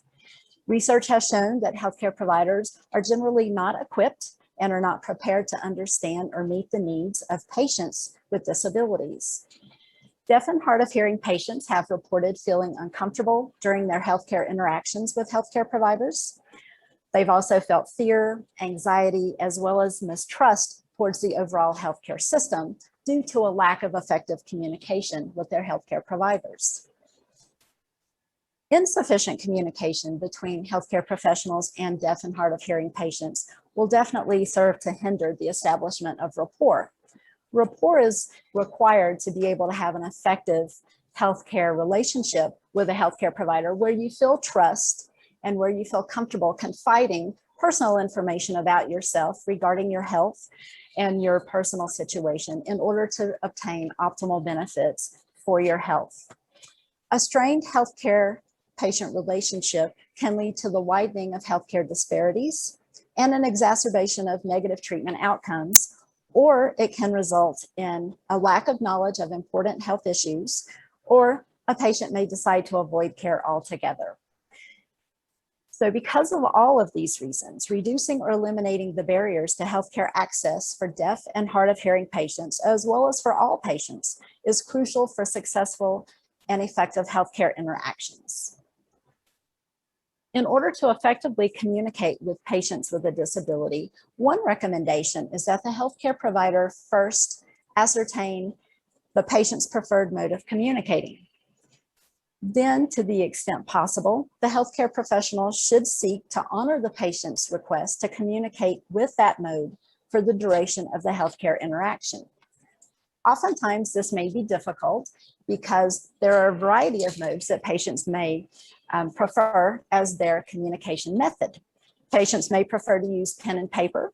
If a patient is deaf, he or she may prefer to lip read, to use visual demonstrations when applicable and when able, a communication app or any other type of assistive technology to help increase or make the healthcare communication more effective. So there are a variety of different modes of communication for patients with disabilities, and being able to identify and use the one that the patient prefers will help to facilitate a more successful patient encounter. Some tips for developing effective healthcare communication materials for patients with disabilities would include things like using plain language, limiting information provided to a patient to 3 to 5 key points, being specific and concrete, again, being able to use visuals when able, including a summary that repeats those 3 to 5 key points, and using positive, hopeful, as well as empowering language for patients. So as you all know, these aren't the only barriers that we're facing in healthcare. And with the pandemic, we face new ones every day, including the shortage of the vaccine and having it roll out into communities across the globe. So these aren't the only issues that affect equal access to healthcare. but often these are overlooked populations. So I felt that it was important to include them in our conversation. Conversations about reducing and eliminating barriers to access to healthcare are required to initiate the change that is needed across the globe in order to have equal access to healthcare and in order for that to become a reality for patients. This hopefully is a step in the right direction. And I want to thank you all so much for your time this afternoon.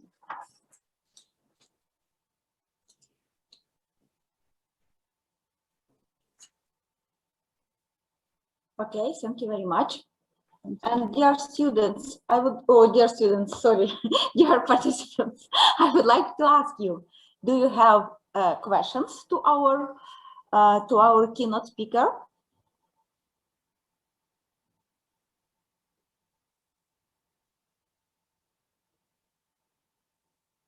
Yes, yes. If you allow, Oksana, I would like to ask a question to Michelle. Yes, of course, yes. Okay, hello, Michelle, how are you? I have a question that how teleservices can solve the issues of gender in different countries during this era of pandemic. What do you think? How they can be helpful?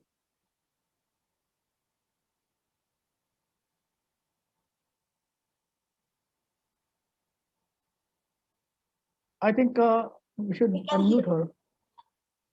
Wait, please wait. We need to unmute you first.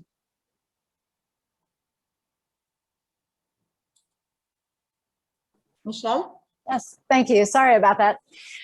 Yes, that's a great question. So, you know, one of the ways that we can do that is encourage all patients to seek access to care, regardless of if you're male or female, what country you reside in.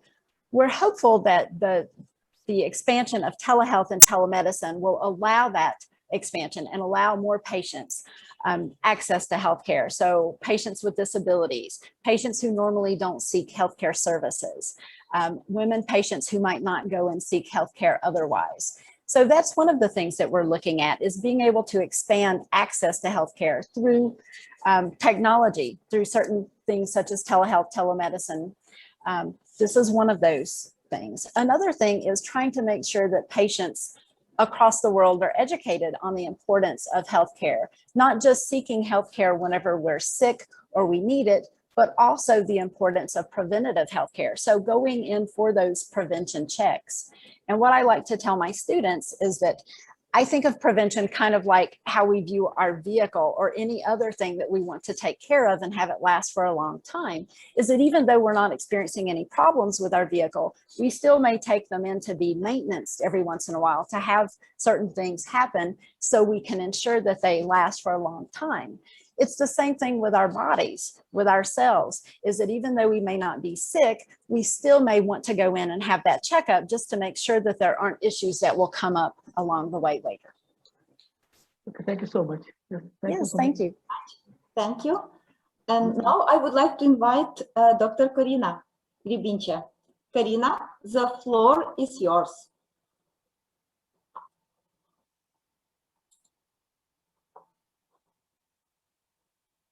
Corina.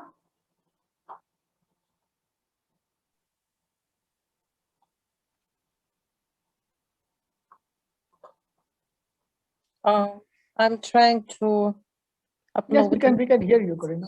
You can.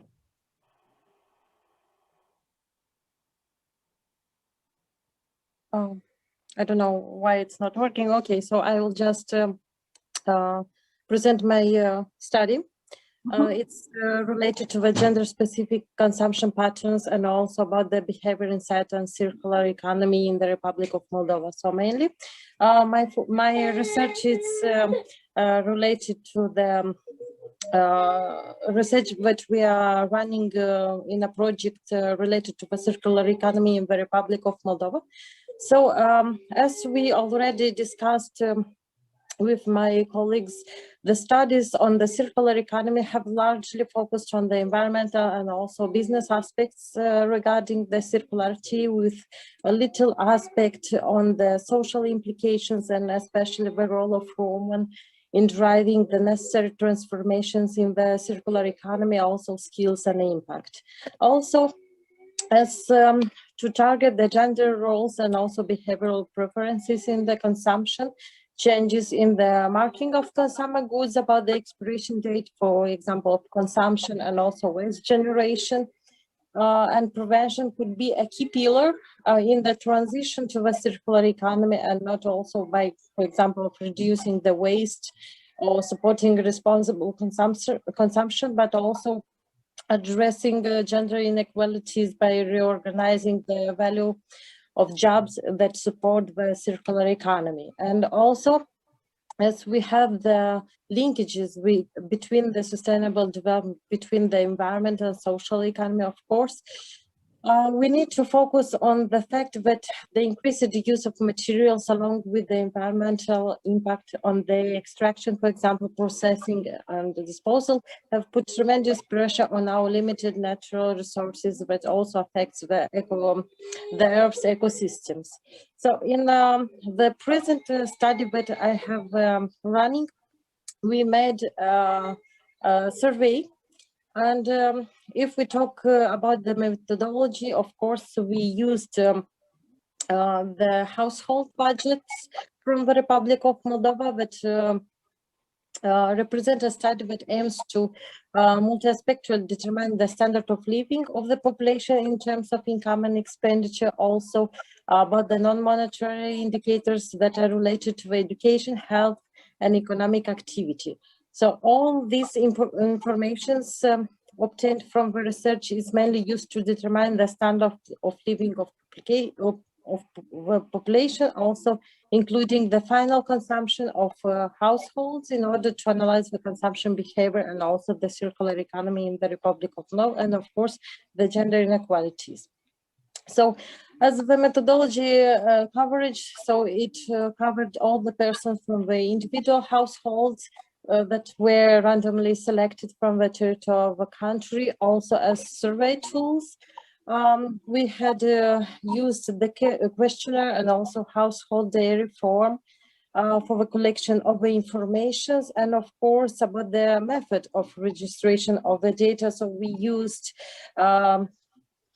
two methods about the data registration. So first one was based on the face-to-face interviews, and secondly on self-reporting.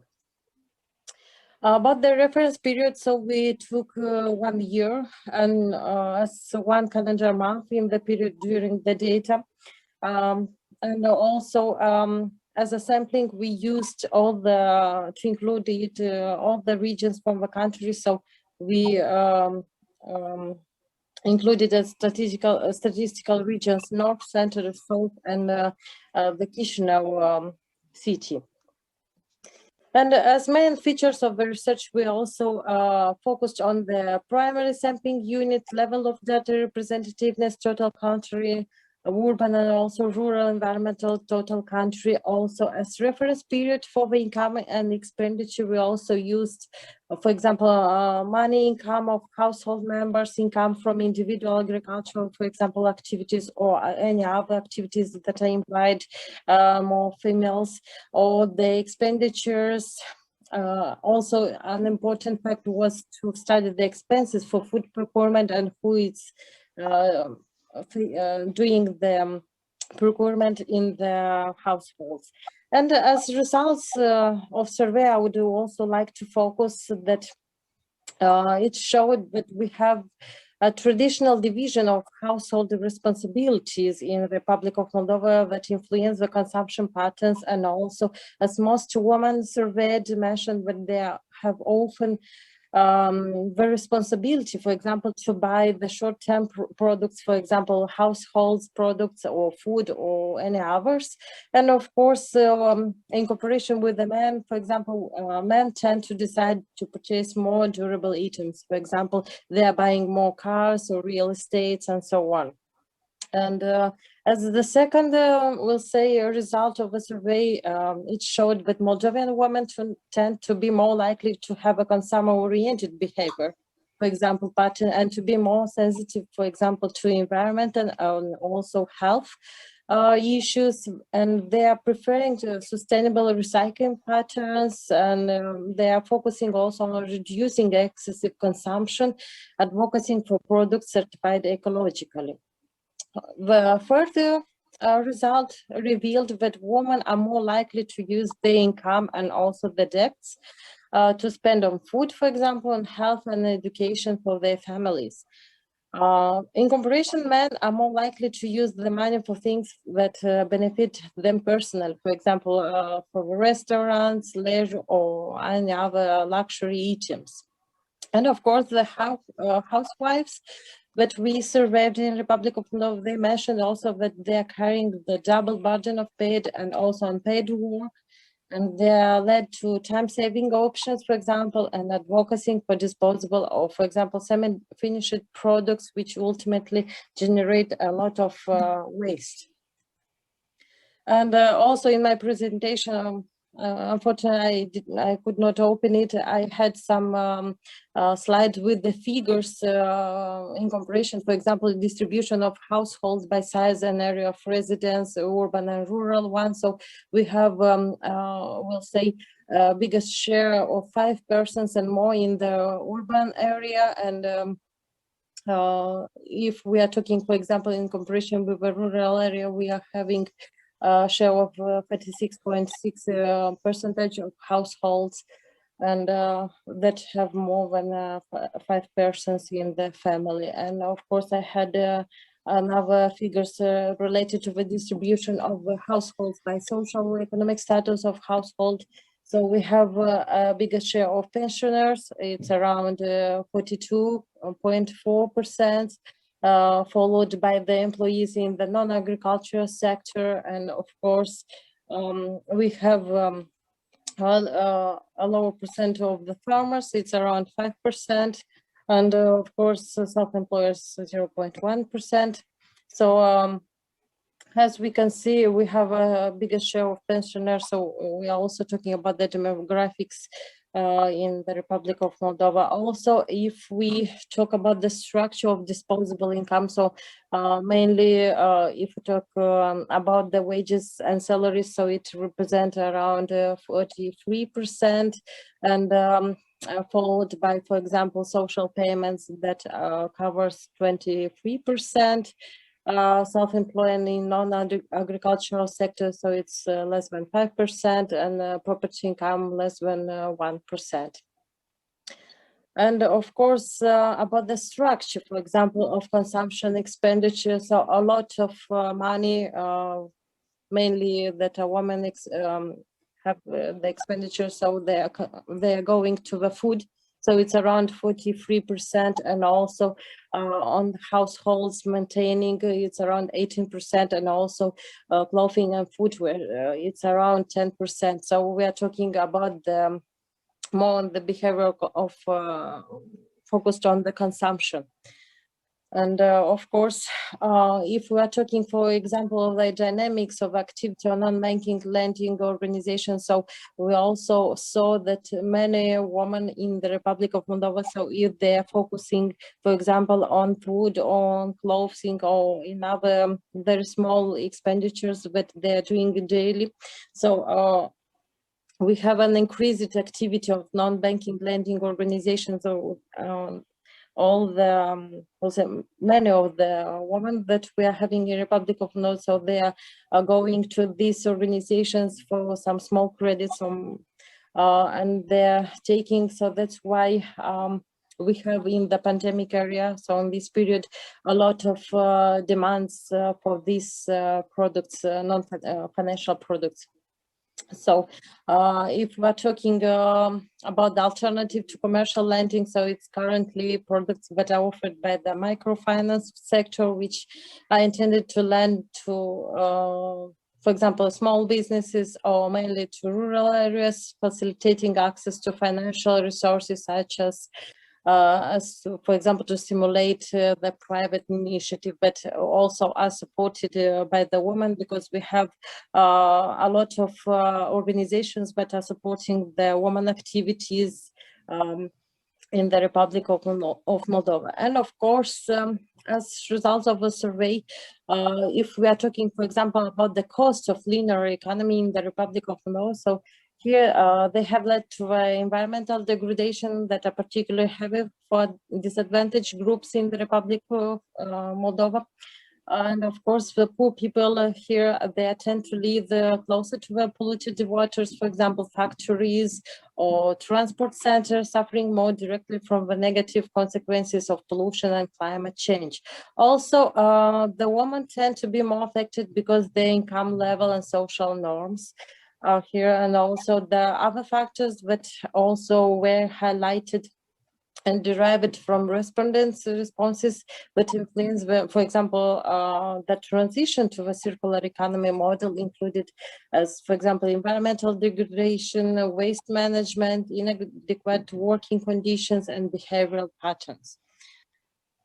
And if we're talking about the demographics, so rapid population growth and industrialization in developing countries will for sure intensify the social and also environmental challenges as we put additional pressure on natural resources while the impact of climate change materializes.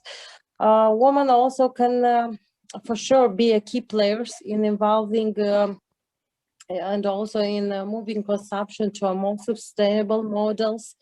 About the public policies that we are promoting in the Republic of Moldova. So, for example, new approaches to influencing consumer decisions, such as, for example, behavioral perspectives should take into account the gender perspectives. And of course, the concept of circular economy is indispensable to achieve a sustainable management of resources and also the reduction of carbon emissions in Moldova through fundamental changes in the way we produce and also we consume. Thank you so much. Thank you very much, Dr. Karina. Thank you. Thank you for your patience. Thank you for your wonderful presentation. Thank you for everything. And dear participants, I would like to ask you, do you have questions to our wonderful presenter and keynote speaker?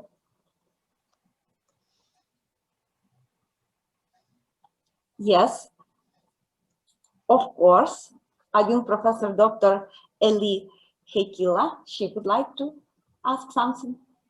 Thank you very much for your interesting presentation. I would like to ask that how COVID-19 has affected to these consumption patterns and behavior of the people and economy, and is it easy to access to the shops, restaurants or whatever, because we have here in Finland, for example, now very strict systems how you can go to restaurant, you can only take away now. So do you have these experiences? How do you evaluate what kind of situation it is now in the economy? Yeah, thank you so much for the really important questions also for Republic of Moldova. Of course, we are aligning with the norms of European Union directives, and also it's of course worldwide issue concerning how we can stop the pandemic area. Of course, our economy is in recession. We had a lot of issues related not just with the medicamental, for example, suppliers, but also with the human resources. And also if we are talking about the leisure and restaurants, of course, we have restrictions. When started the pandemic area, of course, nobody knew what's about it. And of course, we had the restrictions, you know, with, for example, as you talked about with takeaway and so on. And after that, we had more, we'll say, moderate number of illnesses, and the restrictions were more, we'll say, softened. But still, as I saw the statistics the last month, it was recorded a highest number of illnesses because of this softest regime. So, and the Ministry of Health, they just decided to be more strictly, and we have the regime of to take away the food, for example, after 22 hours. So before that, we can come to the restaurant, but of course with all the hygiene, for example, rules to respect. And of course, if we're talking about the households, for example, behavior, of course, all the it's more directed to the electronical form of commerce, so e-commerce, and of course it raised a lot of questions because we didn't had a lot of, we'll say, platforms for it, and with the pandemic area, most of the traders or suppliers that we have in Republic of Moldova, they focus to develop their platforms for it. So nowadays we can easily buy something from the internet, and of course about the household behavior. So most of the people are focused still on buying the most primary needs, so as clothes, food, and so on, and nobody's thinking about the, for example, leisure or the other things, because with pandemic many people just lost their job, and they're just rethinking how they can come and just earn some money in order to help the families. Also, we had some issues as everywhere with the kindergartens, for example, or other institutions when they are having their courses online. And for example, if we're talking about the, for example, woman or the mother from the family, for example, and she has, for example, 2 or 3 children, so she needs to buy or to have, for example, 2 or 3 laptops or maybe phones in order to cover and to support the lessons of the kids online. For example, me, I'm also working in the science and also university, so I just focus all my efforts in online learning and providing my online lessons and also materials. And of course, it's a very difficult situation because it's uncertainty. So we still don't know when we'll end this and how we can stop it worldwide, because of course, it not just depend on the national efforts that are taken, but also worldwide. So I think still it's a huge issue for all of us, and including further actions that need to be taken. Thank you very much. Thank you very much, Karina. Thank you. More questions? Dear participants? No questions. Thank you very much, Karina, again. Thank you. And now I would like to introduce to you Professor Dr. Oleksandr Popovsky. He is the head of the Project and Analytical Center of the Ternopil Volodymyr Hnatyuk National Pedagogical University. So, dear Professor.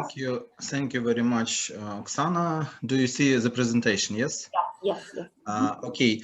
I will be very short today because as Oksana, I think I have a lot of lectures for today, and this is the last event for this day.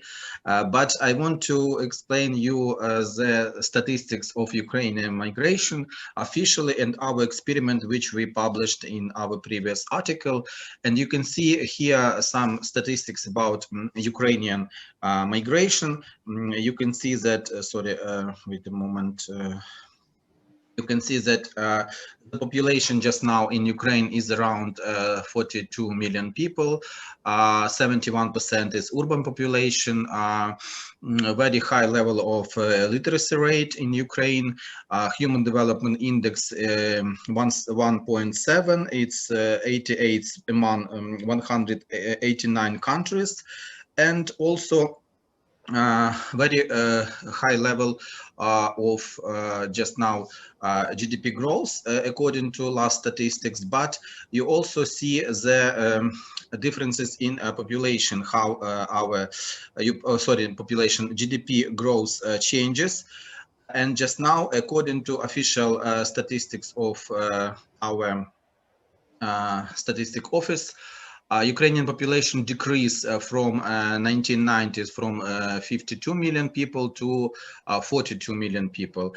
And this problem, of course, also depends on standards of living, which we discussed as the previous presentations.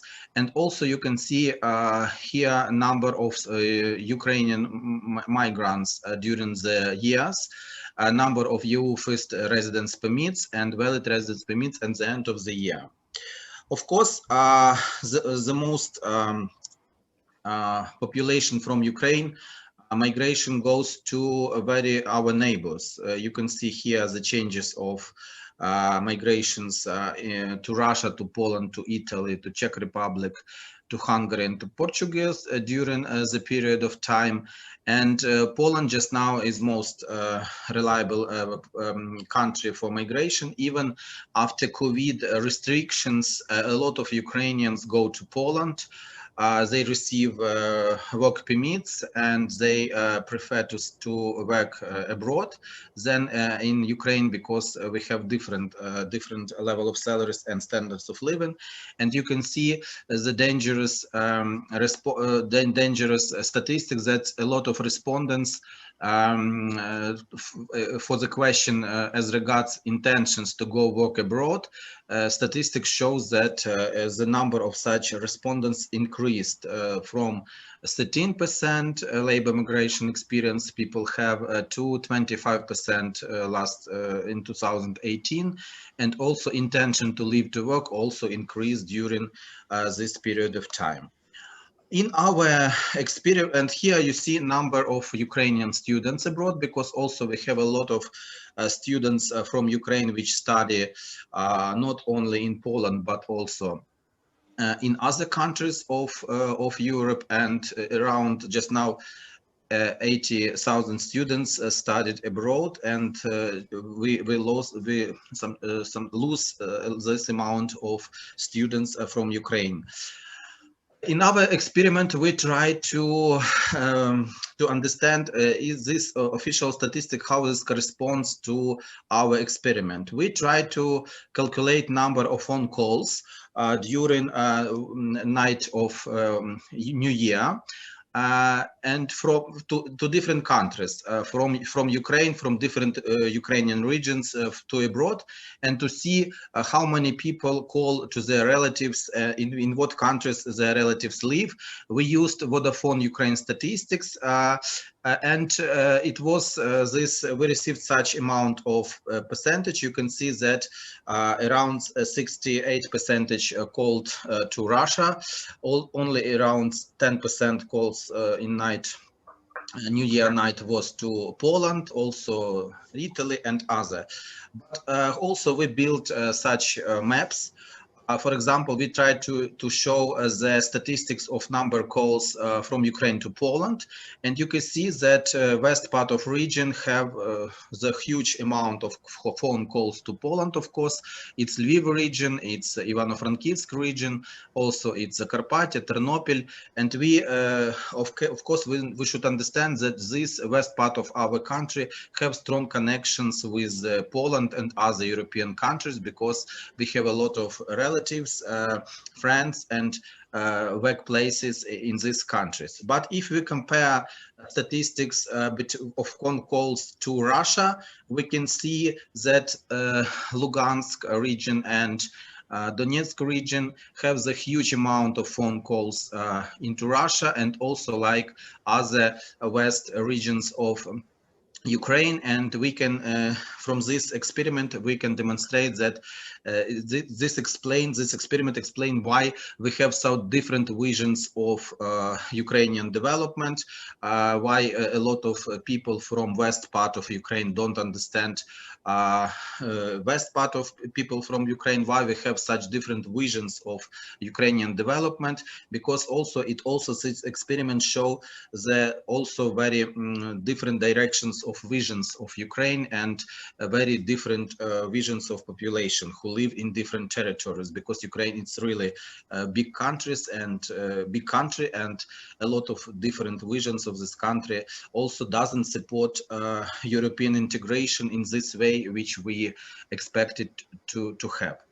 Okay, thank you for your attention. I tried to be very shortly, explain mostly statistics and some data analysis, but also I can hear your questions and answer of it. Thank you. Thank you very much. Thank you very much, dear Professor Lukopolsky. I would like to invite Aishin Yashar to. Saurabh, Wilford, I think, has raised his hand. What? Dr. Yashin? Okay. Yashin. Dr. Aishin. Just. Yes, Okay, please. Sorry, we can hear you. 1 second. I will check what's happened. I just said thank you very much for the presentation and the data, because it's an issue that is in the interest of us all. It was just a splash making like that. Thank you. Thank you. Thank you very much. I economy your time, because I understand everybody very tired, long day, but we have a lot of participants after me. That's why I try to be more Thank concrete. you very much, Professor, again. And I would like to invite Wilfred. He would like to ask you something. Wilfred? Okay. Yeah, yes, please. Prof, please, given the the steady increase in the Ukrainian migration statistics that you showed us, my question is, what expedient measures have been put in place in the form of pooling factors to sort of attract these Ukrainian migrants back home? Thank you. It's very funny story, because in the beginning of his election, our current president Zelensky promised to return all migrants to Ukraine. It was around 2 years ago, and thanks to COVID, he returns migrants to Ukraine. It's a funny story for Ukraine, but just now, of course, Ukrainians returns not because standards of living are so high, because depending on economy, depending, for example, if we compare standards of living in Germany, in Poland, of course, in Ukraine, they are very low level. That's why Ukrainians returned to Ukraine when it was a huge lockdown in EU last year. But just now, a lot of countries open also borders for migrants, because it's problem of labor force. And just now, the situation exists like that Ukrainians not stay at Ukraine, because we have no current good opportunities for development, good opportunities in labor market still, unfortunately. But Ukrainians also just now go to Poland and other countries. Thank you very much. More questions? No, yes. Thank you very much again. Okay, thank you. Dear Professor Lugopolsky. And now I would like to introduce to you Dr. Paula Morgado, PhD in African Studies, Associated Researcher at the Center for International Studies from Lisbon, Portugal. So, dear Dr. Paula Morgado, the floor is yours. Okay, hi, everybody. Good evening. I'd like to share the screen, but I'm not able to. How can I do it? Let me see. Why? We can help you if you need our help. I'd like to share my screen, please.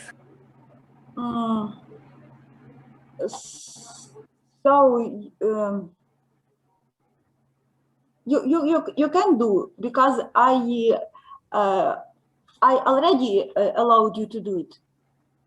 Okay, let me see. You can click on that share the screen button on the bottom bar of the Zoom. There is a green button.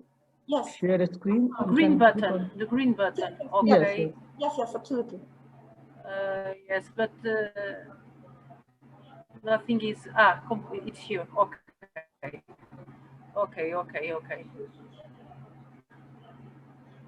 Then, okay, I'm not sure. Oh, I think it's not possible. I have some issues. I don't know if in my software. I will just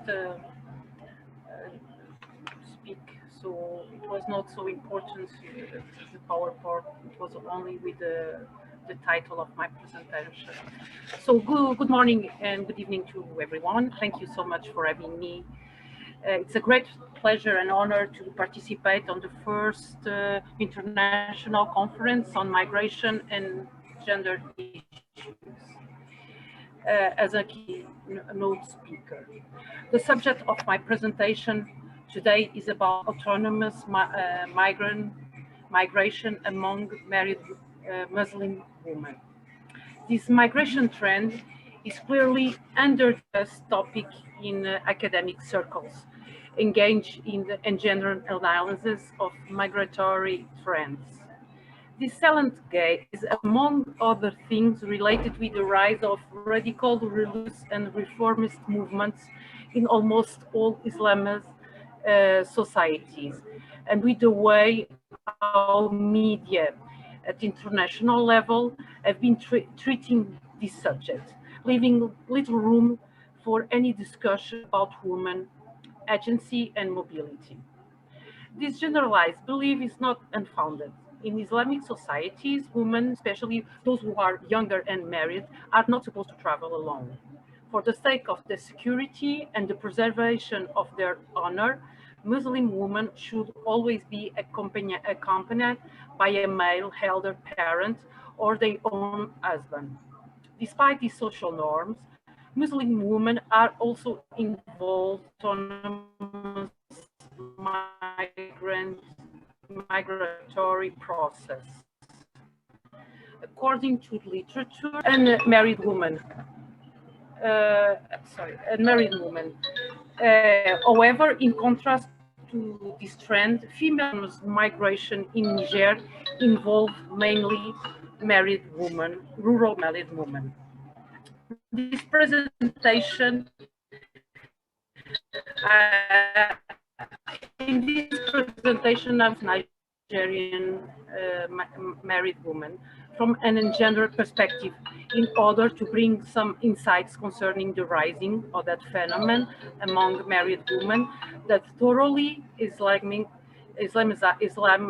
societies. Female autonomous migrants are not an homogeneous group. Difference can be observed depending on several identity markers such as age, socioeconomic status, place of origin, or ethnicity. However, in the context of this succinct exposure, intersectional categories will be explored. Ethnographic data use came from primary and secondary sources. The Republic of Niger is the landlocked country situated between Algeria, Libya, and Mali, where almost 99% of the population is Muslim. First academic works concerning autonomous migration of Nigerian women date back colonial times. At that time, autonomous migration was usually performed by marginalized groups of women. This trend remained until the 1980s, involving especially sedentary, divorced, and widow, and nomadic, non-Muslim women. There are also female autonomous migration related with academic formation or public servant allocation, but their numbers are so small that it becomes irrelevant for this study. From the 1980s onward, the composition of female autonomous flows has gradually changed for accommodating a growing number of unmarried young girls and especially of married women. Despite of being socially condemned and stigmatized by society, all the international projects put in place to curb these migratory flows, autonomous migration of married women did not stop of growing in Niger and of diversifying its local of destination.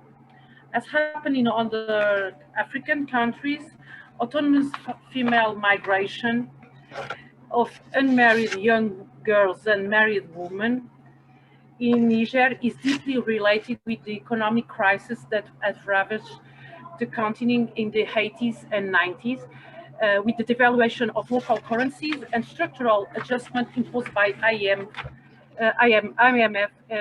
which intensified the process of monetization of African economies, which have been initiated by the colonial powers. The increasing need for cash flow in everyday survival has impelled a growing number of women to leave their home town in search of income-generating activities in national or international urban centers. Female autonomous migration in Niger affect especially rural women in almost all regions of the country. Until recently, women usually migrate to near urban areas where their native tongue was spoken, namely the main city of the region or foreign urban centers across Nigerian frontiers. It is not known when the phenomenon starts across the country, but what concerns the capital city, Niamey, ethnographic data collected between 2011 and 2013 showed that rural women from the west of the country start to migrate to Niamey in 1984 as a response to the food crisis that devastated Sahel region between 1968 and 1975.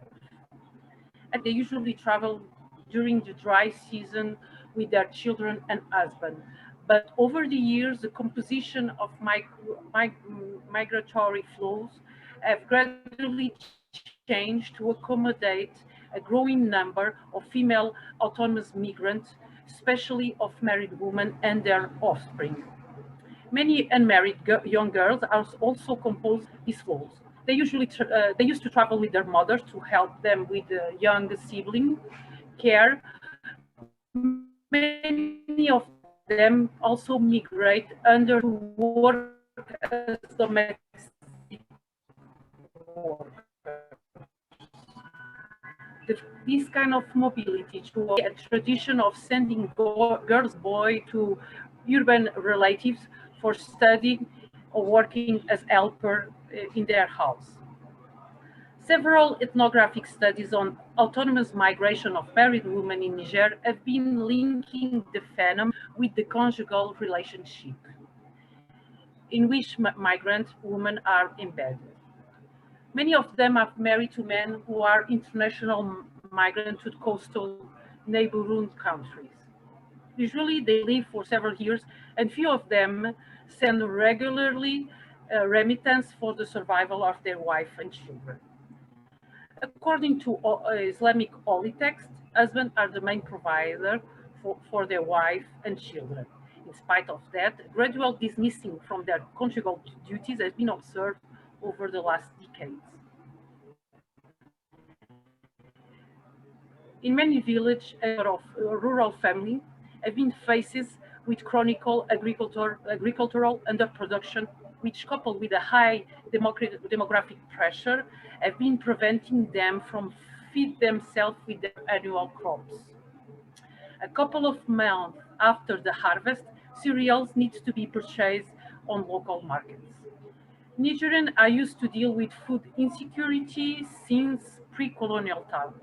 However, since the 1980s, the liberalization and the consequent high speculation on cereal price due to an external imposition of IMF has transformed cash flow as the first and main priority for many rural households. Because of that, male international migration, that used to be experienced when men were young before their first marriage, has been gradually transformed in a way of life for many rural married men also. It is not clear why so many men do not send money to their wife and children at home. Ethnographic studies targeting them in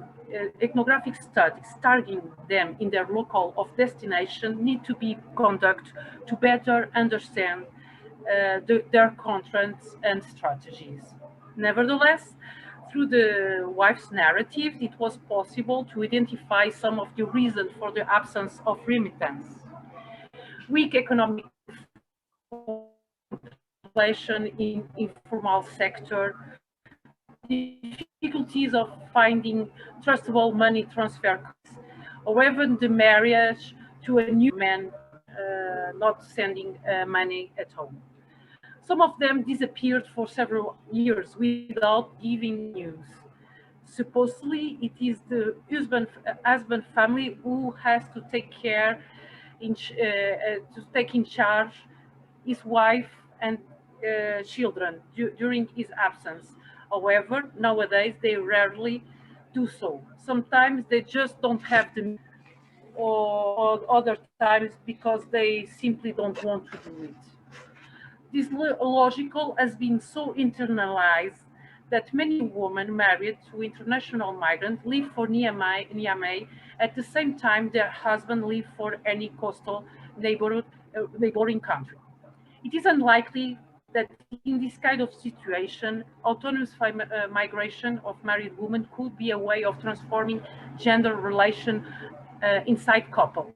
Once it is above all a response to women disempowerment through marriage. In fact, Islamic marriage can be a privileged mechanism for women empowerment. According to Quran and other sacred texts, husbands are supposed to provide for them support and protection, while they are authorized to maintain their own economic autonomy. Muslim women do not have to contribute financially to their household. They can keep their own money for themselves. Once their husband ceases to support them, their main advantage disappears. They become very fragile and vulnerable social actors, along with their children, especially if they are engaging low-income generating activities and they lack from family social support. In face of that, leaving for the nearest urban center for working, where people speak the same idiom and have some social networks, appears a natural step in order to assure their family, and sometimes their family survival. In this case, autonomous migration is undoubtedly a solution to fight back their economic and social vulnerability in countryside. It can also affect women whose husbands are in the village but do not provide for them and their children properly, normally because they have too many wives or they are too old for working. Despite all of that, many of them remain married with their absent or omit husbands. And as long as they still married, they cannot transform gender relations inside their couple. In recent times, a new trend has been observed. Autonomous migration of married women seems to have become a way of life. Women who migrate to Niamey do not necessarily leave their for survival, but cumulative material purpose. Purchases goods that will enhance their social position when they return to the village, especially among other women. Despite this kind of dynamics consuming a lot of their purchases, they are purchased of the impact of the economic life of the. Some of them are so attached to this mechanism of accumulation, they prefer to get divorced than being banned from migrating. Some of them established previously agreements on female autonomous migration with their fiancé before getting married. It seems that a shift is happening among Nigerian couples regarding migration. Women are traveling alone instead of men who prefer to stay at home. The source of their empowerment is the remittance they regularly send. Different from migrant men, migrant women usually send regularly money to their own family and husband, who sometimes use the remittance to start a local business. Married women who choose autonomous migration as a way of life have enhanced their decision-making in regard to their own family and house, in their own family and at household level, but it's still not clear what transformations are going on at conjugal level. Besides being free to travel when they want, migrant women usually also decide where and in what their money must be applied, even if their family and husband don't always respect their will. For example, it has been reported that sometimes husbands use remittance for paying the bride wealth of another wife. Even if migrant women tend to believe that autonomous migration can prevent them from polygamy. Despite the reconfiguration of economic roles inside their households, they still are levels of decision their husband may not share with them, even if all the scriptures say otherwise. Husbands also tend to divorce them when they come back pregnant or with newborn illegitimate children. Even in this case, divorce can be prevented through the payment of a financial compensation to their husband, showing by this way new forms of negotiating gender among conjugal relationships. At community level, gender dynamics are also changing. Since migrant women are accents cause great admiration and jealousy among other women, many of them end up starting to migrate too, with the aim of purchasing the same goods with their family support. Female autonomous migration become a conscious, consensual social practice generalized at village level against the opinion of religious leaders. Some social mutations are coming along with autonomous migration of married women in Niger. In fact, over time, it seems that women have learned to take advantage from their economic migrants. Unlike international migrant men, they make efforts to send regularly remittance to several, giving the importance of cash flow for everyday survival and personal assets for social prestige. Their community in them is despite social and moral transgression that may occur. Once they spend long periods away from home, it's difficult to assess transformation in gender relations among couples. One thing is clear, there are few possibilities of being transformed if husbands choose to repudiate their wife instead of coming to understand with them. More research needs to be conducted on that topic in order to understand, in this context of autonomous migration of Muslim married women, how gender dynamics are constantly reshaped and local forces in transformative process that sometimes reinforces and sometimes challenge inequalities. Thank you. Thank you very much. Thank you very much, Paula. And I would like to ask our participants. Now I see someone would like to ask you.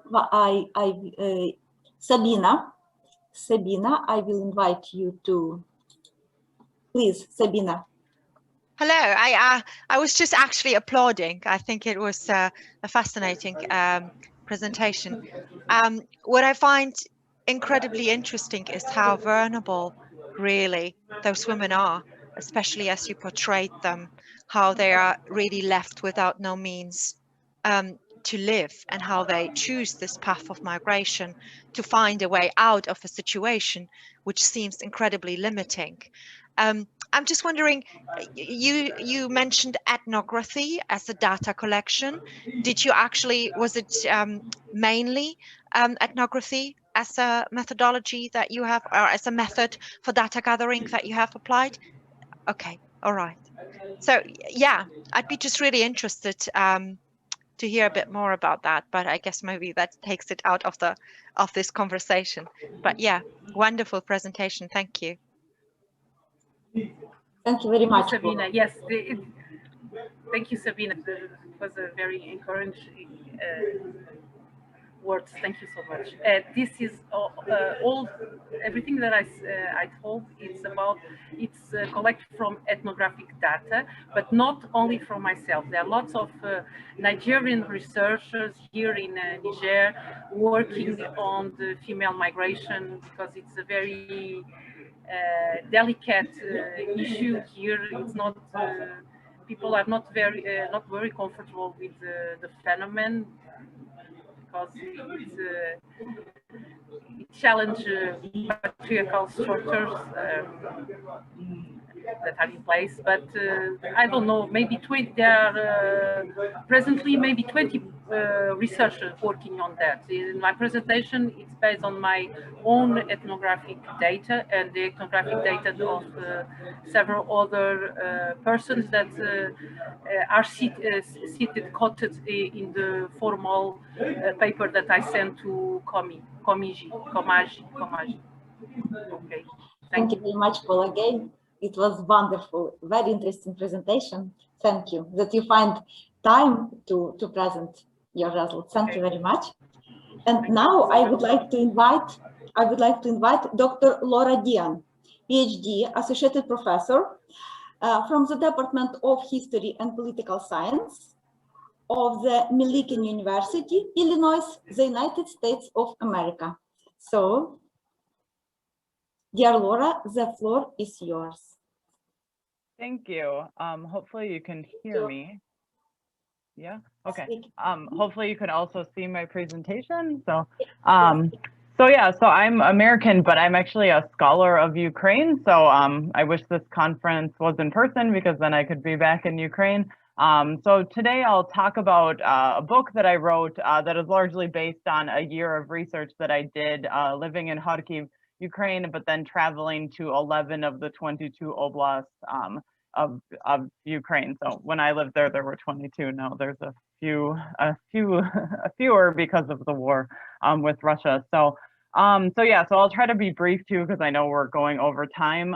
But basically the kind of argument of my book looks at different types of variation with human trafficking policy.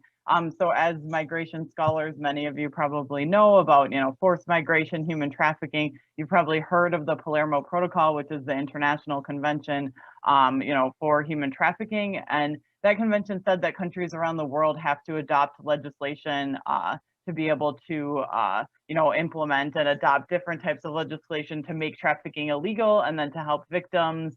And do a bunch of other things. So basically, my research looks at Eurasia, so it looks at the 15 post-Soviet countries of Eurasia and kind of looks at the different variations. So we can see, despite the international protocol telling countries that they wanted to adopt things, we see significant variation around the world. And since I'm a scholar of Eurasia, I focused on that region. So I want to look at these variations, and I'm only going to focus on adoption today and kind of determine if they're due to factors inside the country or if it's really the United Nations, the UN, EU, different outside factors influencing that.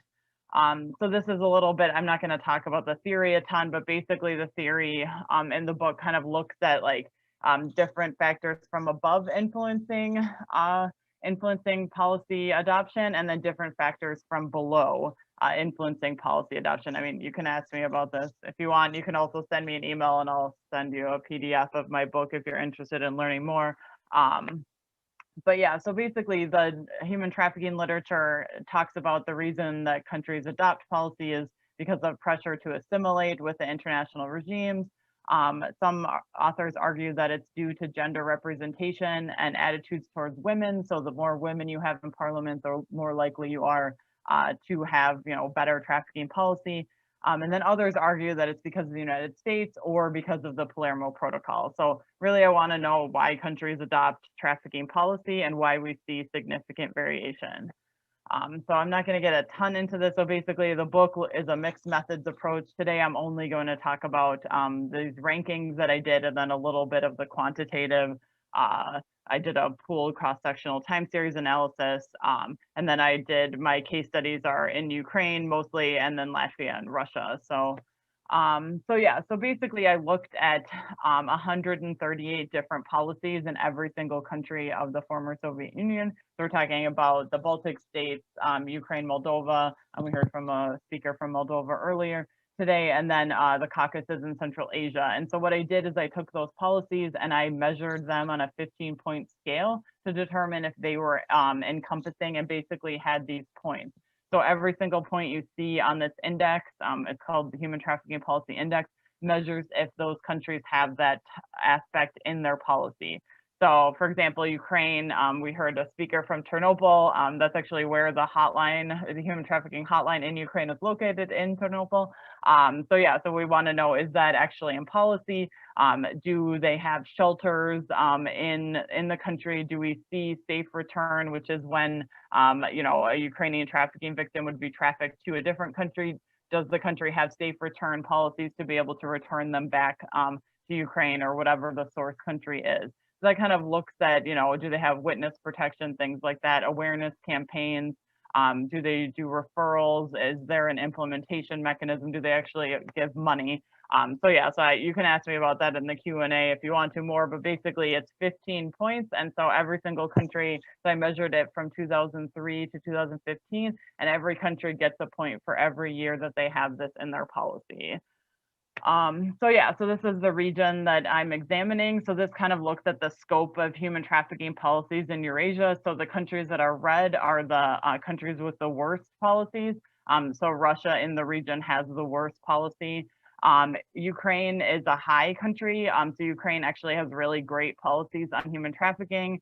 And then I also went to Latvia and did my research. So Latvia was kind of a middle of the road. And so what I did is looked at, you know, the rankings from 2003 to 2015, and then I averaged them. And so this kind of shows the significant variation. So just because the international community is telling these countries to adopt them, we still see very significant variation on what types of policies they actually have on human trafficking. And I'm just looking at policies. I'm not really looking at like what the government is doing beyond that. I'm just trying to see, do they have policies? And then later in the book, I see, do they actually implement them? So yeah, so this kind of gives us a little bit, shows us the variation. And again, if I did this in every country of the world, like we've heard speakers today from many other countries, we would see significant variation across the world. So yeah, so this kind of, so this is, I broke up the index. I basically look at how we see this variation over time. So let me see. So yeah, so this is showing Eastern Europe. So we can see Ukraine is in the dark bluish. So you can kind of see the growth. So again, like looking at over time and then the numbers on the index, you can see how, you know, we see countries increase, we see countries decline in this index. So again, because policies can, national action plans can be adopted and then not actually, you know, renewed. They have a sunset clause. So we kind of see significant variation in Eastern Europe. And then this shows the Caucasus and Central Asia too. So, so yeah, so we see, you know, different aspects of variation with this policy. And that's what I was really interested in examining. So, so yeah, so I looked at that variation and then I did a quantitative analysis kind of trying to look at why is this variation there. So I took that index and that index is basically my dependent variable for this model. And then I looked at, you know, does the commitment of the state, does the amount of money that the country spends on it, do we see lots of women in parliament that can influence this adoption? Is there a lot of bureaucracy? Do we see, you know, lots of issues happening in the media, things like that? And then looking at the influence of the Palermo Protocol, the US, the Council of Europe is a big influencer in trafficking policy, and then the EU. So basically in my statistical analysis from 2003 to 2015, I determined that there are lots of things that influence it. So state capacity or state commitment, policy entrepreneurs, bureaucracy all influence it. State capacity is negative. And then when we look at Palermo Protocol, United States, Council of Europe, so we see all of those things influencing policy adoption. And so so the literature really says that, you know, it's maybe one thing or another, and my research is trying to argue that it's actually a lot of different things and facets kind of working together to be able to influence policy adoption. So, so yeah, so that's kind of my statistical analysis, and I wanted to make it quick because I know people are really strapped for time today. So yeah, so if you have questions or anything, or if you want me to send you a copy of my book, I have it in PDF, so I'm happy to share it with scholars, and yeah. Thank you very much for wonderful presentation, wonderful information for us. Thank you very much. And now I see someone would like to ask you something. 1 second, I will see who would like to I'll send I will. Yeah. And Aishin. Okay, Sasha, please. Hello, Laura. Thank you very much for your presentation. It's very interesting. It's not even question, it's just our proposition to collaborate in our future research, because I think the human trafficking, migration issues, and you interested in Eastern Europe also, we can collaborate in our future research together. And thank you for your presentation, and maybe send us your materials, your article, which you proposed to share, because it was really interesting. Thank you very much. Sure, yeah, send me an email and I'll send it to you. Also, hopefully, I mean, if COVID gets better, I plan to go to Ukraine last summer to do presentations in Kharkiv and Kyiv, and maybe Lviv, so which is Ternopil, Ternopil, it's very close to Lviv. That's why you are welcome to visit our cities also. Yeah, I've been to Chernobyl, but anyway, so yeah, so I can also email you if the Ukrainian government starts letting Americans in, and I can actually go to Ukraine. So okay, thank you very much. Thank you. Yeah. Do you see, Laura, 15 minutes and you have a lot of friends here. So, so you are welcome always. And Dr. Aishin would like to ask you something. Aishin, yes? Well, thank you very much. It was an applause again. I'm really sorry I didn't raise the hand. It was an applause, and thank you for the data and all the information. Thank you. Yeah. A lot. Thank you. Thank you very much, Laura. And I would like to invite Professor Dr. Injerit Singh Sodhi. He is Vice Chairman of IPARN Foundation from India, the head of the Department of Local Governance of the Rajiv Gandhi National Institute of Young Development from India. So, Professor Sodhi, the floor is yours. Professor Sodhi.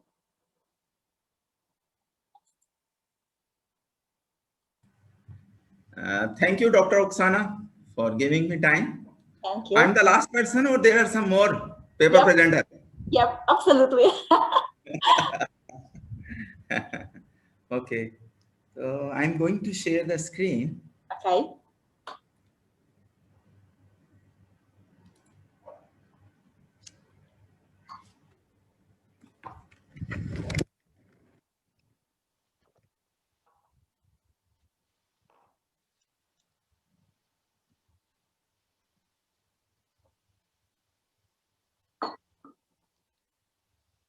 Okay.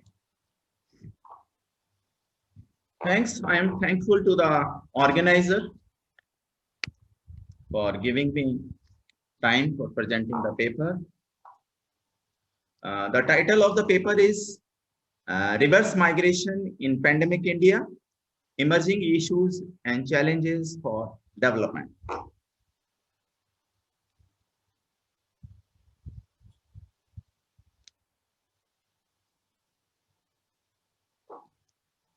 The sudden imposition of nationwide lockdown in view of the coronavirus pandemic on 24th March 2020 in India resulted in hundreds and thousands of migrant workers, most of them daily wagers losing jobs, as well as those who are working in the construction site or those who are working in the agriculture, paddy.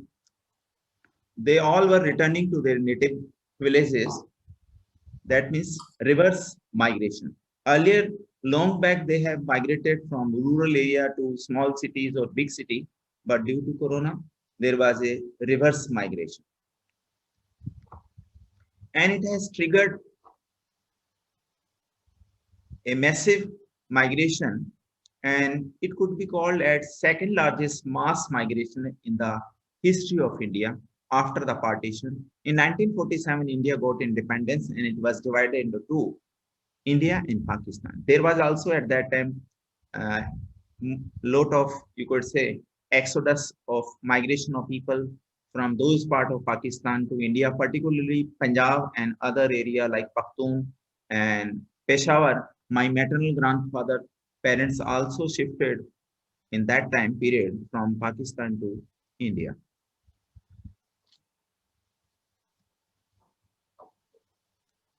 And in March, late March 2020, due to lockdown, all the cities were shuttered and millions lost jobs. And they all faced a number of challenges, problems like hunger, unemployment, as well as they could not go openly to purchase any things because at that day home they did not have, you could say, ration or food item that could be sustained for their life for the longer time. Their ordeal in the city and the fear of the pandemic prompted migrants to try to rebuild their lives in their villages. There was no threat of virus in the villages because whenever we talk about villages or rural area, it means there is open area, no pollution, fresh air, more oxygen, and organic food, good food. But the issue is no money. Without money, how they will purchase the other essential items for their life.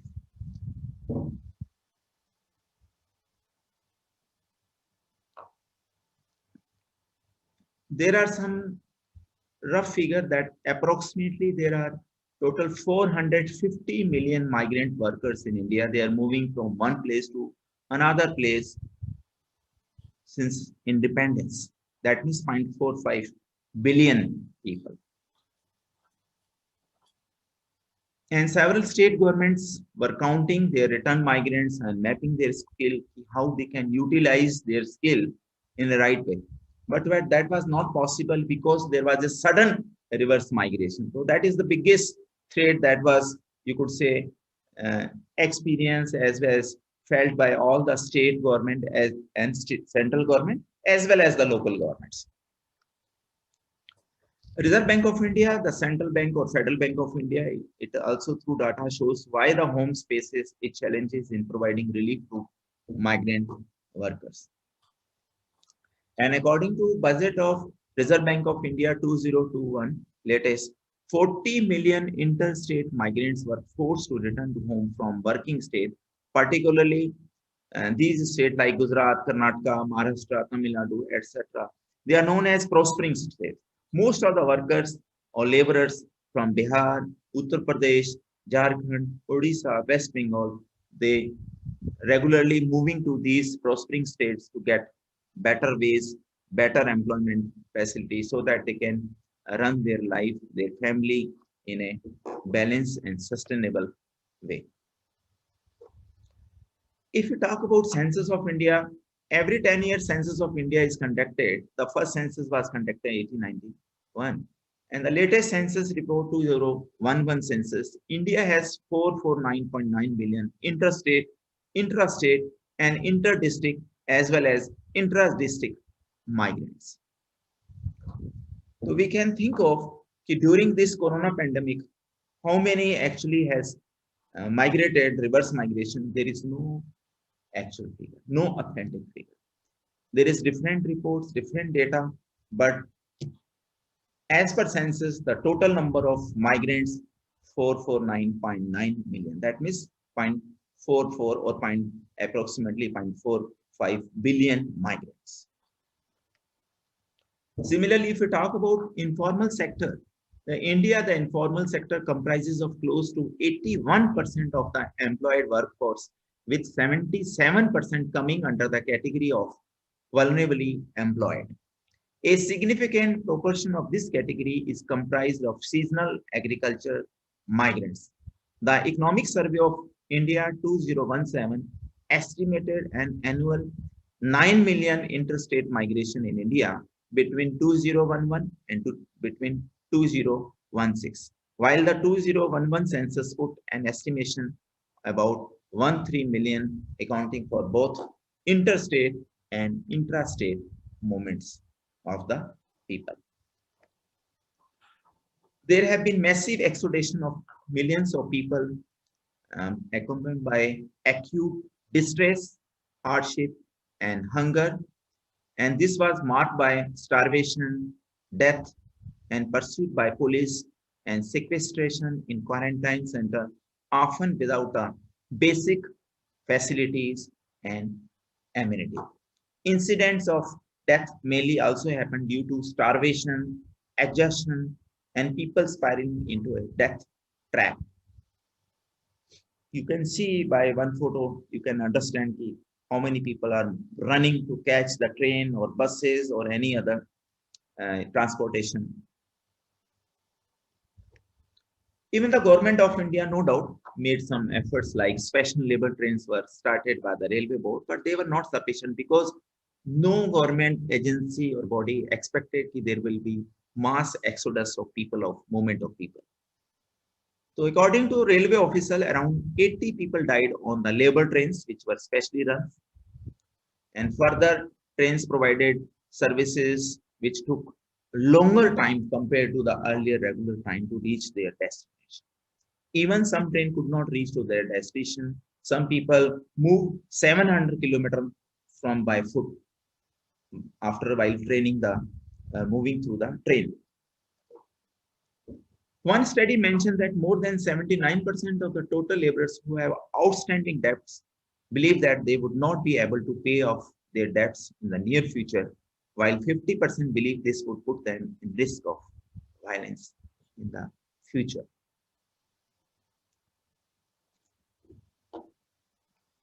And another study say if there was no proper livelihood facility for more than 3 weeks for some people, and for those who had a dependent of 2 to 5 dependent family members. That's why it leads to, we could say, starvation and other health issues. Mostly the person who have been affected, they are workers, those who are working at the construction site or those who are in the industries. Reverse migration has led to increased demand for jobs, particularly in their native states or native villages or rural area. And India since 2005 have launched a Mahatma Gandhi National Rural Employment Guarantee Act was formulated. Under that, at least 100 days of works are provided at least to one family member, those who are unemployed in the rural area. There is no such scheme in urban area or in the city, only for rural area. So those reverse migrant peoples, they were somehow adjusted through this Narega scheme, but that could not go for the longer period. So Reserve Bank of India has said lockdown was a triple whammy for particularly those micro, small and medium enterprises as they face supply disruption, a domestic demand shock and a decline in external demand. Due to these three factors, Reserve Bank of India has given the terminology triple whammy. And 3 of the top 5 states for share there in MSME also declined due to this corona pandemic impact.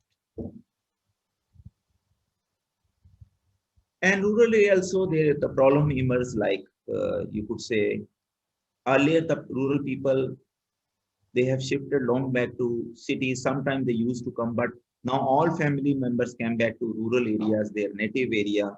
So they had only, some people have 1 room, 2 rooms. So it was difficult to adjust all the family members either in 1 room or 2 rooms.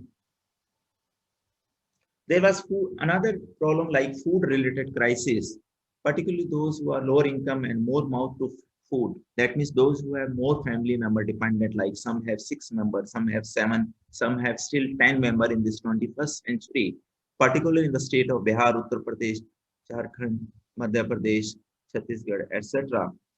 So there, the problem of food crisis have also emerged during March to, you could say, particularly October, November 2020.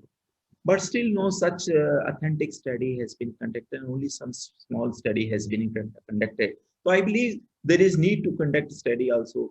How many of reverse migration? One was migration, then there was reverse migration, then there is another terminology, reverse of reverse migration. Those who have reverted to migration to their native place. Again, how many has come back to their city where they was doing job? We also have to look into. I believe there is need to conduct some more study, deep study is needed.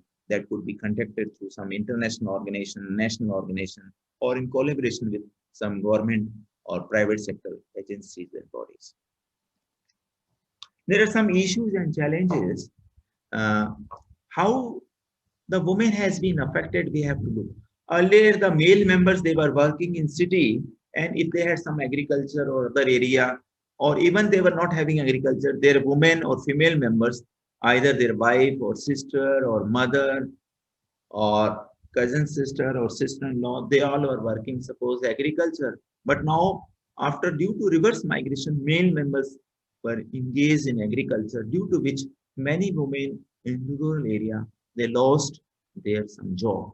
So that means earlier they were having some independence or autonomy, but due to this reverse migration, they lost their independence. That has become a very challenging issue before the, you could say, rural people as well as before all the government agencies. And also we have seen there have been some expensive option, particular in state like Punjab and Haryana. Due to reverse migration, those laborers who are working in the agriculture area, farming area, particularly in Punjab and Haryana, now there was no labor or very less labor. So those owners who were having large tracts of land, agriculture land, farming land, they were unable to find the labor. Labor cost increased too much beyond their imagination. Also, one issue emerged that is called social protection due to this, you could say, reverse migration. Question also arises whether this reverse migration has led to societal crisis, economic crisis. Definitely, yes. But how far still there is no figure, is how many economic loss. Some data are there, but not at the whole India level, is no data is still there. Whether some structural changes have been initiated by the central, state or local government for the welfare of the migrants or for the reversal of reverse migration, that we have to look into.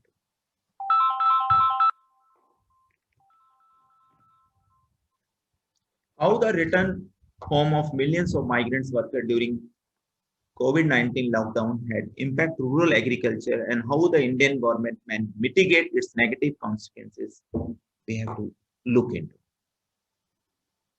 Some states like Bihar, Chhattisgarh, Odisha, Rajasthan were already facing distress due to droughts, agrarian crisis. Then how the issue was resolved by this reverse migration? That was major issue.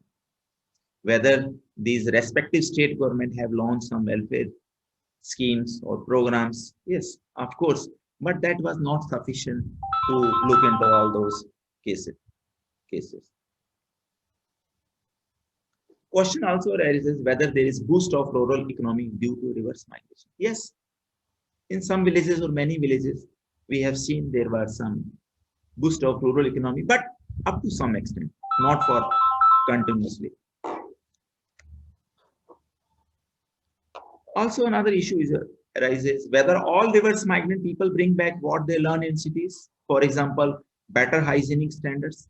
Yes, it helped to inculcate hygiene standard and other in their family. In June 2020, the central government of India launched a nationwide financial assistance program to expand a rural works program providing daily wage workers in villages. But that was not sufficient to alleviate the widespread distress of returning migrants.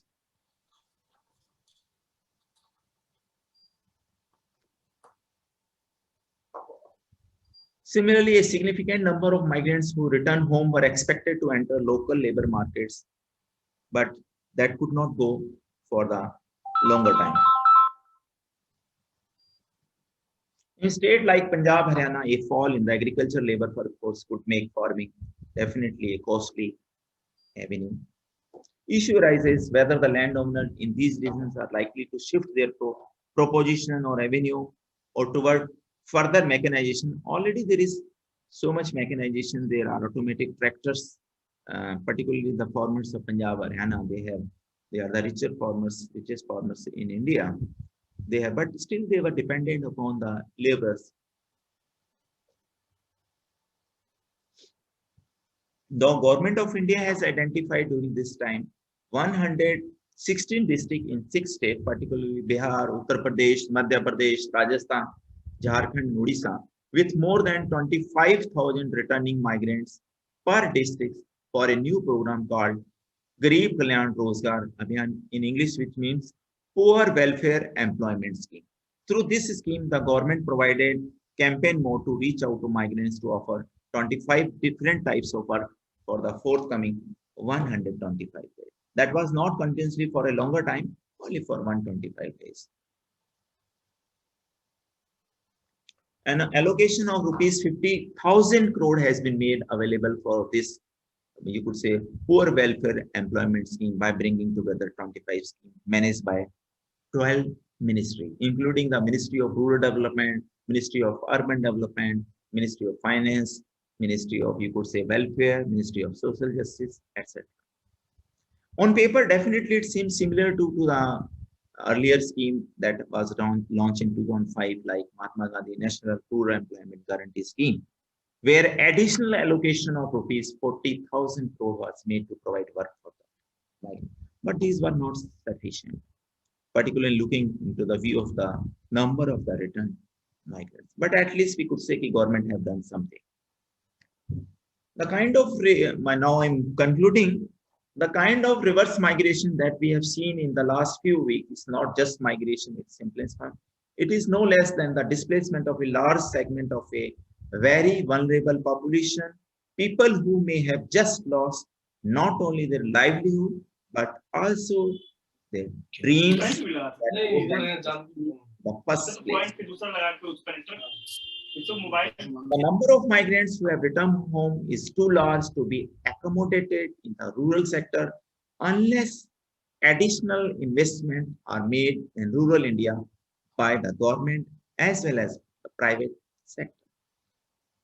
I believe the government of India is doing, and it should do quickly so that the shattered dreams can be rebuilt while helping to revive the agriculture sector, increase the employment opportunity, and provide some more avenue in the, you could say, building construction as well as in the industrial sector. Thanks to the organizer. I'm very much thankful to Oksana and Saurabh for giving me time. Thank you very much, Professor Swobhi. Thank you for your wonderful presentation.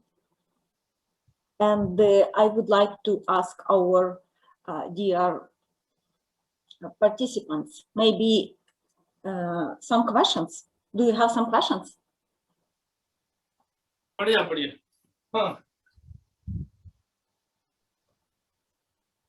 No questions, yes? Okay, thank you very much.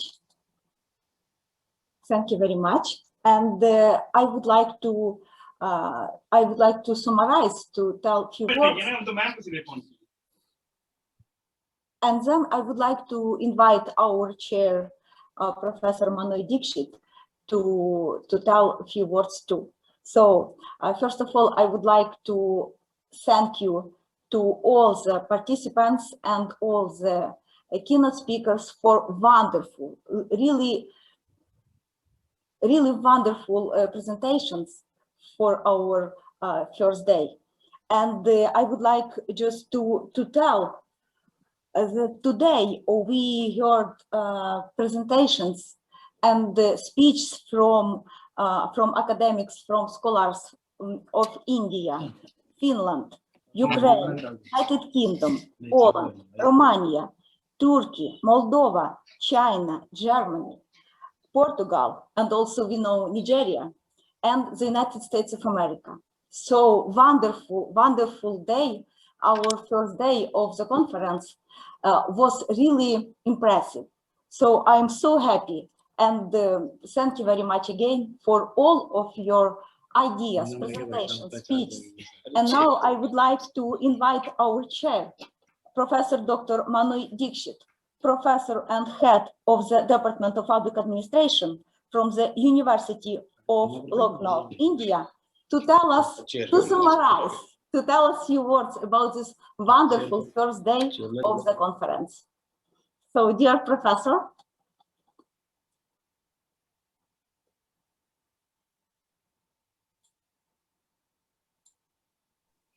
Thank you, Dr. Oksana. It's been a long, very fruitful and quite enriching session today. It's now around 9 p.m. in India. So we have spent about a good 7 hours listening to the papers and presentations. I think more than a dozen papers have been read and reflecting upon divergent issues relating to migration and gender issues, including health issues, of course, in the United States. I would say as a chair that it's been a fairly enriching and very, wide and encompassing issues being discussed. My submission would always be, as it was in the beginning, most of the papers, I would say, I'm not naming any particular paper or so, but most of the papers are busy knowing the symptoms of the problem, and therefore trying to develop a mechanism through which these symptoms can be cured or taken care of or managed, rather, I would say. I would still say that let us go to the roots of the crisis in the problem. Unless we hit the roots, we diagnose it right, we cannot treat it right. These migratory problems are created also. They are not natural process. There is a war either in Gulf or in CIS or somewhere in America or somewhere in Deep Asia, and then migration starts. Who creates these wars? Not the people who are migrating, of course. They have no issue in it. There are no stakes involved in this process of migration. For example, in India, the reverse migration that Professor Sodi talked about, it was in millions. Because we never thought that the people who are going for a job or for a livelihood anywhere will be ever required to return, and this kind of a pandemic situation comes. But then why did they return? And have they gone back? Because India is roughly overcoming the pandemic, and we do not have any strict restrictions on COVID anymore in the country, except for a few states and cities and districts. Our markets are open, the halls are open, our entertainment centers are open, cinema halls are open. Everything is open right now with some precautions, but everything is open. So I'm saying that it is worthwhile to know that why did they come back and why they don't want to go back. Have they gone back? Because family is the unit that India cherishes. It's a social side and socio-cultural side of the problem that we think that it is a physical problem or it is an economic problem. Migratory laborers are a problem for some, and of course, some invite them. Millions of Indians are working in Middle East. They're all not going because of compulsion. They've been invited to work there because everybody needs skilled laborers. So that kind of a migration is different. So let us try and understand the root of the crisis. Let us, again, I would insist, Oksana, for 10 years time that you should take to go to the roots of the problem, and we create a document like Dicteracy created for us for ancient science that he developed. This kind of a book needs to be worked out, and this kind of phenomena that we need to understand and work out. On one hand, we are trying to say that it's globe is our partner, everybody is global citizenship, global market. We have organizations which are talking about globalization. On other hand, when we have national boundaries hitting upon the movements of people, they will be called migrators. So let us go much deeper into that. Let us go to the basic roots of the crisis. Let us go to the traditions and knowledge of systems of the people who have, why they migrate, why they do not migrate. Is migration good or bad? All these issues need to be discussed, and I hope that the forthcoming seminars and conferences, maybe a work group kind of a thing, that RCs can be created here onwards, that we can have research focus groups working on one aspect of this crisis, and all of us put together at the end of the year can have a particular document being ready, and then we can discuss the document develop it and again polish it further, so that at the end of the day we are able to give them some light on the whole idea of concept. Let us not leave it to the politicians to decide. They always divide, of course. That is their bread and butter. Let us not give them this opportunity to decide as to how migration will be tackled. How migration will be tackled has to be decided by the academia, and then you have to give a solution to the people who mean it, to the stakeholders, and together we'll be able to probably solve this problem, give a better diagnosis to this entire issue than the ones that we have in hand. We keep doing our good work, and my best wishes to all the participants from across the globe. You all had wonderful papers to present, and we had good question hour session. And I hope that we continue to build this relationship and produce some wonderful documents in future. God bless you all, and thank you very much for giving me this opportunity to be here for a good 7-hour session. Let us hope to meet in future also. Thank you. Thank you very much, Professor Dixit. And now I would like to invite our dear and very respected co-chair, Adjunct Professor Dr. Elli Heikkilä from the Migration Institute of Finland. Dear Adjunct Professor Dr. Elli Heikkilä, the floor is yours. Thank you very much. Thank you very much. Thank first Chair Professor Dr. Manoj Dixit, moderators Dr. Oksana Koshulko, Dr. Saurabh Chandra, and all the wonderful keynote speakers today. You have had a very, many-sided, interesting and valuable input for this 2021 COMAGI conference and this plenary session. What I want to rise up here and listening to these very interesting papers and what we have been discussing today is that what we all know now, that this global migration is an increasing phenomenon, and there is for surely need for more research, and we need also, for example, more migrant statistics that we can study, but we also need this qualitative analysis. We have both of these two types of research today over here. And what we have raised up today also, that these migration flows are nowadays more diverse, complex, and patterns are multi-layered. And it is very important to monitor different groups of migrants and their integration outcomes. As we have seen, there are many kinds of migrants. There are seasonal migrants, there are permanent migrants, there are labor migrants, there are marriage migrants, etc. Different groups, there are human trafficking phenomena and so on. What are the themes also of this conference? And we have to be also aware of the potential migration flows. We discuss in the world about this climate change and how it will affect the migration flows.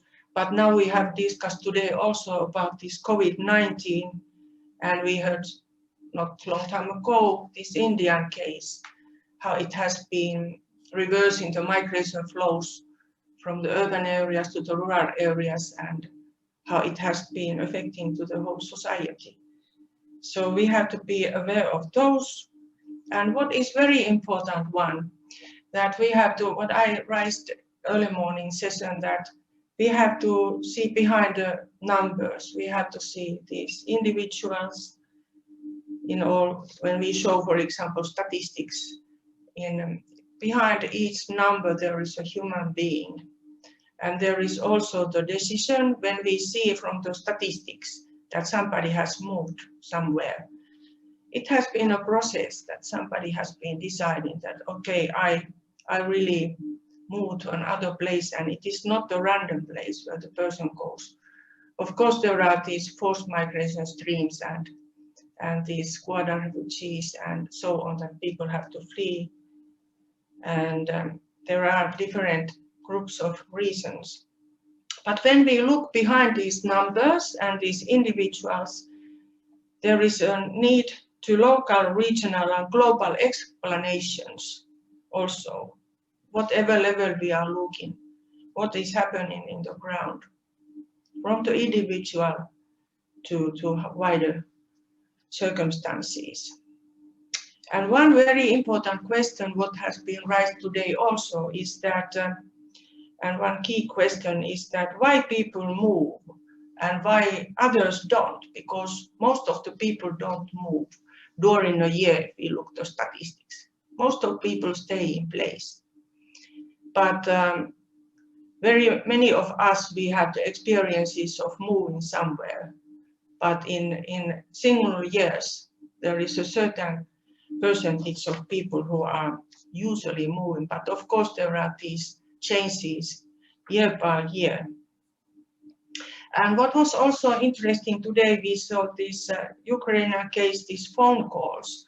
And it is also this access to private level data. And these, in the future, maybe more and more GSMs and Facebooks or whatever, where is a different kind of data to be used. And today it was also discussed during Ibrahim Sirkis's presentation, keynote presentation. He had these examples of migration, forced migration, and so on. And it is like when we look at like households, and within a household there can be one person a target migrant and another one can be forced migrant in a sense. And it can be happen also within Finland here in country internal migration, that there is a family and maybe the spouse, either woman or man, is getting a better job from somewhere else. And then the rest of the family, they have to negotiate, do they move or not? And maybe for some person in the family, it can be like, okay, we move, but I would like to stay here. But I understand you are willing to move and having this advancement. And maybe, hopefully, I find myself, the spouse is thinking, finding that type of job where she or he was working. And what about the children in the family? And what are the ages of the children, if they are teenagers, and do they want to leave their friends behind, and so on. So there are a mixture of reasons behind each of these migration streams and within households. But if you are a single person, you can decide yourself what you do. And then when we think about this integration process of immigrants or whatever migrant, within even here in Finland, if a person moves from north to south, it is an integration process. Whatever move you have, you change your circumstances, surroundings, and so on. All is changing in geographical sense. It can be a short distance or longer distance movement, and it depends also how people are integrating in. And it again, if we think about household, it can be different for a male or female, this couple. Somebody is integrating better if the person has a job and getting these networks and having friends. And maybe there are a case for another one that it is not easy to find a job and not even the friends. We have some research about this issue too, that it depends from person to person again, how they feel this integration and what is integration for each people. It is not always like you have to have a job. You can enjoy living in a country wherever you are or in the region where you wanted to go. So it is very, very interesting and multi-layered and variety in migration streams and all behind all people who are thinking of moving. And if we go back to the very basic migration theory, Lee's push and pull theory, and there are these plus and minuses, and the persons are thinking, do I move or not?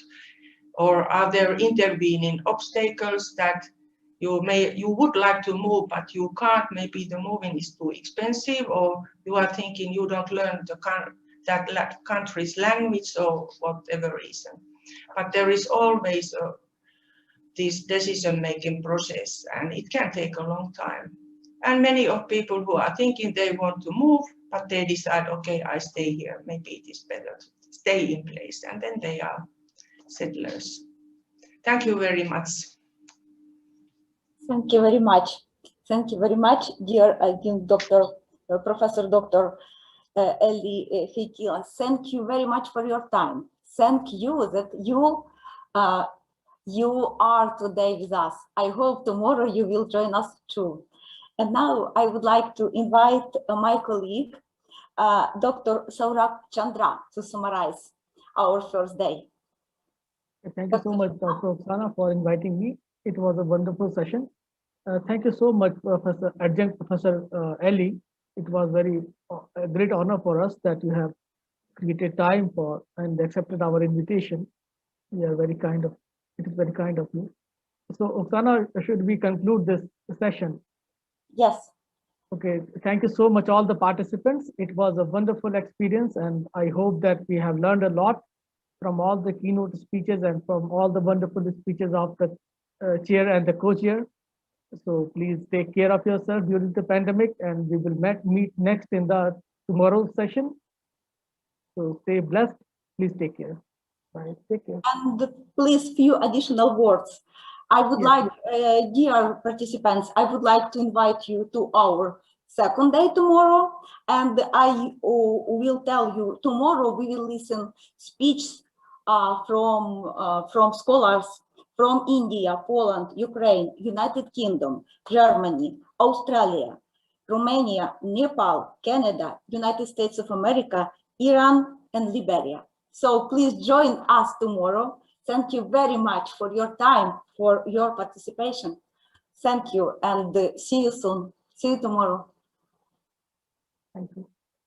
Thank you. See you tomorrow.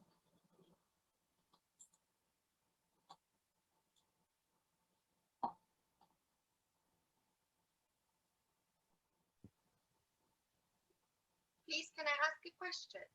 Yes. Yes, of course. Hi, I'm Sabina. Hi. I'm presenting tomorrow. I've never used Zoom for a presentation before. Okay. So, do you need our help? Yes. Well, I can see the share screen button. So when I click on it, if you want, we can try it today. Would you mind? That would be very, very helpful. Yes, please. Yes, of course. Okay, So you can try. Please, please use the bottom, the green bottom. So yes, right but now. It tells me the host disabled participant screen sharing. Yes, yes, and then in the below you can find two options to share it for everybody. So please try it. First of all, please use the bottom demonstration. Do you see the green bottom? Yeah, I do, and I press the button, and then a window comes up saying yes, disabled participant screen sharing.